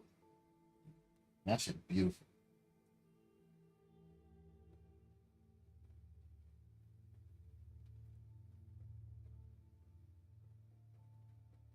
Oh, speaking of that, hold on. We just had an instance of a follow.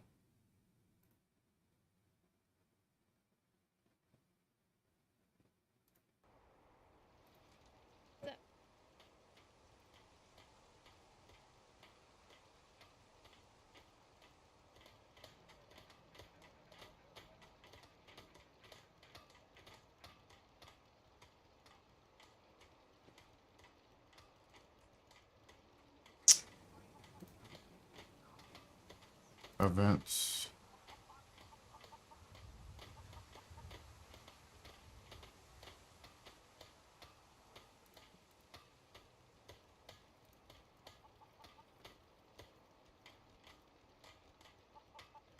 Ah, god damn it.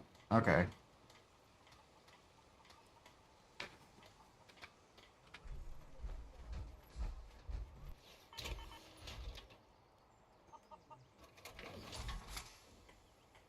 Ooh. Yeah.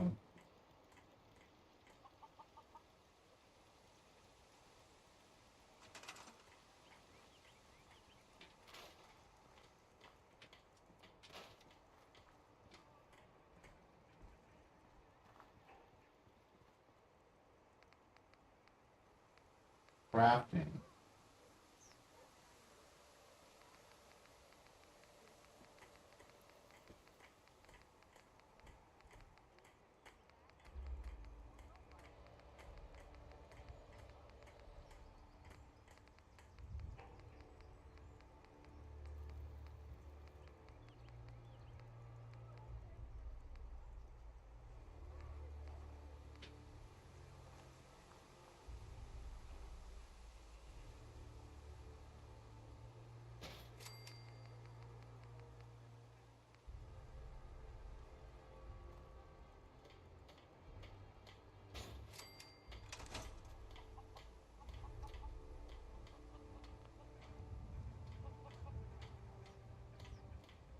Okay. Advanced engineering bench. Ain't doing shit.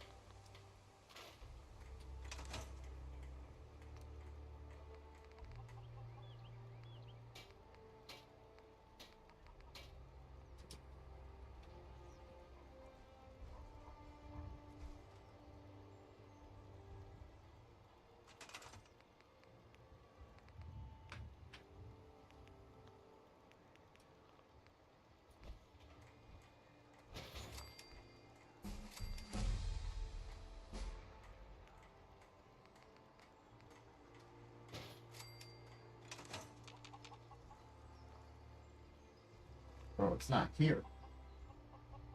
Oh, God. Can I not make the workbench?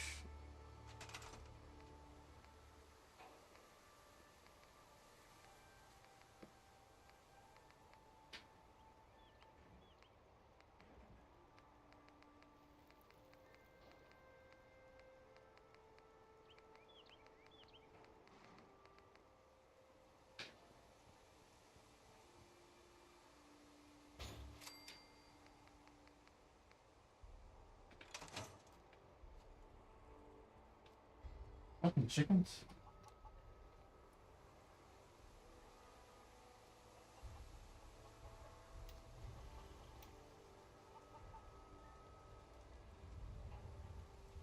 Bruh.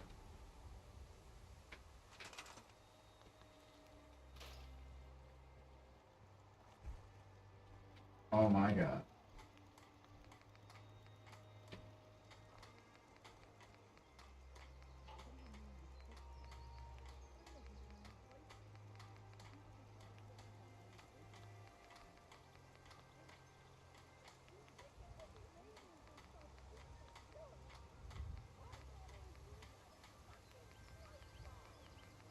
Oh my God.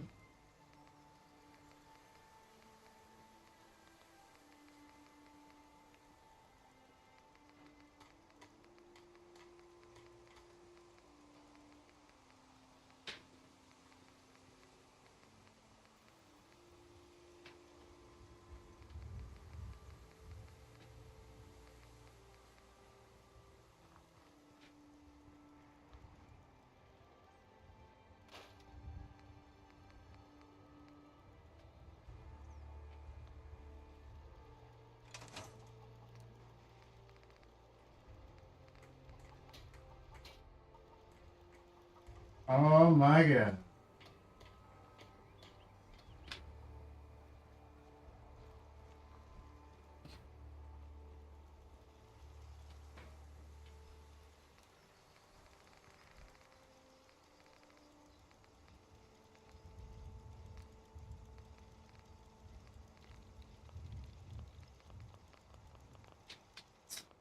Bruh.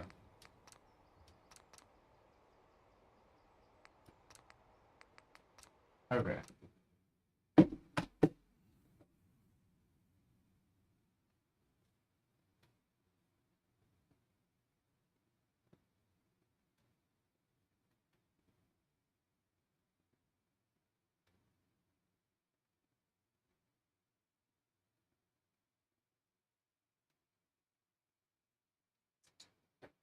Come on, cuz. Come on.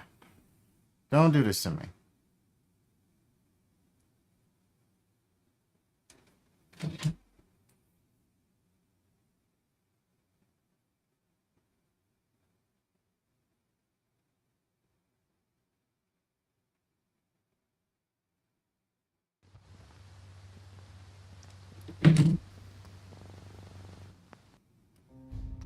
Actually, you know what?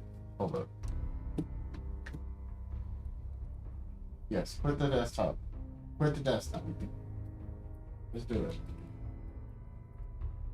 God damn.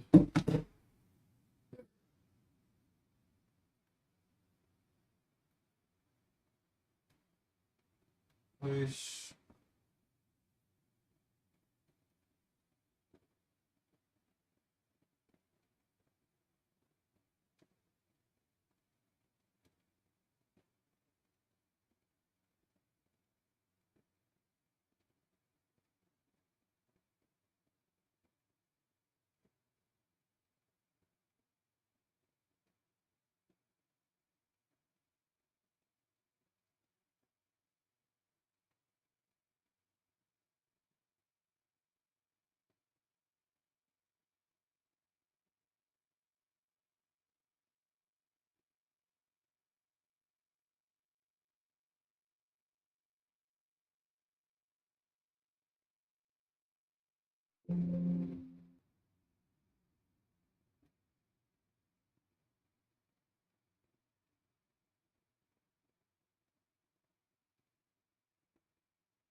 Okay. All right, let's see if it works. Let's see if it works. Jesus. I might have to get rid of the T. See, man.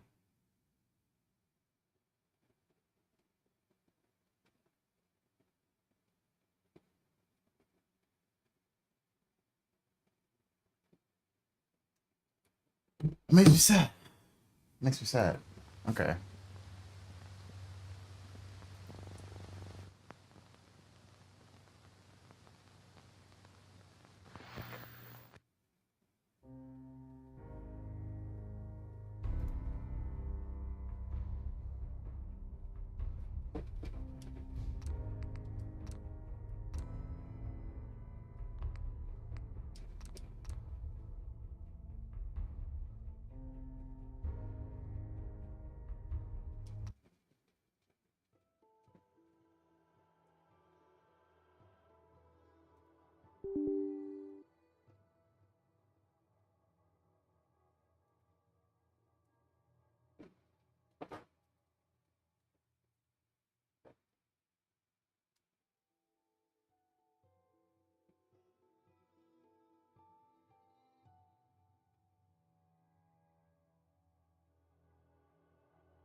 What's up?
You better keep your mouth shut about this place.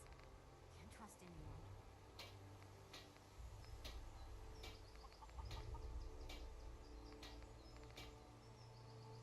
Can't remember the last time I had.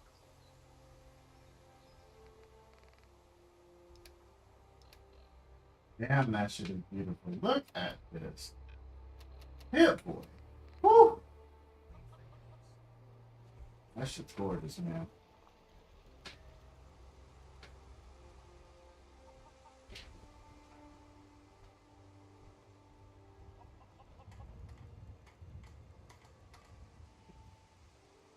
This is aggravating.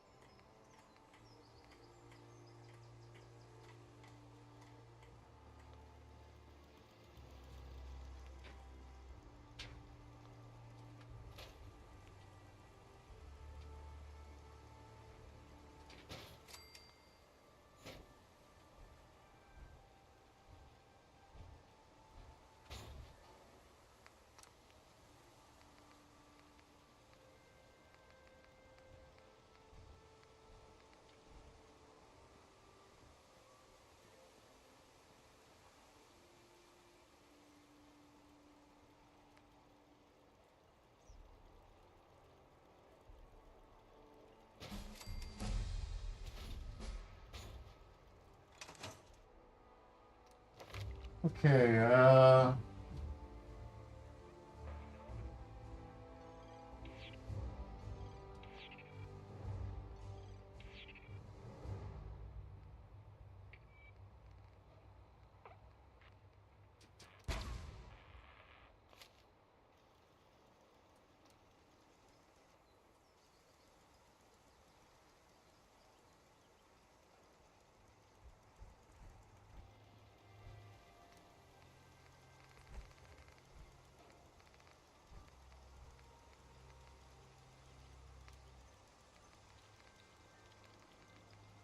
motherfucker.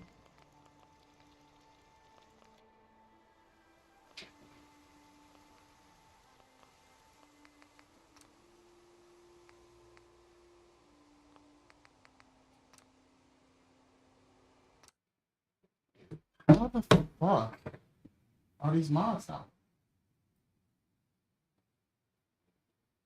Okay.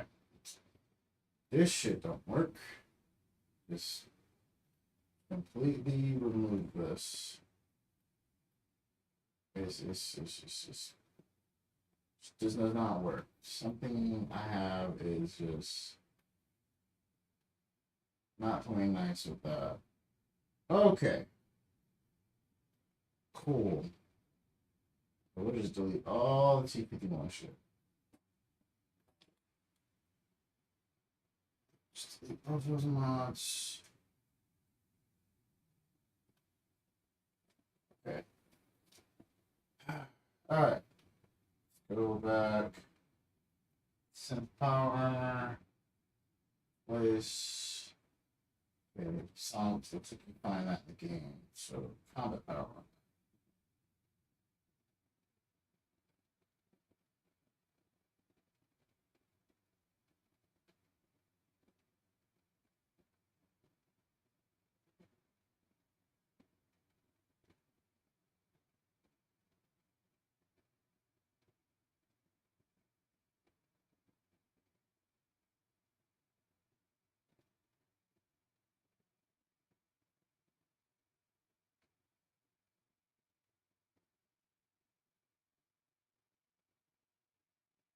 Let's see.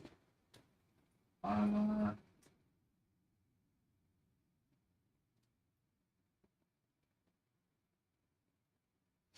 Okay.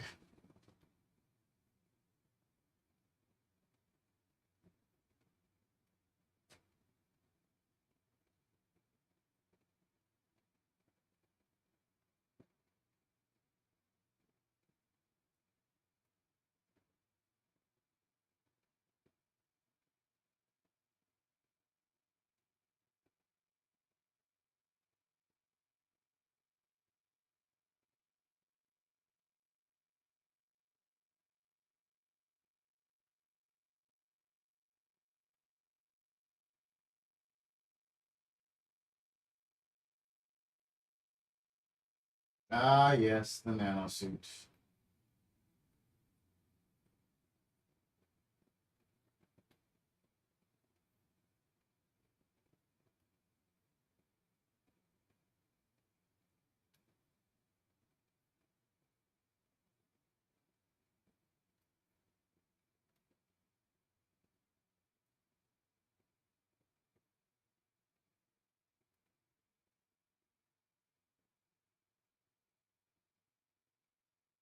These are awesome. I think we'll stay away from those for now.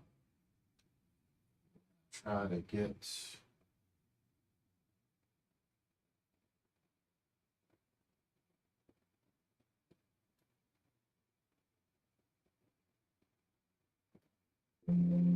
Yep, we're gonna reinstall that.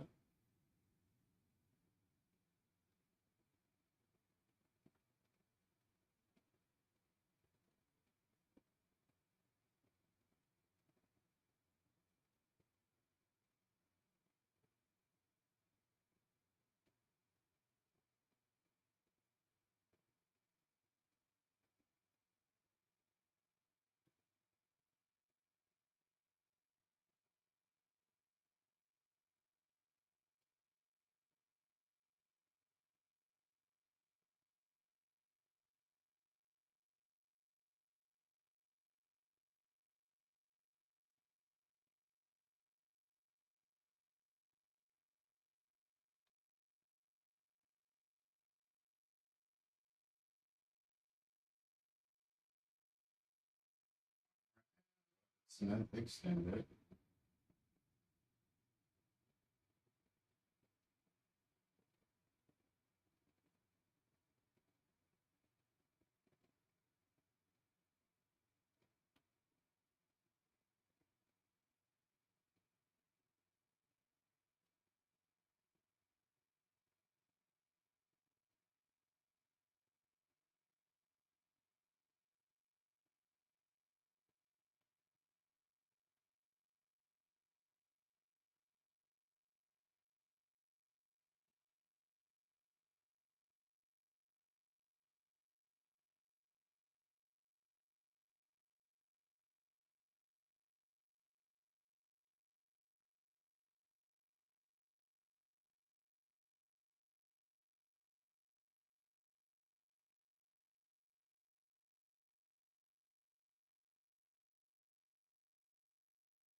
Here we go.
All right.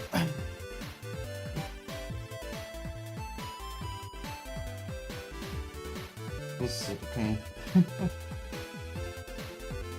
Jesus.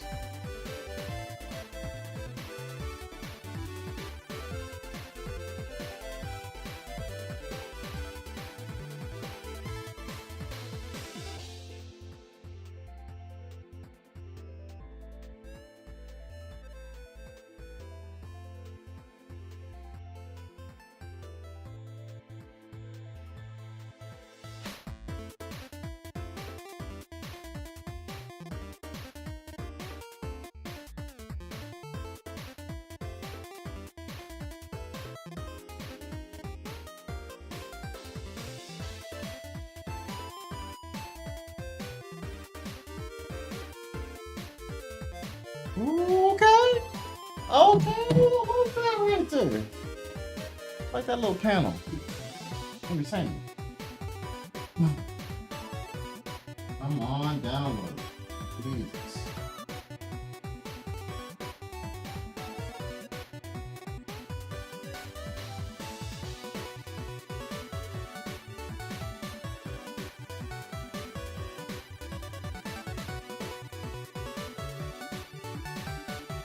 I'm just trying to get all this stuff working properly. That's it.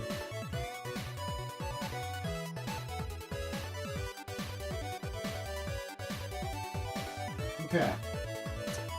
Ooh. That again.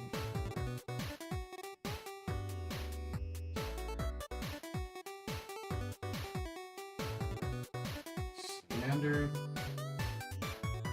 Armorsmith workbench.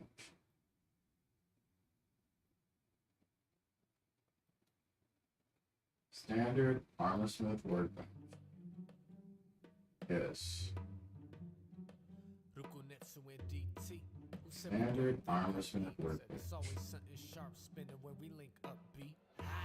We drop bombs and break through walls. They wanna be heroes overnight, like 7 years takes too long. But that's what it is though. Been known since them Nintendos. To be a master, it's a quest. I can't quit, no. For the kids, yo, trying to make this land a better place. I know a better man to see his surroundings reflect his changes. Courageous going in, wisdom and power come. Don't try forcing to do right. Evil towers are crumbling. So what you up to? Not done. It's good. What's bad getting cut through. Can't be untrue. Lenses and cash stack. Gotta give more than a piece of your heart to this game where rappers half-ass just for some money. Y'all could get some of that covered grass. Now your integrity in half nine. Double that on my path out. For being weak at first, but so was everyone in fact. Alright, pause the music now. Looks like we're about to get into this gangster shit. Start trying with Malta.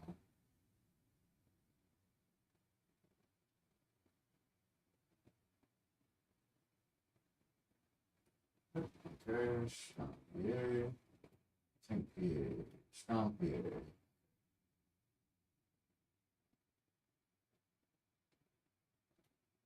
Combat PA.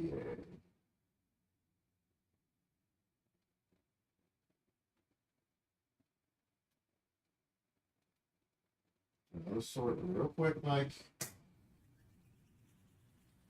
Should be good now. Should be good now.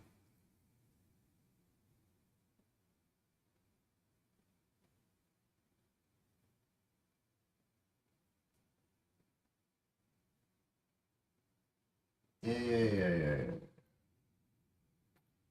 What the fuck happened? Let's go. Damn, I want that T51C to work. I love the design for that shit.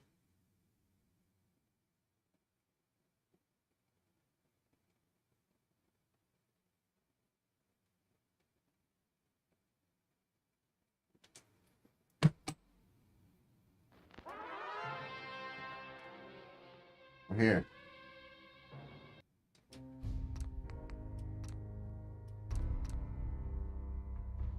Okay.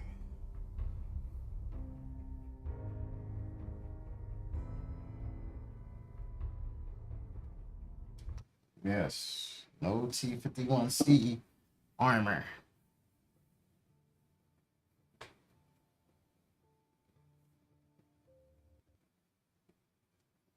Oh wow, it crashed. Okay.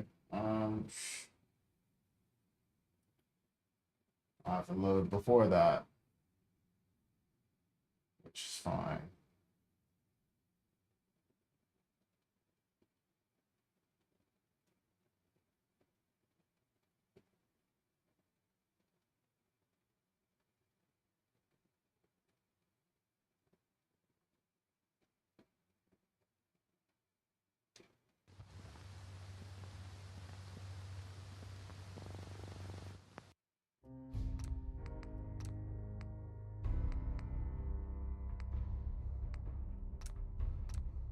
Hopefully this one loads.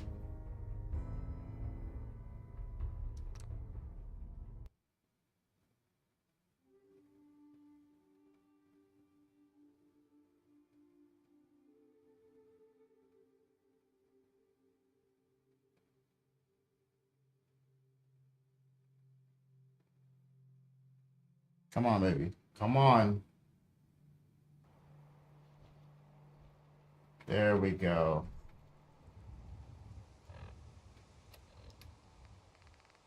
Alright, cool. We just got a frame with nothing in it.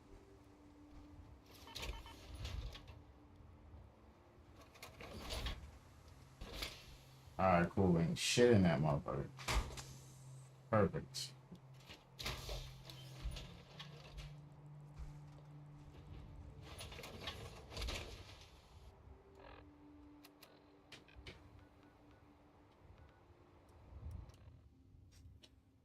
Let's see. We can. Shit.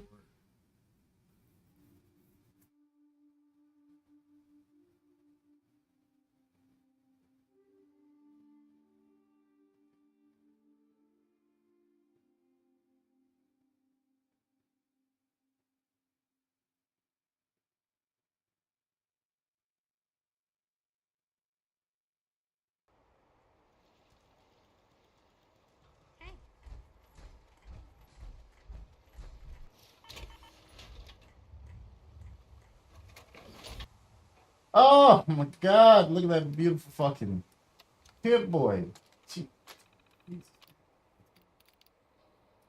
It's fucking gorgeous.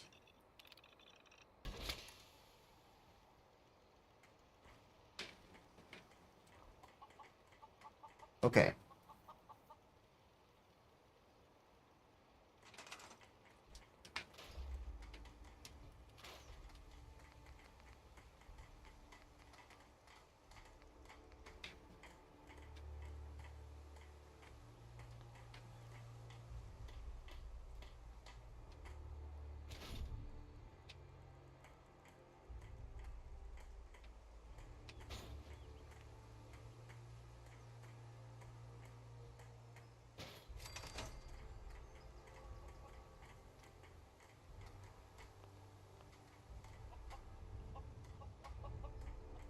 Okay.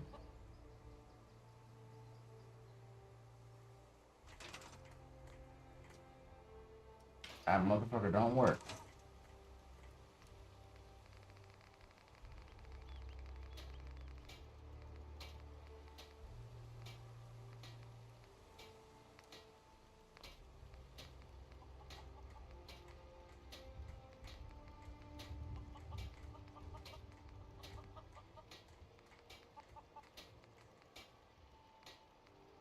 Conan, Tarzan, nigger girl. Okay.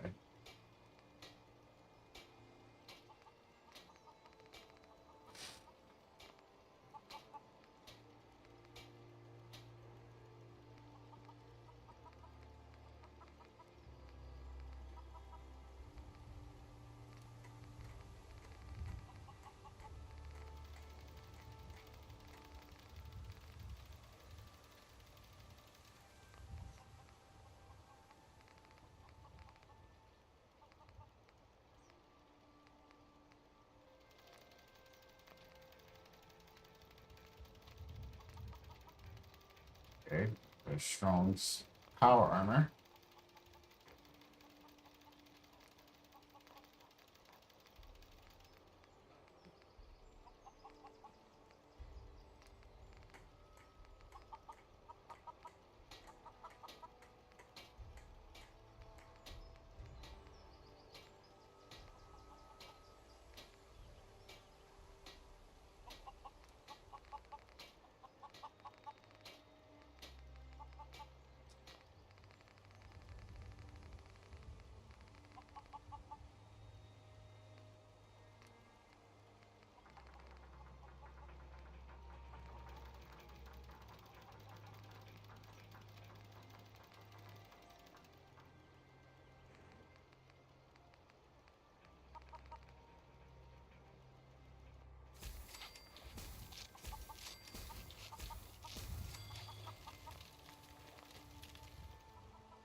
Alright, well, let's see if this shit works. Oh my god. What are you doing with yourself? I can make it, but it's not showing up. Okay. What are you trying to do? Well, it's showing up in the fucking deal, in the list, at the very least.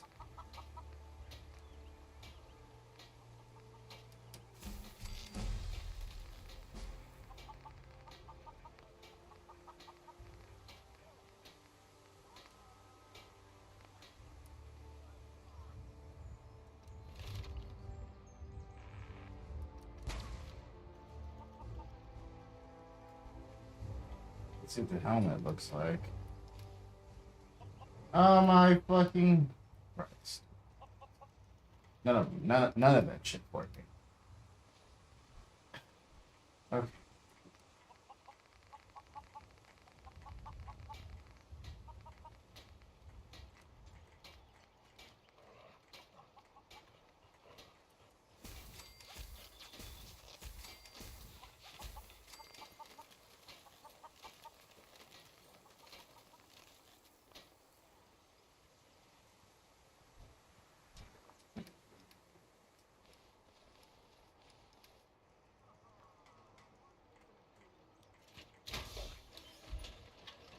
This craziness. Alright, I gotta figure out how to get that shit to work.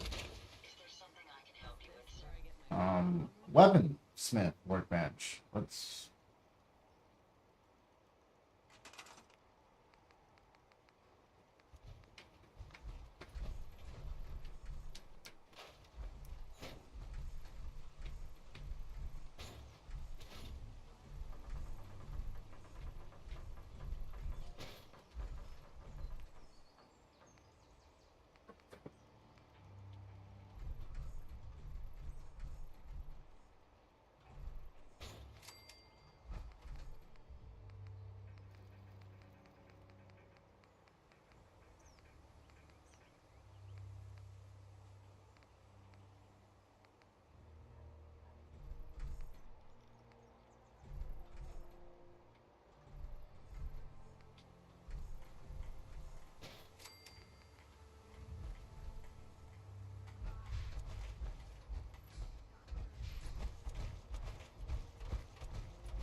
Okay.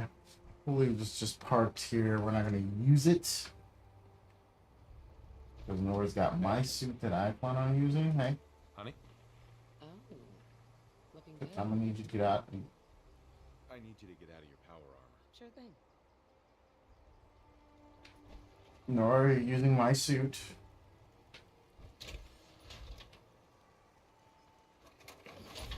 There you go. Like, babe, babe, babe, babe, babe. You're using my suit of armor.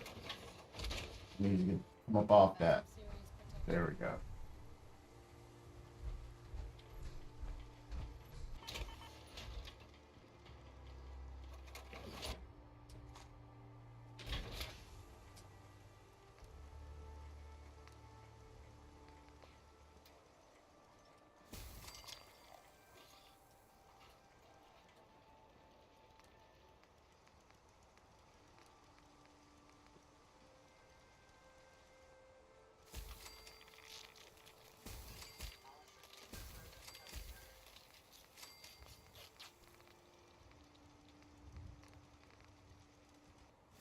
Oh.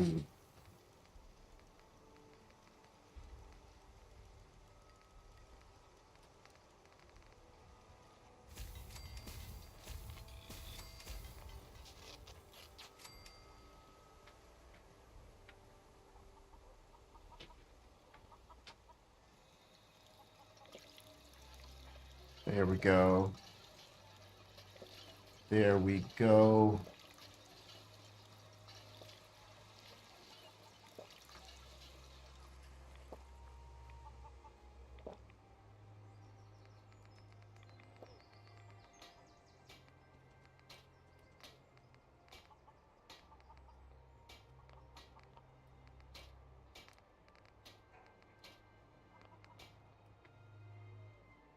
Alright, where's dog meat? Dog meat. Dog meat. Damn it, where'd that fucking dog go?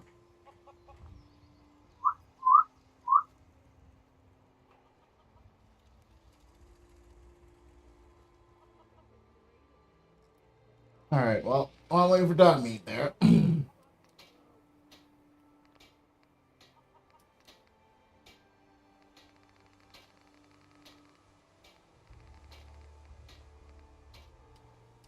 Oh, yeah. There we go.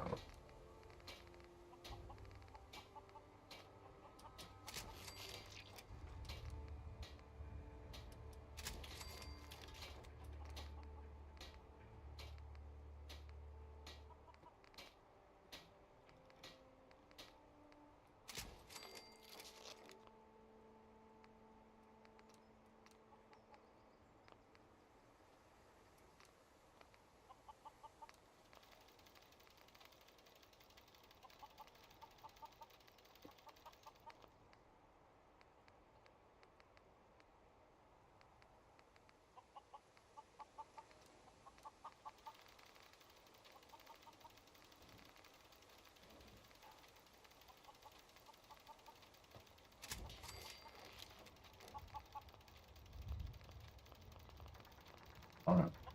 Oh no! No! Damn it. Ah.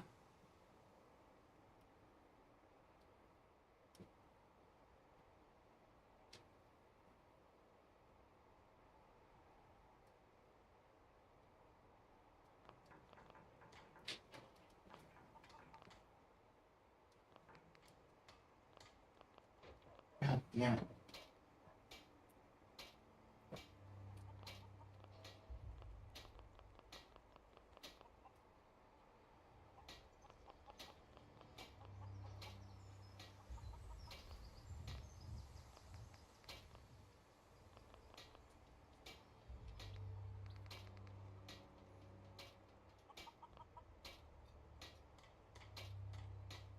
Fuck.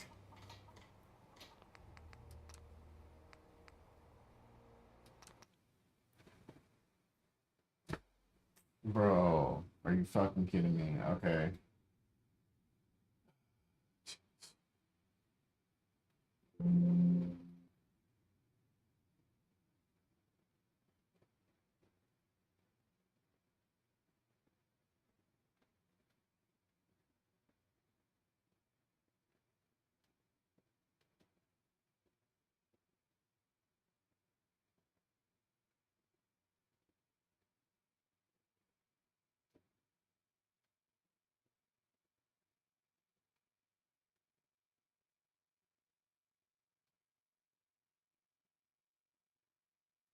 Damn it, man.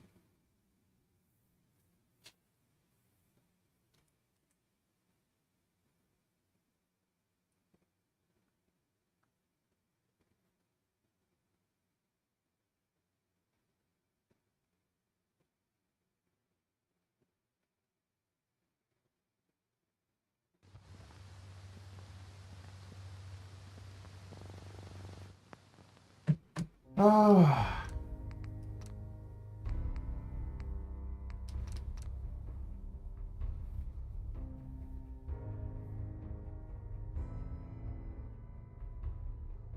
Don't crash. Don't crash. Don't do that.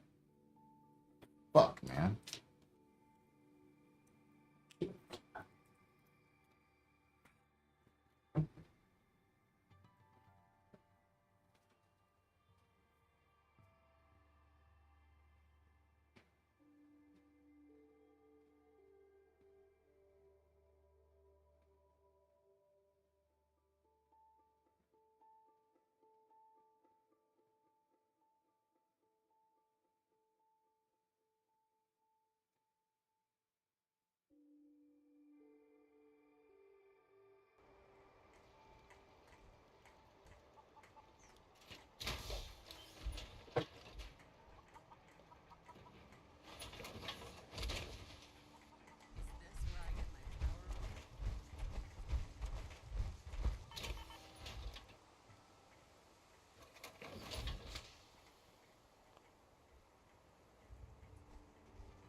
Hey.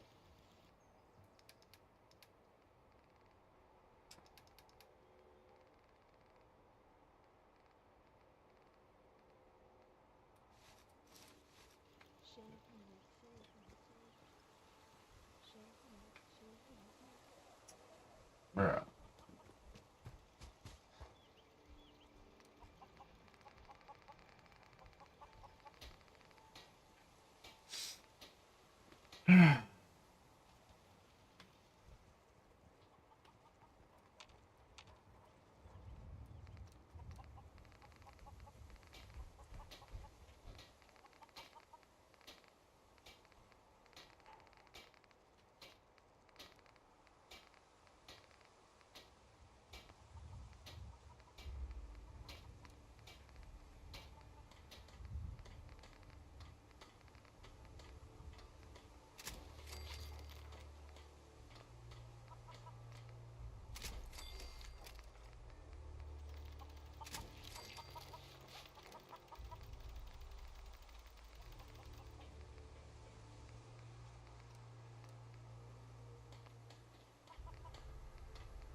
Thank you, Heather.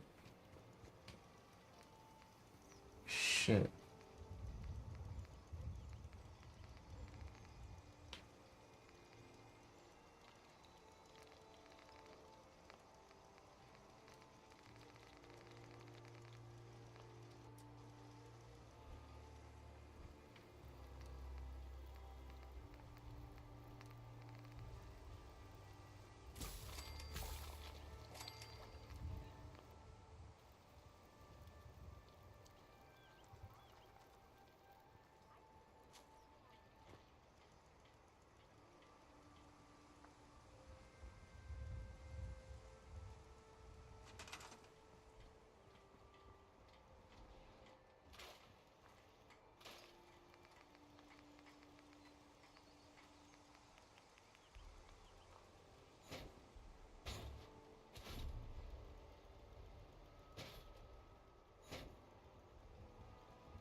Okay.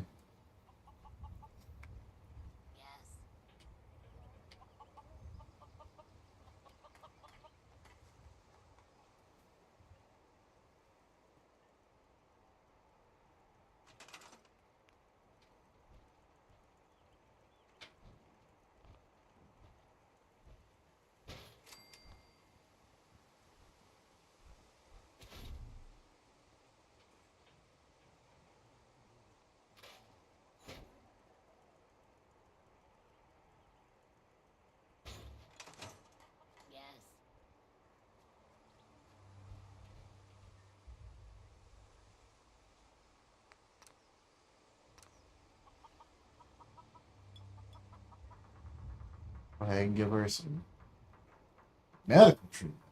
Good. Here you go, babe.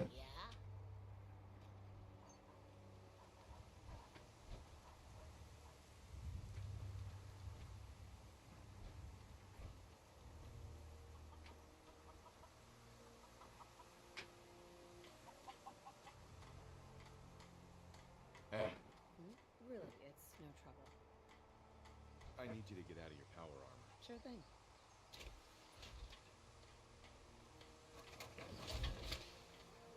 Hey. Sure. Anything you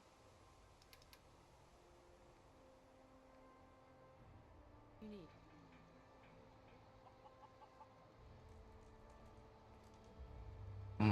Might have to get the Oni stuff again.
Heads up.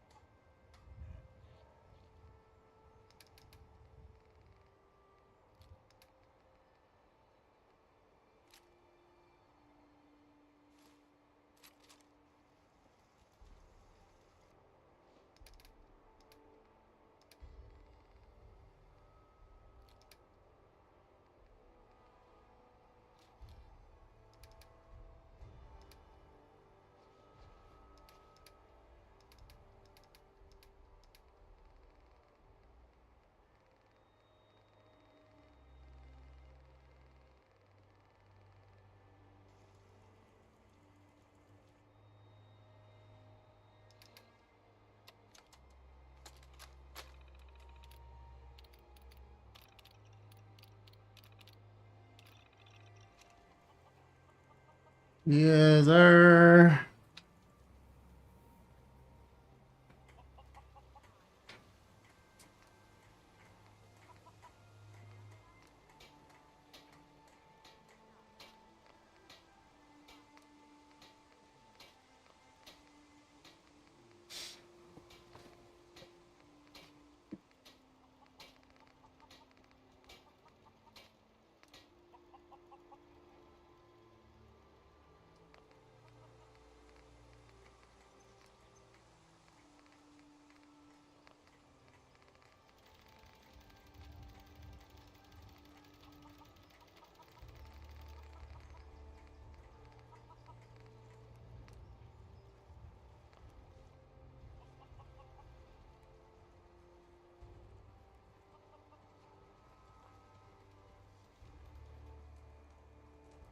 If there's anything you need, I'd be happy to comply.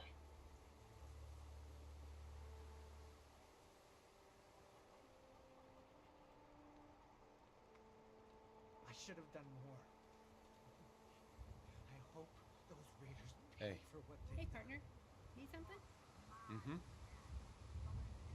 That was it. Got it. Hey.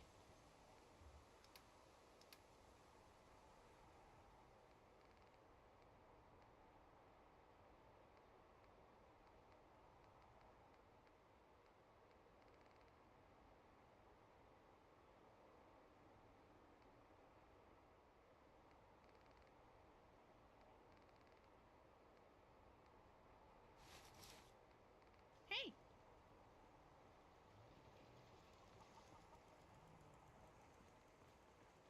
Sure, let me just stop what I'm doing to talk to you. I'm being sarcastic. Hey.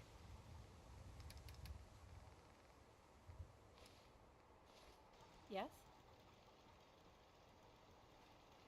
If there's anything I can do for you, please let me know.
okay?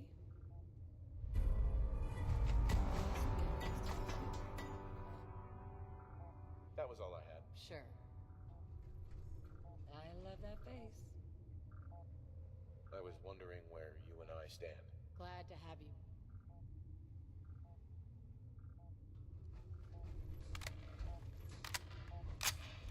What do you hear, boy? Heads up. Yes? Let's see what you got. Okay. Her face is working like it's supposed to again. Fuck it.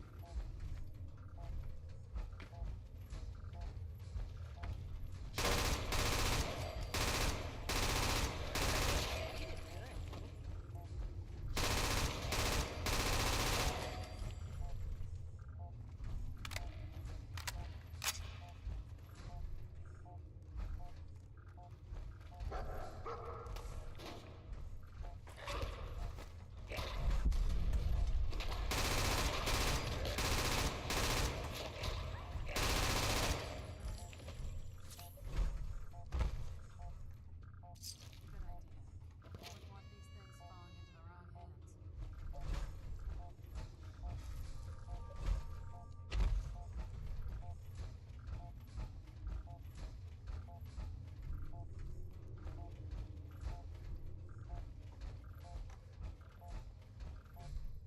Lock tight.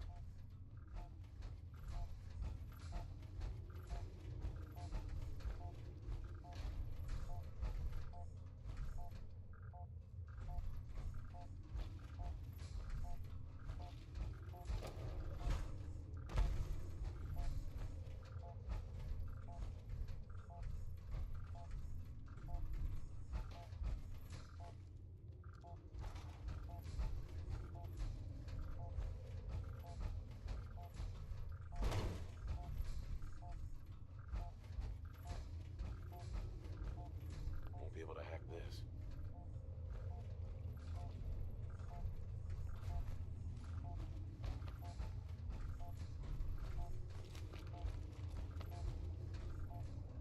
Hey. Hey.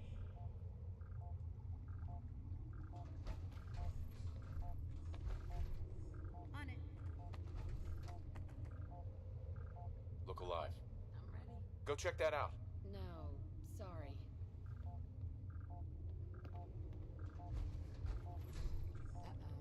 This can't be good.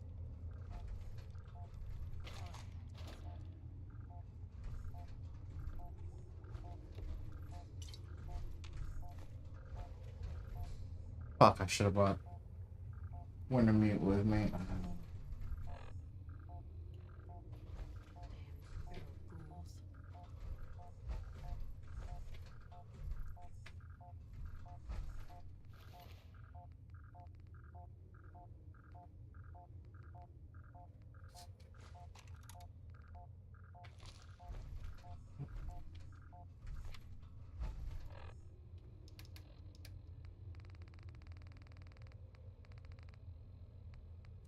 Nitera Aslet, Brotherhood of Steel, Recon Team 429 Alpha, serial number 3431. No way I'm cracking this. Their objective was a satellite array on the coast. They may be out of range. What a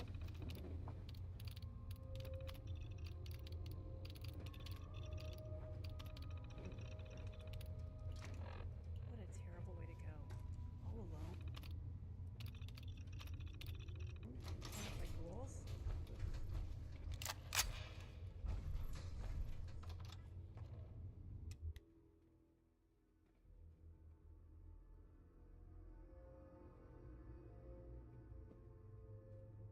That's right, I changed the receiver, so it changes how the gun fucking reloads and shit. Duh. I was wondering why the animation was different. I forgot I changed the receiver, upper receiver out.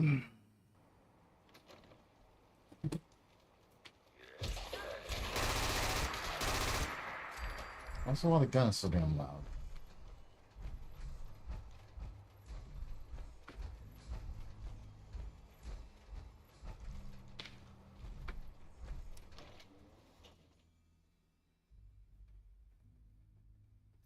Really want to put a suppressor on this damn thing.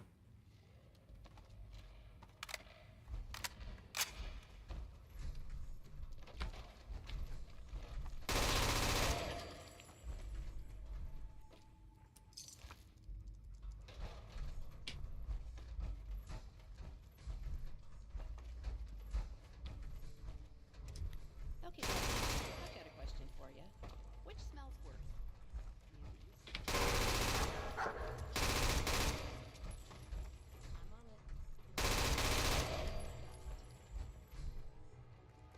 Oh my gosh.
What did you...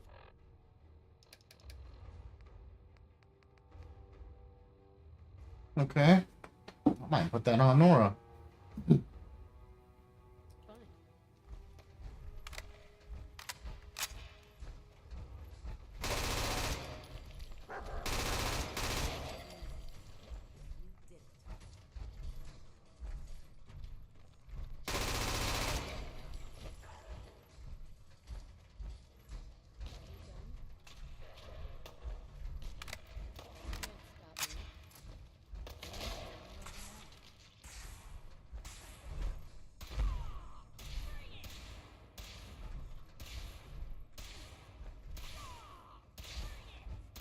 Hey.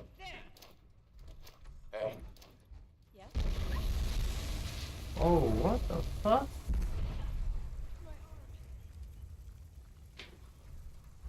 Bitch, what is wrong with you? You just flip the fuck out. Look alive.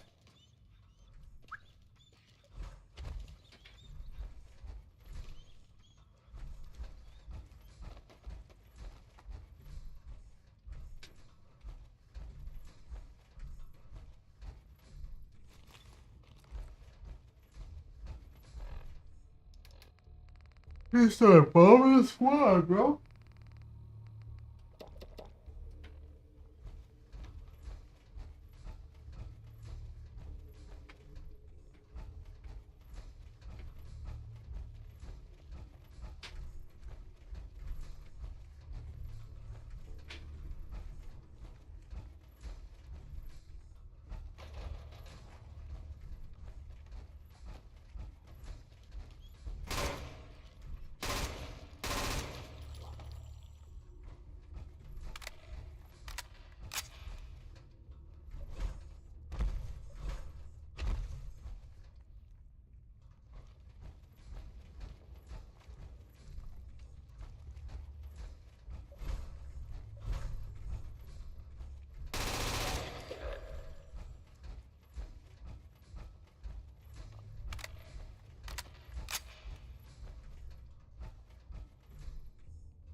Okay.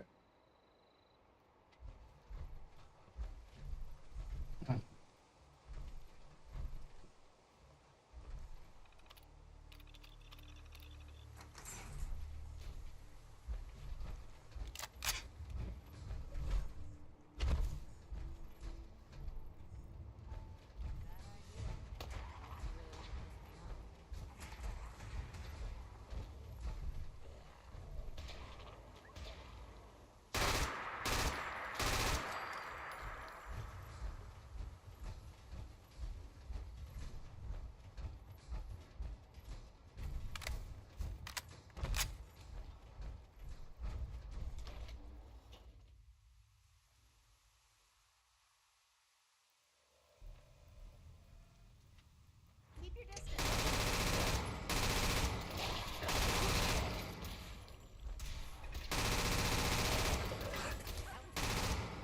You're up to scrap. Catch.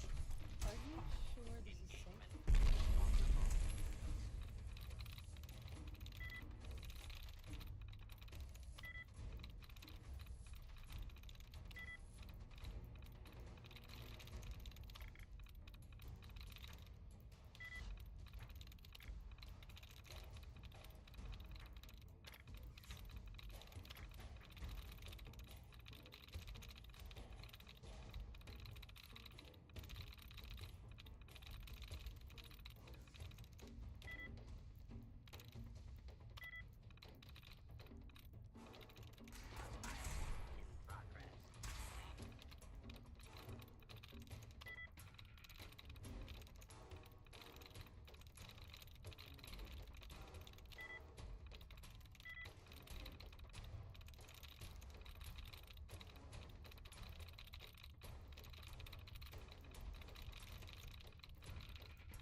That's it.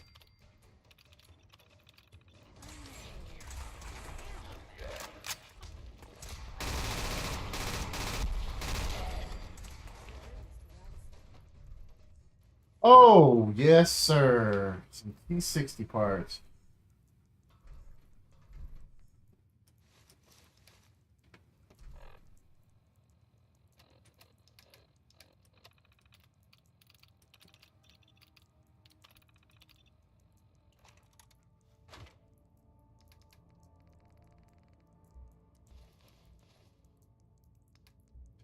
Torso, right leg, and helmet.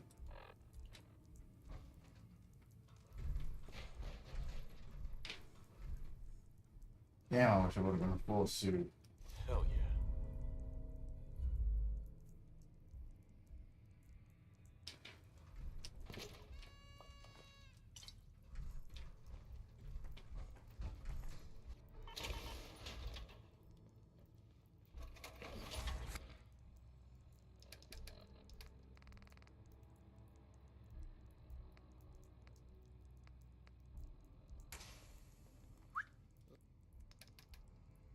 Lead on.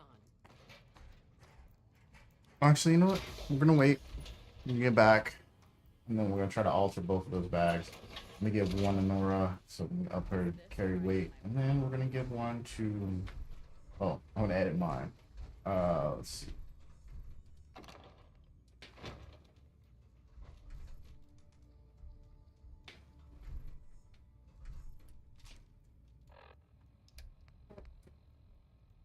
Ooh. Okay. Let's see what we can do with that. Alright. Better get ready. Novu's about to come out.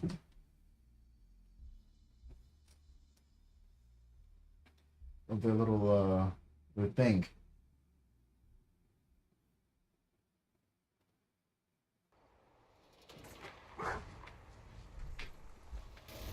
Yep, there it is.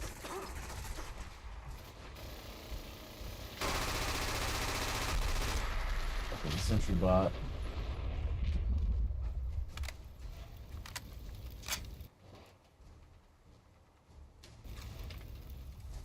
This is just a fancy way of saying you're looting everything.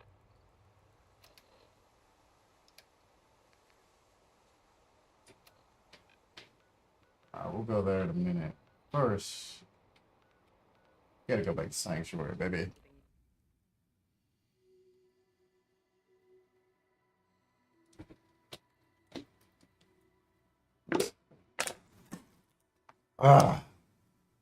Probably edit these and then I'll probably get off for the stream because we've been streaming for a while. I need to get some sleep. So we're gonna do 2 quick equipment edits and then we should be done for the night. Got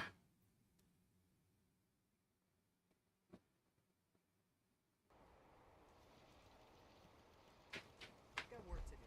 Can't talk now.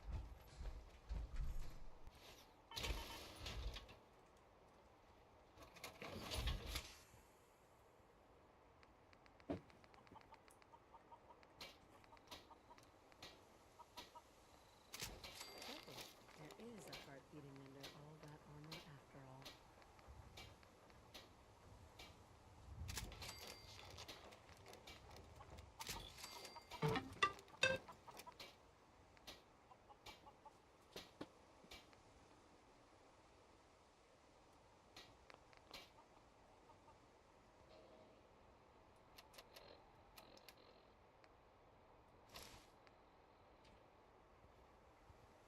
Honey? Is there something you need? That was all I had. Well, I'm here. Hey. Sure thing.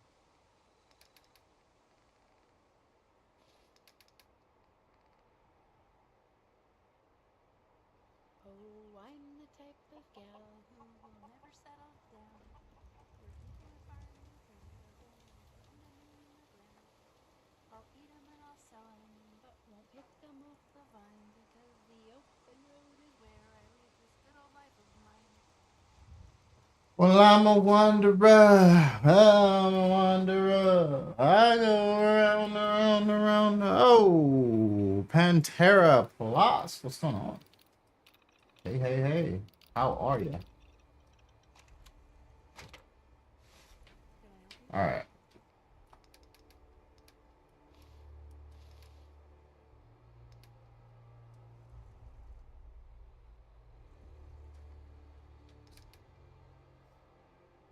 Okay, so far, let's take all the Raider pieces off. So we're now rocking. There we go. We're all junk. Mods.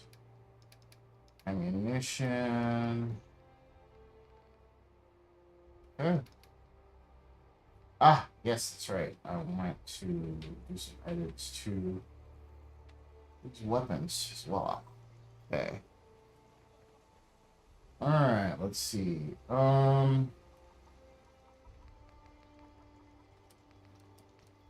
See what we can do with this.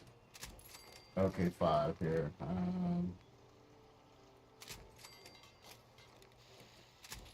Standard stock. Quick eject mag. Alright, this one's pretty basic. Recon combat sight. Pressor. Hey, that's always nice. No zoom. No conversion. Flashlight on. Wait, attachment. Ah, shit. I want to change this bad boy. Powerful automatic. Spinning stock. Large. Regular quick. You know? Yeah. Large quick eject mag. Reflex sight 2.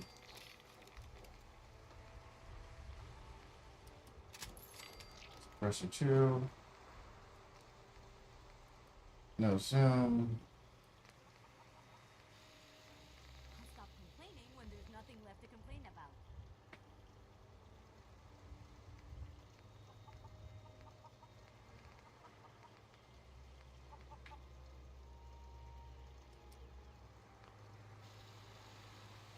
What should we call this?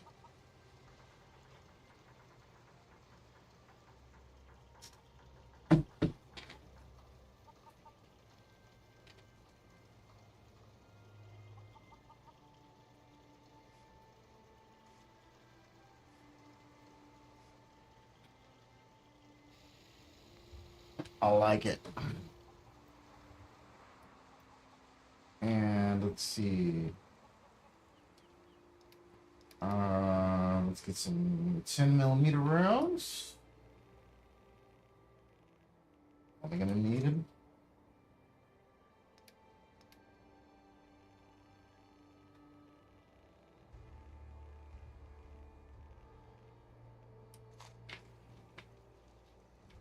Hey, Nora? I'm ready.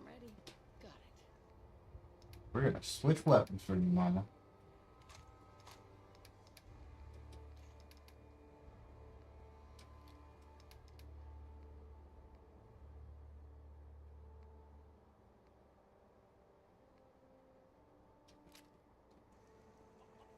Wait, boy. Look at it.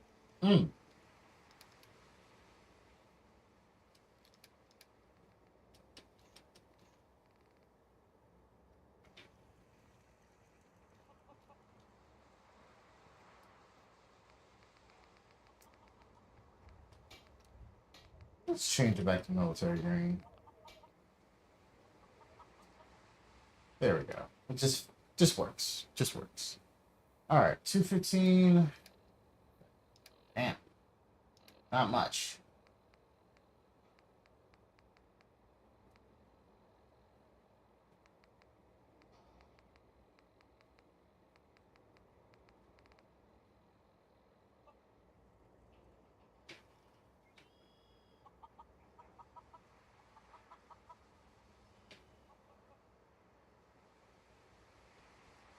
Actually, don't I have another hack visor? Oh, yeah, you know what? Let me see if this is actually working now. Nope.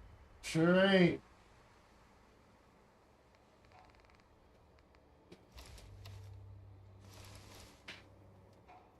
Still make them, but it still don't work. I might have to just completely get rid of that. Let's see about that.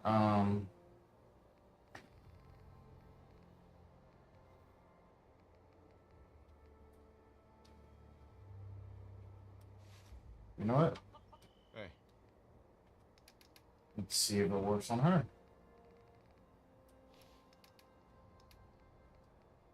Does not. Sure. Anything you need.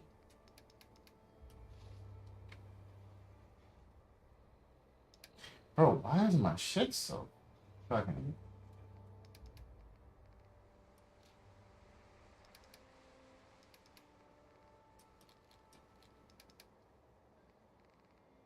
Is that the fusion cores? Ah, it can't be just that.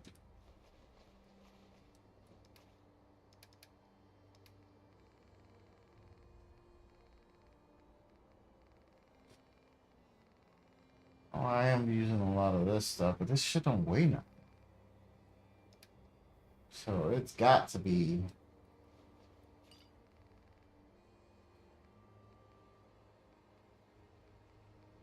this shit.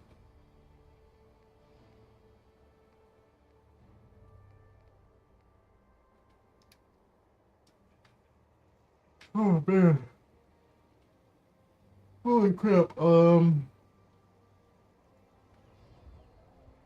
to get back to Diamond City one of these days. Biggest town I ever saw.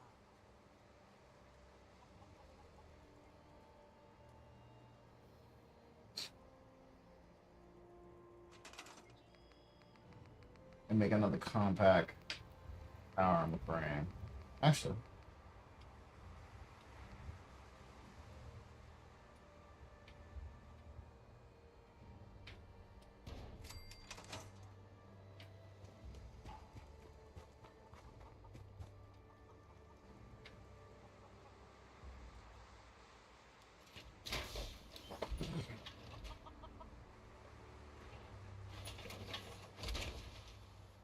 That's some serious protection.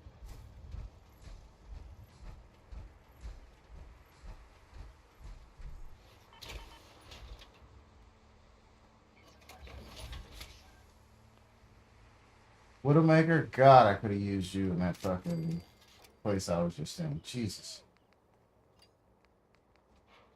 Winterized coding. I definitely could help.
Huh.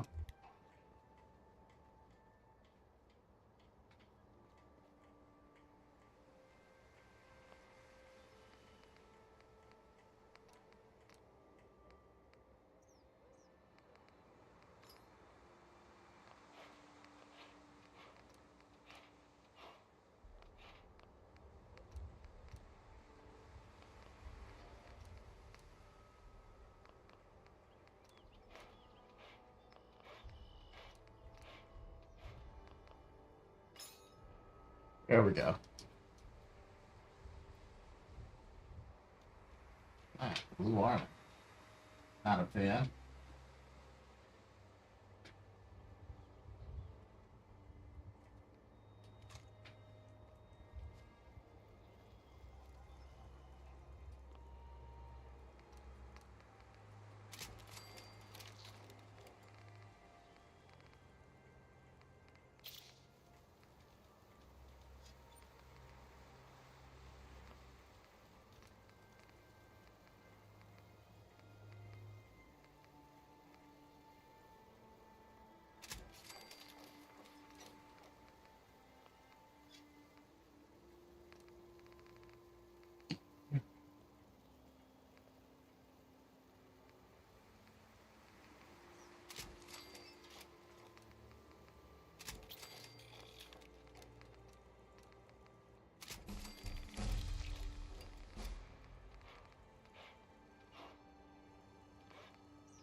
I can learn science level 3?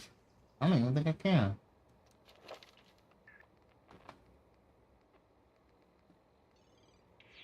I can! Haha!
Alright.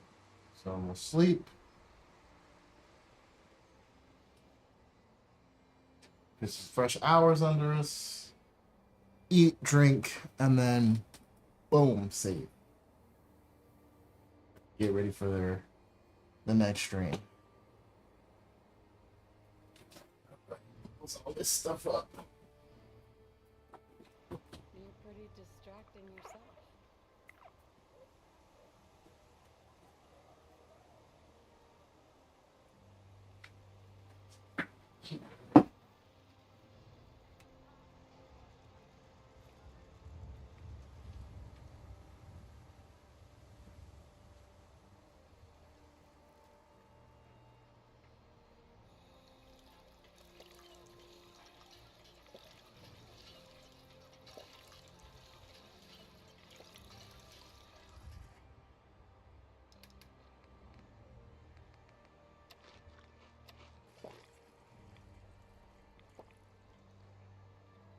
Add Victoria.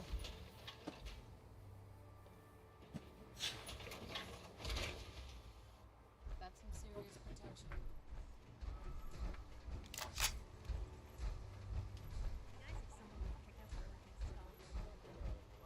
Yes. Yeah. I'm sure I've got something you need. I've got a few minutes to browse. Here's what I've got.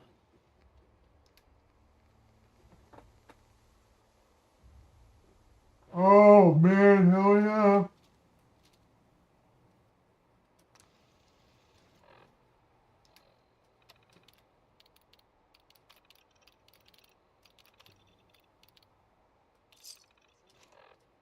If you need a weapon, you've come to the right place. I'll take a look, sure. Let me know what you'd like.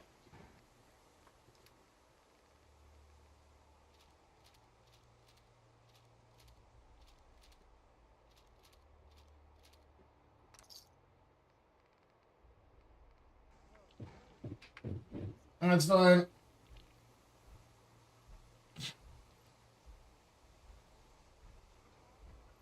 I gotta break down all that shit because I need the mods.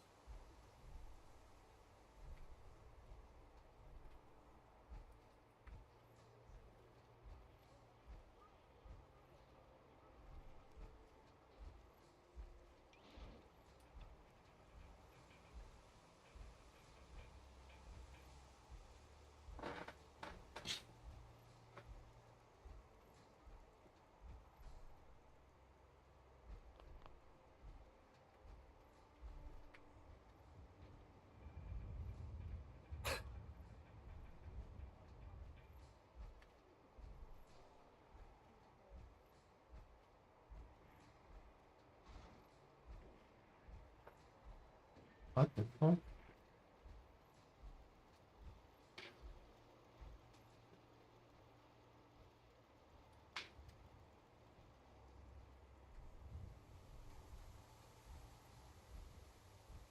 Am I still in the conversation prompt? I shouldn't be.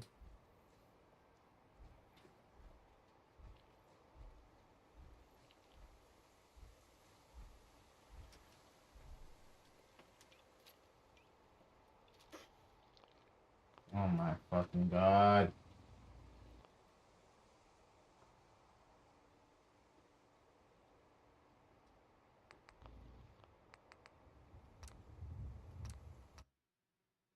Bruh. That's fucking retarded.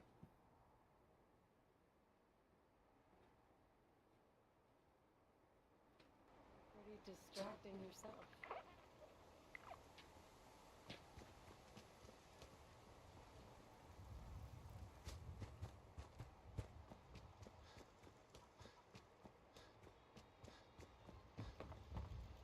Yes. Hey. If you need a weapon, you've come to the right place. Not right now. Sure thing.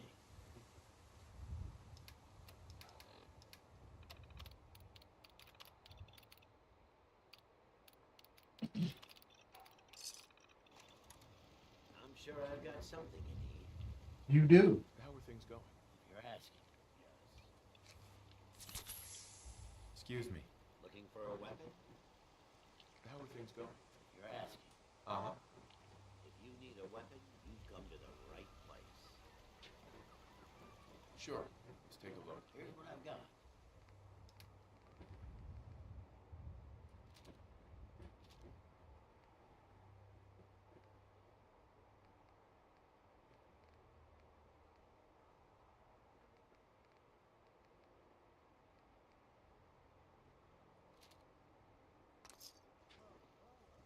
Easy there. Be nice if someone would pick up where everything stopped after the war. Build and Mama Murphy, have you seen if I'm gonna catch that bastard that killed everyone at University Point? None.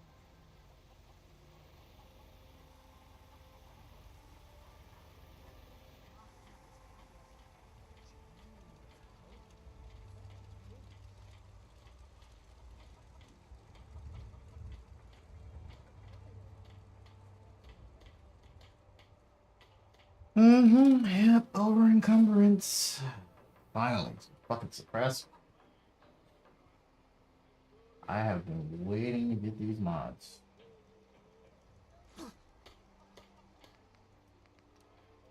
My boy. Most people are good at breaking things. I enjoy putting them back together.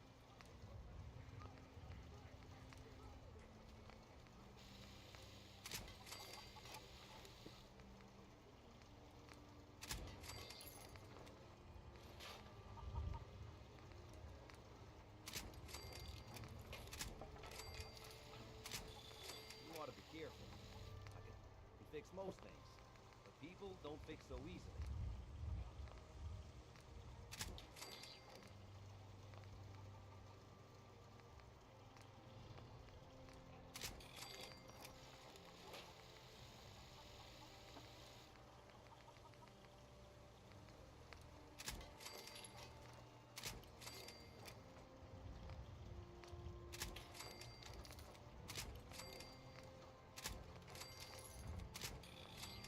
My old man taught me that duct tape could fix anything. I don't think he was talking about bullet holes.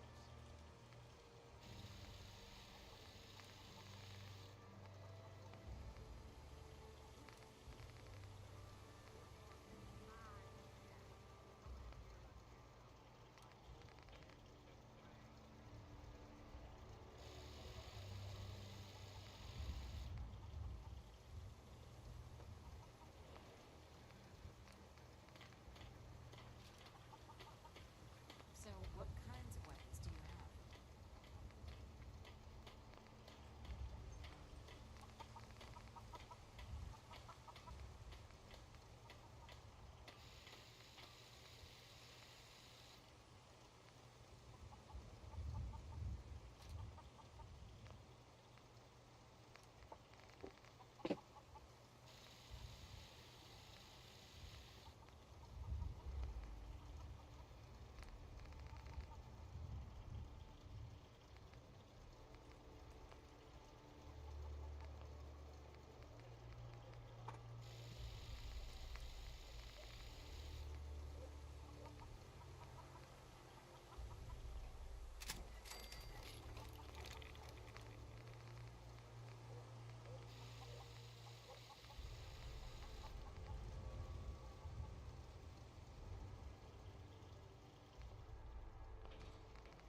Hey.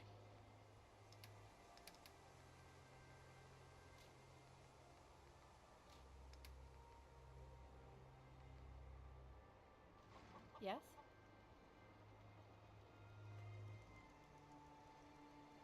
Nothing will change unless you make it happen.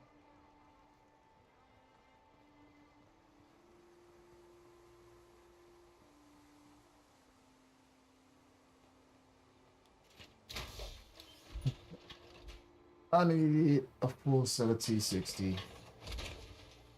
That's some serious protection.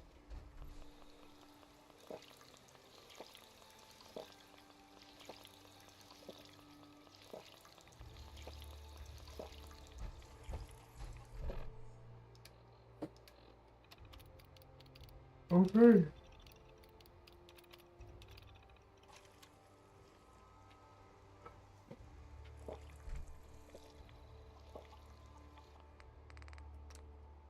That is it, folks. Thank you so much for tuning in, hanging out. For those of you who subbed, I appreciate you so much. I will see you dudes later. As always, stay golden. DJ, cue up the music.